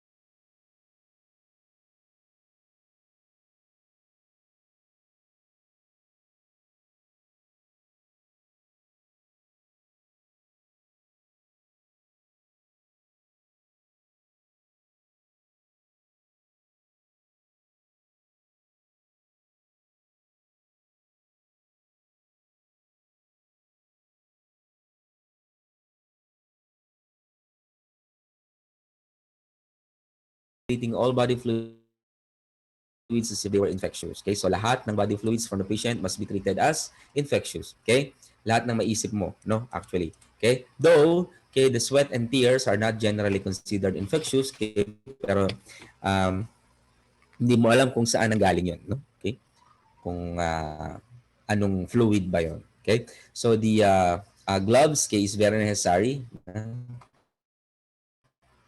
Okay, if you have the protective gown, okay, you can wear it, no, kaya yung mga laboratory scientists naka-gown sila, okay, to prevent, no, this kind of problem.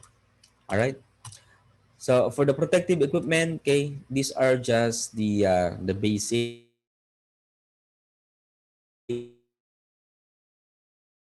okay, of the phlebotomist: lab coat, gloves, and face mask only. Okay, but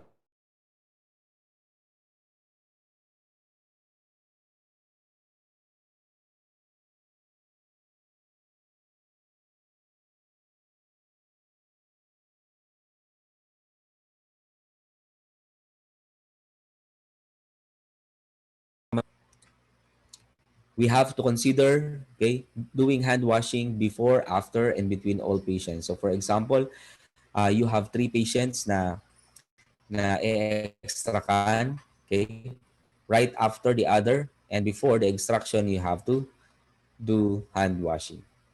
Okay. All right. Be sure to turn off, when doing hand washing, be sure to turn off the faucet, okay, using a paper towel to avoid contamination. Okay. We do not use the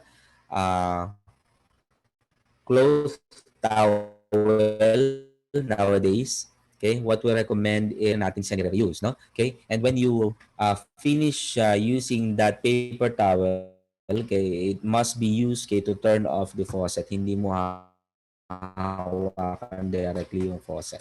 Okay? All right, stand by the sink but do not touch it. Use the paper towel, okay, to turn off the faucet. Okay, apply soap and rub hands together. Okay, alam na natin to, no? Okay, yung yung ang tawag dito. Okay, steps, no? And in doing hand washing. Okay? So hindi ko na masyadong i-discuss. Okay. Then for the hazardous waste disposal, all needle and other sharps must be disposed of in approved sharps disposable container. Okay, this is an example, okay, of a sharps container. As you can see, okay, we cannot use, no, actually the gallons, okay, of for example the water, okay, the solutions, okay, kasi the sharps container must have a wide mouth, okay, PVC type body, no, okay, na hindi napapuncture, o dapat puncture proof sila, no, okay. And even if the uh, sharps container is small, okay, or large, no, it should never be um, or we should not allow, okay, for it to become full, no, kailangan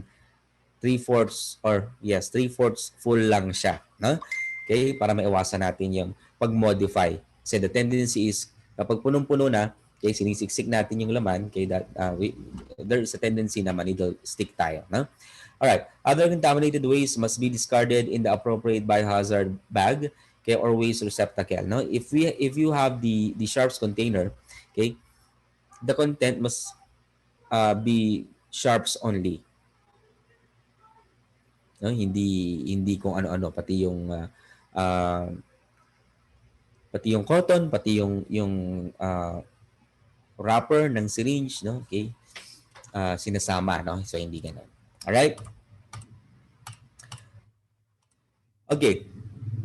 For the needles, sticks, no, and prevention act in other countries, okay, they there is a mandatory, no, uh, provision, okay, or there must be a mandatory provision, okay, of the devices, okay, by the employers, okay, of the phlebotomies, okay.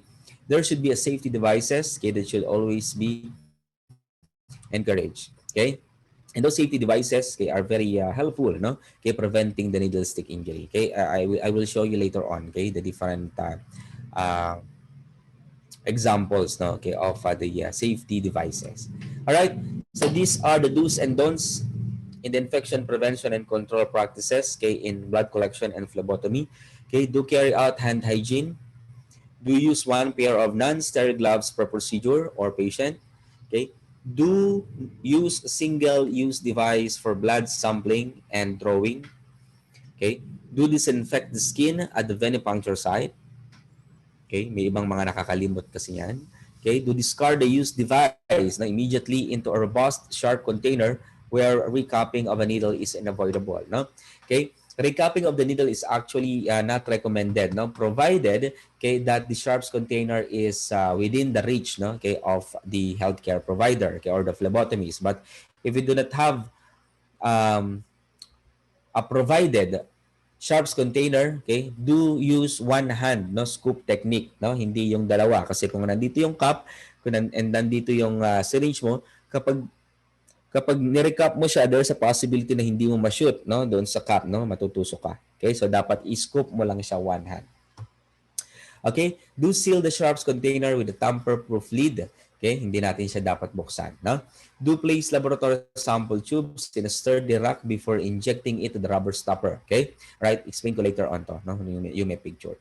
Do immediately report any incident or accident linked to a needle or sharps injury and seek assistance. Okay. Do not, okay, forget to clean your hands. Do not use the same pair of gloves. Do not wash gloves for use. Do not use a syringe or needle or lancet for more than one patient. Okay? Do not touch the puncture site before disinfecting it. Okay? Or you can touch to reassess, okay, the vein, pero dapat above, no, few millimeters above, okay, the venipuncture site or the puncture site. All right? Do not leave, no, an unprotected needle lying outside the sharps container. Okay? Merong mga, ang nangyayari is sinushoot na lang nila, ang tinatamad ng yumuko, no? Kaya ang nangyayari, hindi na nasushoot doon sa sharps container, iiwan na doon sa na nakatusok mismo doon sa plastic ng top or ng lid, okay? Or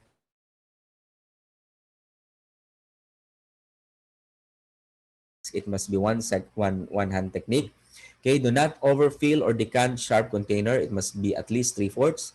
Do not inject to the laboratory tube while holding it with other hand, and do not delay prophylaxis. Okay, beyond 72 hours, it's the prophylaxis is not effective anymore. Okay, so the moment that you needle prick, okay, you have to aware the infection control nurse. Okay, para mabigyan ka ng advice. Okay, or if there is a program, okay, for post-exposure prophylaxis. Okay? Question? Wala. Okay. Bilis ng oras. Na-stress na agad. Huh? Okay. This is not a typical anatomy and physiology of cardiovascular system. Okay, more of a site tayo, ano? And a site to avoid. Okay? Alright. So these are the site, okay, that can be considered primarily, okay, for the blood collection. Okay, we have the cephalic. Okay? We have the basilic, no? Dito sa under ng braso. Okay, and of course, okay, the first choice is the median cubital. No? Right? These are the veins that are very stable. Okay, muscles are holding, okay, these veins, kaya stable. No, large, okay, and more straight, okay, than the distal part, no, okay, of the body. Yeah. Okay. So of course, the first step is you have to locate the vein, okay, to assess. All right? You can apply tourniquet, okay, when you do first assessment, okay, para lumaki, no, yung vein. Okay, but if the vein is galit na, okay, even without the tourniquet, okay, kahit na hindi ka na mag-apply ng tourniquet, makakapa mo din naman siya. All right? Okay, so use the tip of your finger, okay, on your non-dominant hand, okay, to palpate the vein. Okay, so when palpating, hindi lang yung tutusok-tusukin lang natin. Okay, clear? Alright, you must use the distal pads of your finger. Ito yon. Okay, hindi siya 90 degrees. Okay, naka 10 to 15 degrees siya. Okay, alright. And when you palpate, okay, make sure i-roll nyo, okay, yung daliri nyo. Okay, hindi nyo ang tawag doon, hindi nyo lilibagan na, okay? Right? Sasama nyo yung skin kay when you roll, I mean when you move both sides yung finger nyo, okay? Para ma-assess nyo yung ano-ano, yung size for you to have a preparation for the gauge of the needle, the depth, okay? For you to prepare kung ilang angle yung ipo-provide nyo, okay? And the direction of the vein, okay? Right? If the direction of the vein, kung for example, sobrang short lang ng straight niya, you have to adjust, okay, the insertion point. All right? Right? But in general, okay, you have to choose, no, okay, a straight, more straight, and a long vein, no, before the bifurcation. Okay, you have to develop your sense of touch. Veins have bounce or your resilience, okay, while the pulse or while the artery, no, pulsates. Okay, right? Hindi naman natin, we do not usually prioritize, okay, the arterial, no, if makakakuha naman tayo, okay, ng venous specimen. Okay, once you have chosen a vein, mentally visualize the location and direction of the vein para hindi ka na magre-assess pa or magre-palpate pa, okay, kasi ma-contaminate na, okay, yung venipuncture site natin. Okay? All right, so these are the site to avoid or to be avoided. Sclerosed and thrombosed veins feel hard and cord-like and lack resiliency. Okay?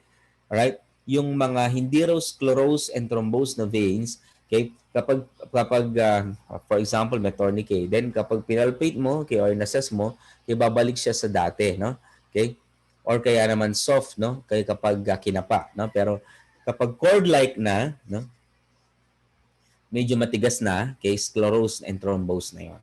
Kaya hindi porke malaki gagamitin na natin, okay? All right? May disadvantage din 'yan, no? Okay, sites with extensive scarring, okay? Let's say for example, may keloid yung part na 'yon, okay? It will be very hard to be penetrated. Okay? Edematous area, okay, can be very hard to be penetrated as well kasi nasa baba, no? Okay, or nasa malalim, no, yung vein niya, okay, or yung vessel niya. Okay, so ang tendency is Nagka-trial and error lang tayo kung talagang kaya natin yung edematous area. Okay? Question? But as much as possible, okay, we do not use the area or the part of the body, okay, that is edematous. Okay? All right, hematoma, okay? A part or an area, okay, with hematoma, okay? Kasi once na binutas ulit natin 'yon, okay, we can introduce microorganism, no? All right. The hematoma, okay, can be a cause by poor venipuncture technique, bending the arm while or after the venipuncture. Okay, after the collection of the tube, hindi natin dapat 'yun bend, no? Kasi it can cause hematoma. Okay, let the patient press, no? Okay, straight, no, for 2 to 3 minutes. Okay, para mag-heal yung wound niya, no? All right, the side of the mastectomy, no? Hindi rin natin pwedeng kolektahan, okay, ng blood, okay? Because the lymphostasis occurs, okay, on the side of the mastectomy and results in poor drainage of fluids and may be painful for the patient kasi traumatized na yung part na yun, okay? The site with IV line, okay, must not also be used, okay, so there will be dilution, okay, of fluid or the blood can be diluted with the fluid, okay, and sometimes or most of the time since the IV or the plain NSS contains sodium, no, chloride, okay. All right, yung LR meron siyang mga magnesium, potassium, okay. So if the patient has to be tested with uh, laboratory test or the electrolytes, okay, it can be misleading, no, kasi na dilute na siya, okay, na meron talagang uh, molecules ng mga laboratory test, okay. All right, but if you do not have a choice, okay, we can extract, no, on that site, okay, provided that the IV line, okay, is clamped, no, or stopped for 20 minutes, okay. All right, so might as well check the other site, no, para hindi na kayo parehong maabala, no. All right, beyond 20 minutes of clamping or stopping the IV line, okay, if no flushing and locking technique, no, walang heparin na solution or walang plain NSS na nag-lock sa kanya doon, okay, magko-close 'yon, no, okay, hindi na magiging patent 'yon on our next administration of medication, okay. Indwelling lines, ito yung mga naka-insert kay sa blood vessel ng patient kay without IV line, okay. Hindi rin tayo pwedeng kumuha doon, okay, kasi there's a possibility na merong microorganism doon, okay. And if we manipulate, okay, the IV line, okay, the more, okay, na nasisira ito or hindi nagiging patent. All right, equipment. This is an example of a phlebotomy tray, okay, or a tackle box, no? As you can see, okay, we have the blood collection tube, no, with different sizes. Okay, we have the syringes, okay, we have the tourniquet, saan yung tourniquet? Makita. Okay, we have the sharps container, we have the tapes, no? Okay, and it must be replaced every end of the shift, no, or every before, okay, the incoming shift, okay, para hindi ka na natataranta, no, okay, if you are, no, beside the patient, right. So tray should be sanitized daily, okay, using appropriate disinfection. The standard cheapest, no, okay, disinfectant natin, okay, other than adenosine is the Clorox, no, or kaya naman ano tawag doon, chlorine, okay, sorry, brand pala yung Clorox, chlorine, okay. Pwede yun, no, na substitute for the alcohol. Okay? So it must be kept organized and well stocked, okay? So actually every after or every before pala, okay, ng blood collection, okay, you must check, okay, the completeness, okay, of the phlebotomy trays. Okay? And every shift, okay, you have to make an inventory, okay, or rechecking, okay, of the content. Okay? Okay. So let's discuss the blood collection tubes, no, kasi ito yung isa sa mga mahalaga natin na material kasi kung wala tayong blood collection tubes, wala tayong paglalagyan ng blood. Okay? Alright, before, okay, it was glass, no? Okay, though I'm not so sure kung meron pa ngayon, okay, ng mga glass type, okay, but more of a rubber tube na, okay, with a rubber stopper, no? Okay, ito yung pinaka-rubber stopper niya, okay? May goma yan sa loob, okay, that prevents the escape of vacuum kasi may vacuum yan eh, okay? It has a vacuum inside, okay? That blood so that the blood flow will flow no into the tube, no. All right, anticoagulants, other mechanical additives, okay, are included, okay. Ayan, no? Ito tinanggal na yung rubber stopper, I mean yung plastic casing, okay. Ito na yung mga rubber stopper natin. Okay, each type of stopper indicates different additive or a different type tube, no. So you have to be familiar, okay, with the color coding, excuse me, the color coding of the blood collection tube. Okay? All right, it comes in different sizes as well. Okay, meron tayo for adult, we have the for pediatrics, and we have for finger sticks, no? Okay, for the neonates. Okay? So, depende sa hospital nyo, okay, sa clinic nyo kung anong gagamitin nyo. Okay? Kasi there are machines na ang tumatanggap lang ng collection, tumatanggap lang ng ganitong size ng collection tube and so on. Okay? All right. There is a vacuum inside, no? So if ever, okay, a collection tube, okay, has no vacuum, it may be due to opening, okay, of the tube, dropping the tube, no? Kapag nalaglag na, consider na yon. Though hindi natin makikita kung talagang wala or meron, but we have to consider, okay, that if the collection tube is dropped, no? Okay, wala na siyang vacuum, no? Pulling needle bevel partway out of the skin when drawing. Okay, for example, ito yung syringe ko, no? Meron parang nakaslant na space, okay, dun sa dulo. That is the bevel, no? Okay, and we have to insert, okay, the needle with the needle of the syringe, no, in the bevel up, okay, para makita natin or para dire-diretso yung pasok niya, no. Okay, lavender, okay, this is with anticoagulant solutions, okay. All right, specifically the EDTA, no, it prevents the blood coagulation, okay. Yeah, this is for hematology studies, specifically okay, for the basic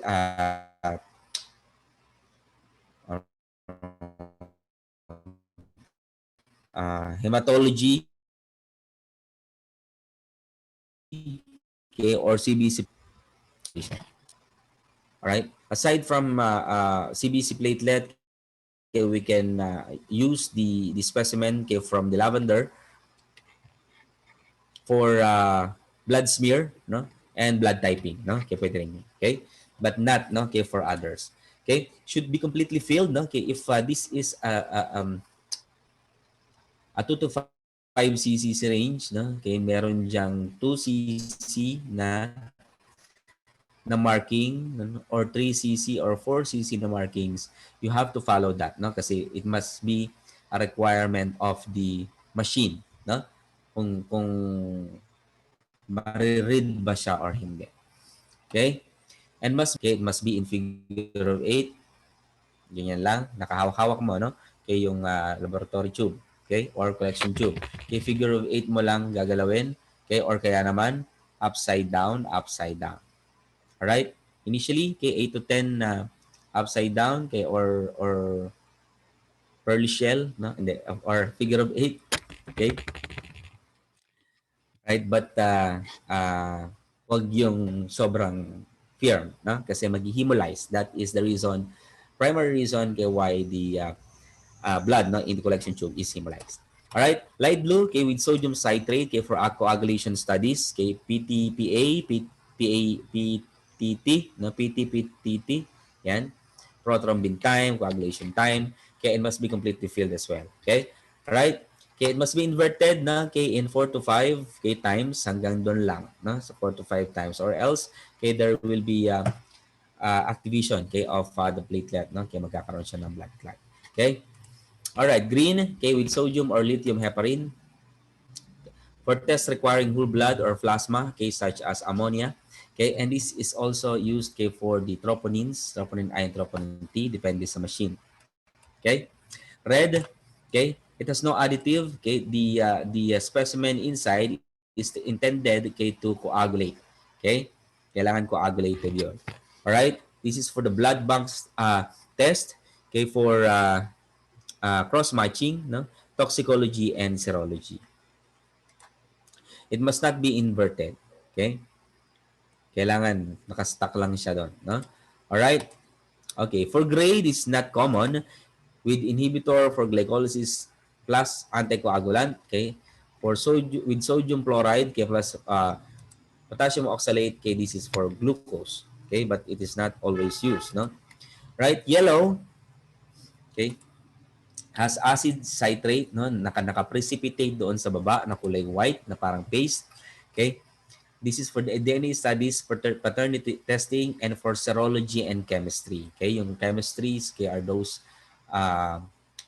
for example, uh, potassium, yan, mga ganyan, no? Sodium, calcium, chloride, yan, no? Ginagamit din yan. And for the serology, kay minsan, kay for example, blood testing, yan, kay lipid profile, kay HEPA profile, okay, yung requiring serum, no? Okay, in order for the specimen to be tested. Okay, royal blue is not common as well, okay, with heparin or sodium anticoagulant. Okay, this is designed okay, to obtain an no contaminating metals okay, for toxicology studies. Okay, this is an example of a blood culture bottle. Okay, though we have different blood culture bottle, okay, na iba't ibang size, no? Okay, pero sa blood collection tube kasi same ang appearance natin. Okay, okay, lahat ganyan. Alright? Magkaiba lang sa mga uh, rubber stopper. Okay? Alright. If ever, okay, we have a blood collection for the laboratory test with culture and sensitivity, okay, and we use the syringe, okay, we have to transfer first on the bottle of culture and sensitivity before we transfer, okay, any amount, okay, to other collection tube. All right. Okay, so this is the plastic shield of the rubber stopper. Okay, pag tinanggal natin yon, okay, meron pa siyang pinaka-rubber. Right? Okay, pero you must not touch this. Okay, hindi mo dapat paglaruan kasi mawawala yung vacuum niya. Okay? Okay, expiration date is very important as well kasi once the once the collection tube is already expired, okay, the solution is already expired, no, inside. Okay, so hindi na natin siya pwedeng gamitin. Okay, kasi there will be misleading results. Okay, if we push no through this. Okay, ay wag na to. Okay, so these are the two okay major procedures, okay, or methods, okay, rather, okay, for blood sampling or for blood collection. Okay, we have the vacuum extraction. Okay, this is a closed system in which the patient's blood goes directly from the vein into the stoppered tube without being exposed. Okay, without being exposed to air. Okay, saan na ba yun? Hanapin natin yun. Ayan, no? Okay, this is the system, the whole system of the vacuum extraction. Okay, there is a plastic holder. Okay, it is also called hub or holder. Okay, kasi it holds this needle. No? Okay, this is a two-way needle. Ayan, this is an example of a two-way needle. Okay, this is a needle okay, that can puncture okay, the skin and vein of the patient. Okay, and this is the other needle okay, that will puncture the rubber stopper okay, of the collection tube. Okay, all right. So if you assemble this, okay, ganito ang makikita mo, no? Okay, ilo-lower lock nyo lang siya, yung needle, okay, dito kay holder. Okay? Then, you will mount the collection tube. Okay? Sabihin, iaabang nyo lang, no? Okay, yung collection tube. Okay? The moment, okay, that you inserted, okay, the needle, okay, the suction, okay, from the collection tube will collect the blood. Okay? All right? So therefore, for vacuum extraction, okay, this is only for a vein, okay, that are very prominent. Okay? Right? Kasi kapag nagulo nyo yung hawak nyo dyan, okay, hindi na natin yan okay, magagamit. Okay? Alright, it can obtain large amounts of specimen kasi right after the other collection tube, you can insert, okay, uh, any numbers of collection tube that you want. Okay? It is the most economical, no, method.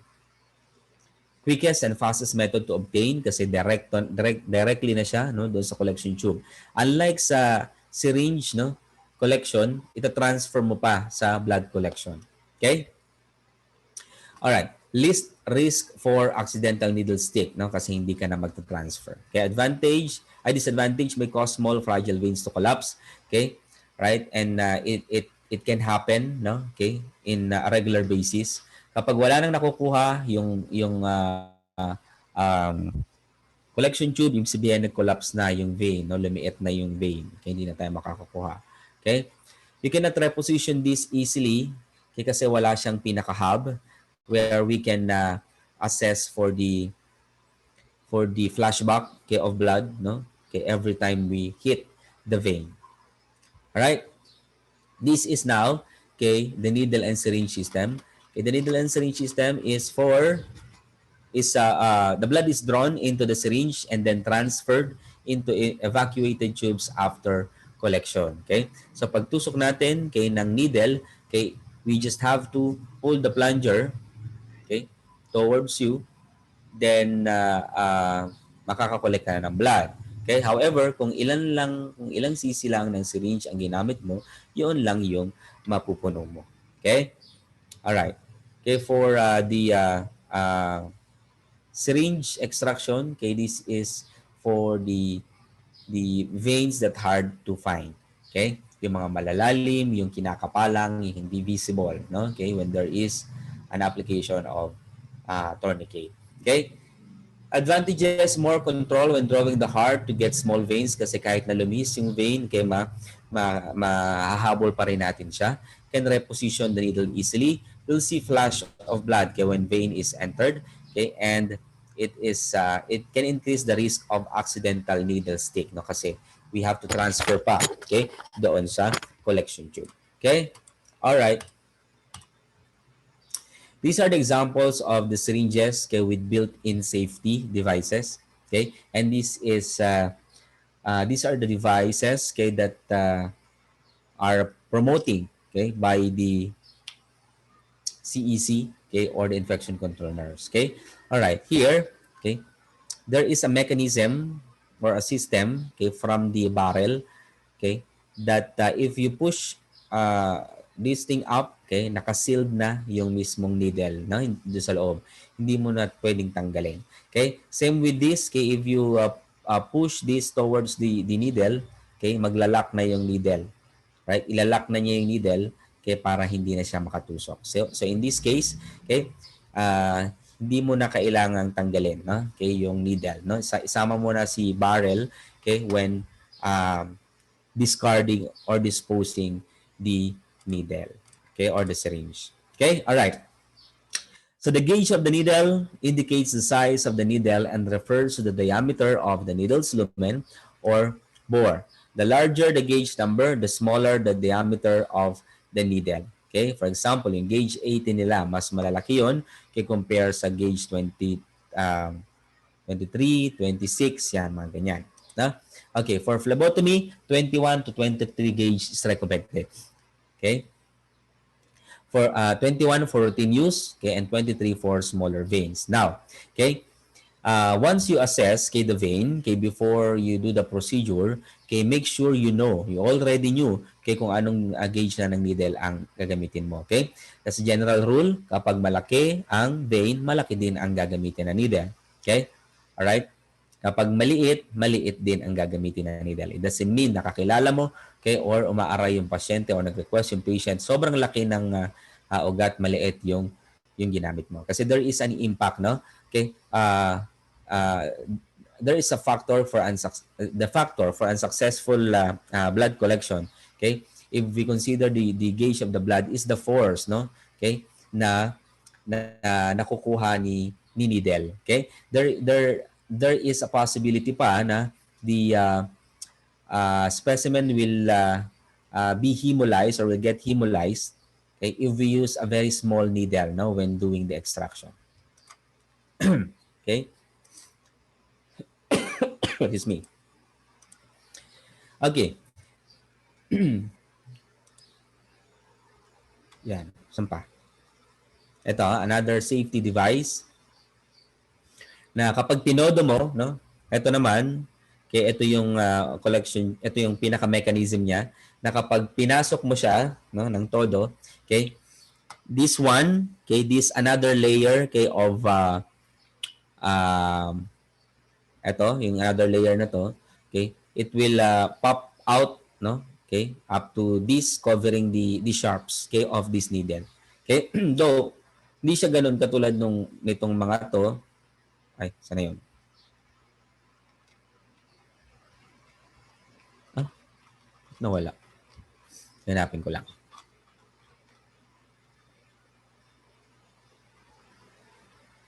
Nawala siya. Yan, hindi siya katulad nitong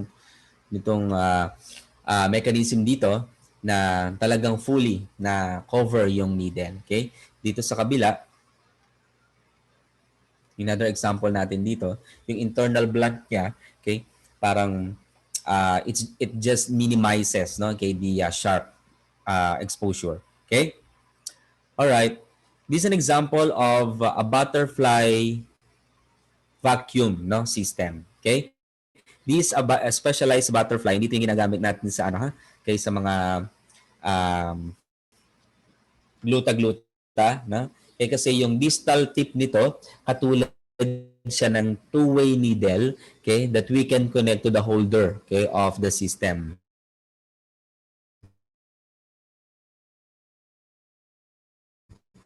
Okay? Principle, okay, but this is more, okay, of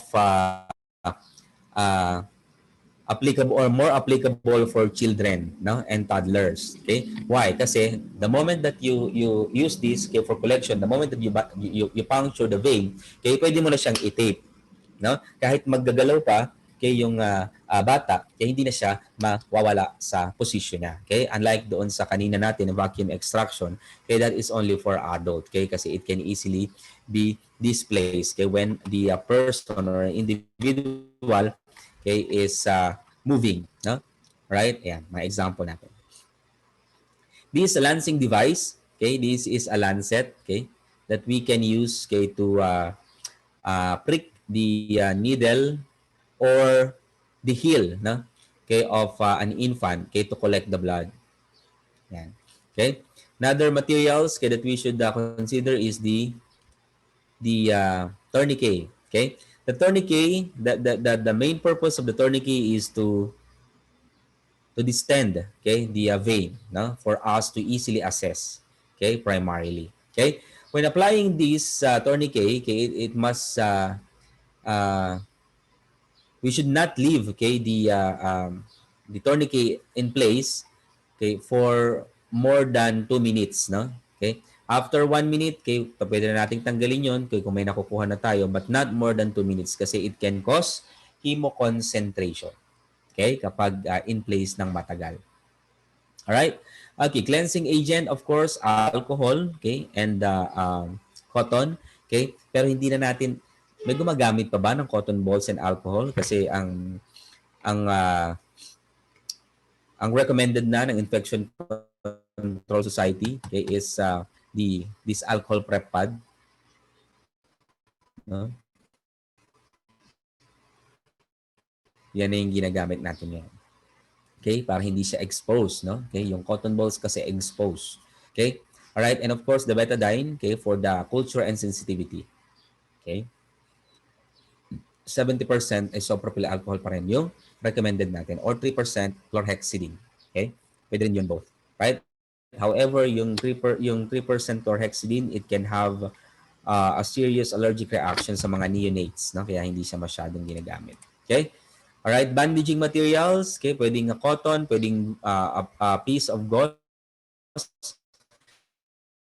Okay? But if your hospital is commercialized prep bandaging tape, no?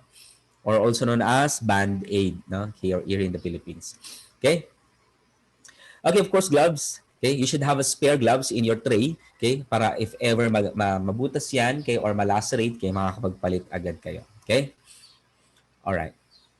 And the disposable, no? Container, okay? Or the sharps container, okay? Yung nakita natin kanina sa tray, okay, or sa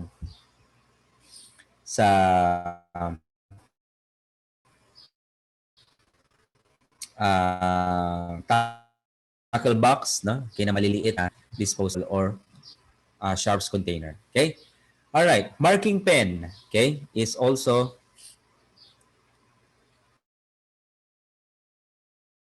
important. Avoid using the seal, okay, or kaya naman yung ballpoint pen, no? Kasi kapag yung ballpoint pen, yung mga panda, yan, na kapag sinulat mo yan doon sa mismong label ng kakalat yun, no? So, all right. So these are the procedures, okay, for the collection of the blood. Okay, but before that, okay, let's have a 10-minute break kasi 1 hour na yung nakakalipas. 1 hour na ako nagdadadakdak. No? Okay, so let's have 10-minute break. Okay, my time is 3:32. Okay, we will resume at 3:42. Okay.